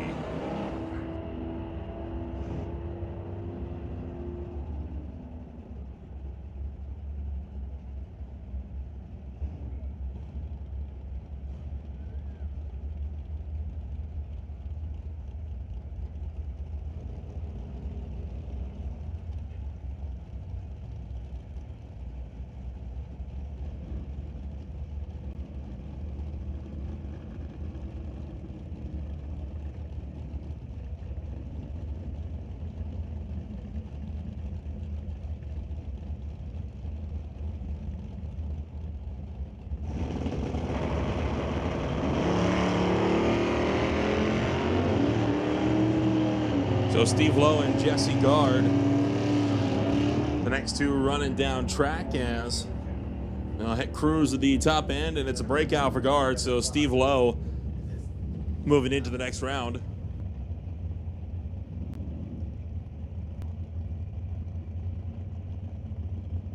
So Richard Love now brings up the 2003 Extreme pickup for Lightning Wash and Detail and SS Motorsports 1395. Ray Bollinger.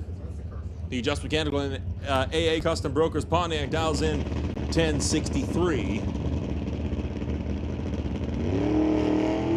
Launch start, it pays off. Richard Love goes red.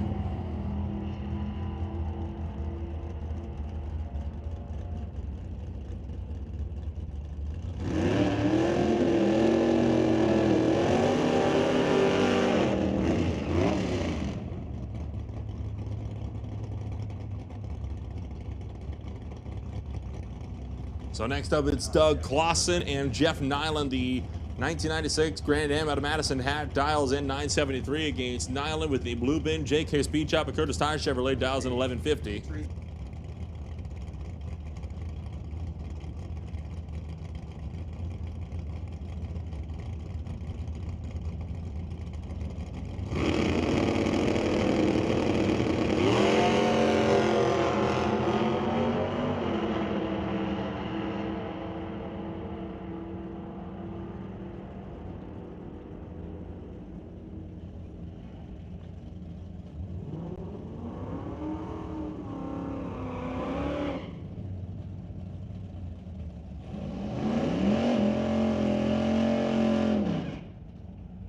So Doug Clausen brings it up against Jeff Nyland. We'll now bring up Jim Stahl and Lorenz Schwartz.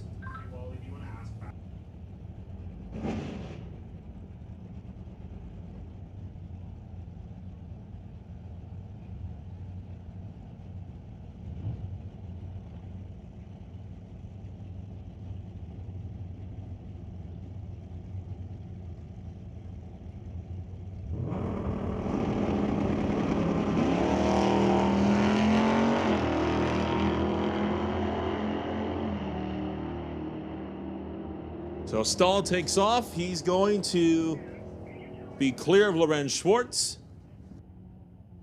And that will now just leave Craig Johnson and John Tabak, the last pair.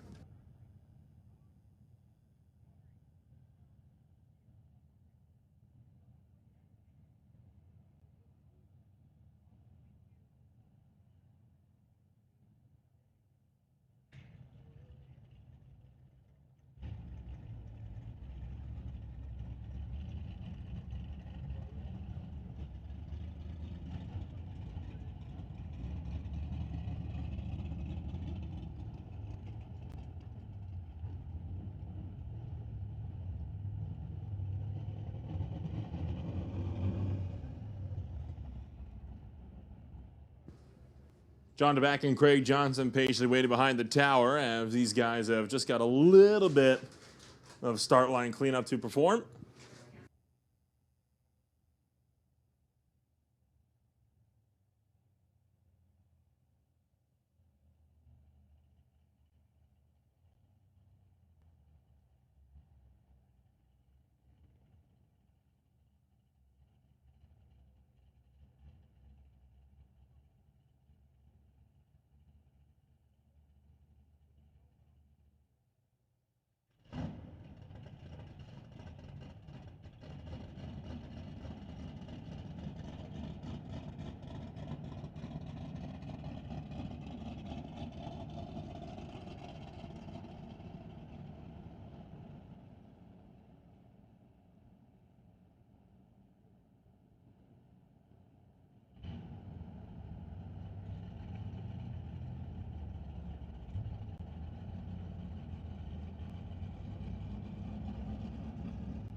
Hey, attention in the pits, attention in the pits. We're going to make the call for top comp. We need top comp down to the staging lanes to be laddered, please. Top comp, come on down to the staging lanes to be laddered.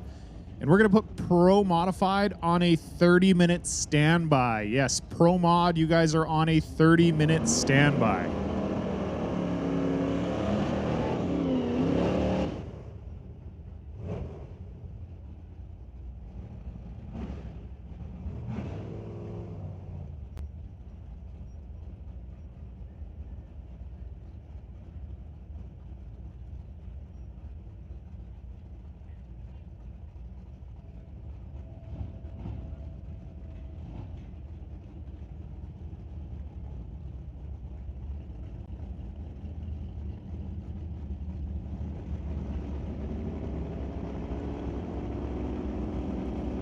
Our final pair here in our non-electronics category is John Tabak against Craig Johnson.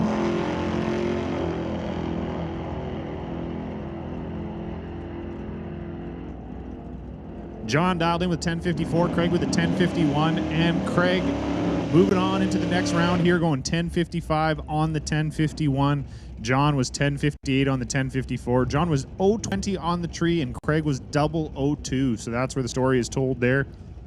Craig Johnson double 02 on the tree, taking the win at the end of the track there. Moving us into our Lordco Super Combo category. Bringing up Steve Veach in the 72 Plymouth out of Courtney, BC in the left lane here against Martin Rochelle in the right lane, driving the 78 Malibu. Both of them running the 1090 Super Street Index.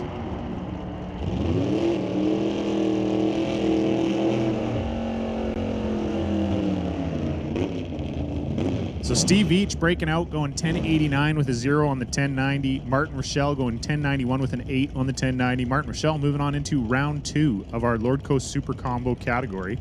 Bringing up Curtis Munson in the 81 Malibu out of Seashelt. And Brad Powell in the right lane in that Chevelle over there. Both of them running the 1090 Super Street Index.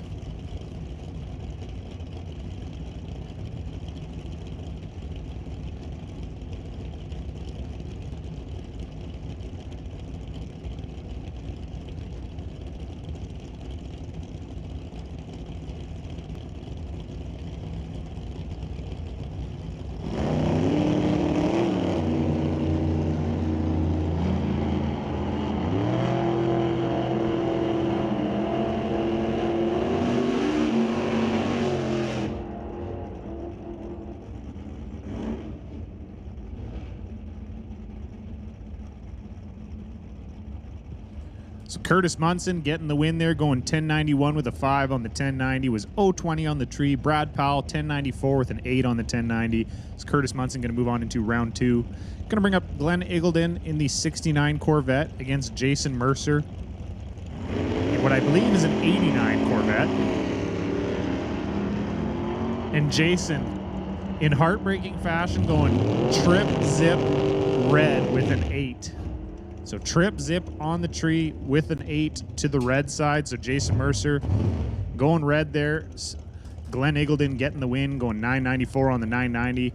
Bringing up our next pair, Sylvia Hookstons in the left lane, driving the 66 Ford Mustang known as the EP, and Warren Jacobson over there in the right lane in the 67 Chevy 2. Both Sylvia and Warren running on the 1090 Super Street Index. So Glenn Eagledon, the only car in the field running the 990 Super Gas Index.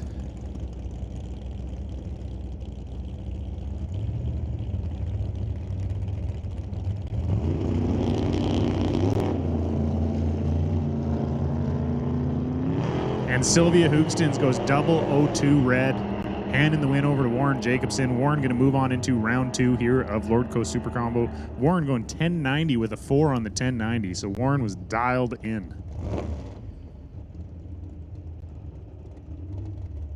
Which will bring up our final Super Combo car here. Dan Parsons in the 70 Duster. Got himself a nice little buy here in the first round, running on the 1090 Super Street Index.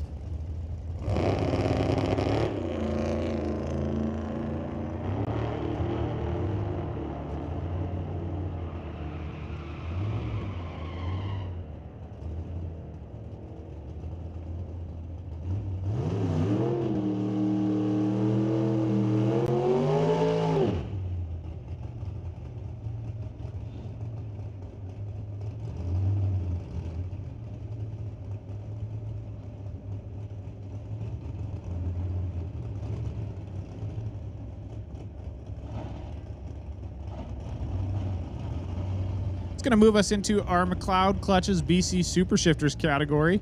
Bringing up our first pair here, Keith Winterbottom in the 68 Camaro facing off against Daniel Piskacek in the right lane there in that little convertible Fox body Mustang. So Keith with a 930, Daniel with a 1426. Daniel well, not very red, but going red, 033 red.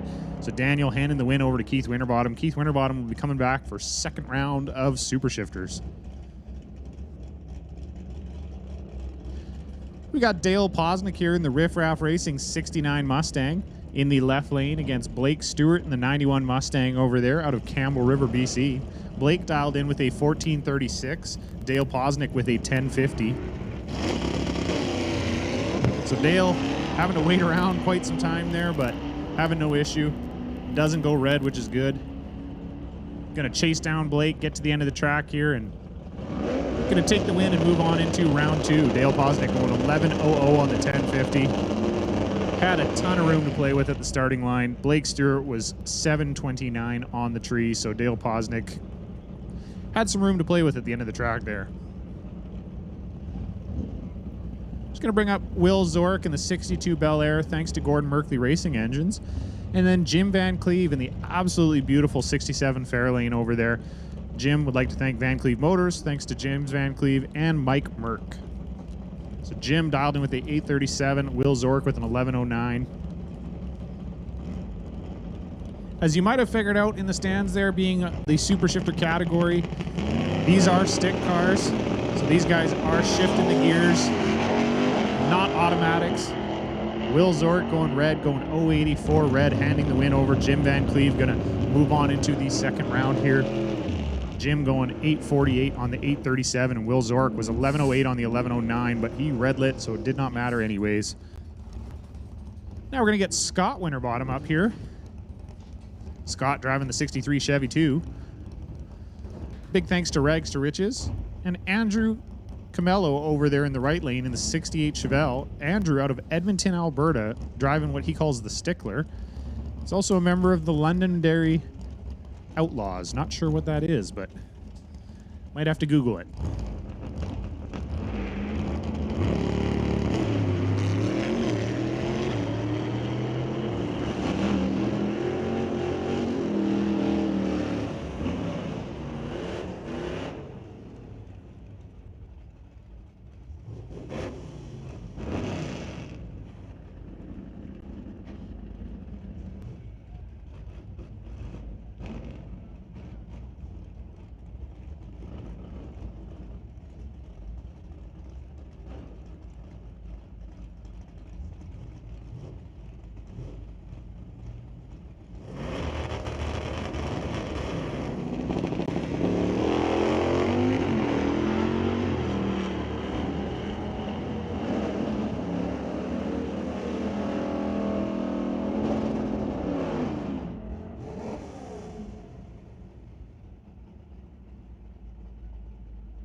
So Rich Graves in the left lane there, going 1181 on the 1169, taking the win against John DePork. John DePork was dialed in with a 1010, went 1017.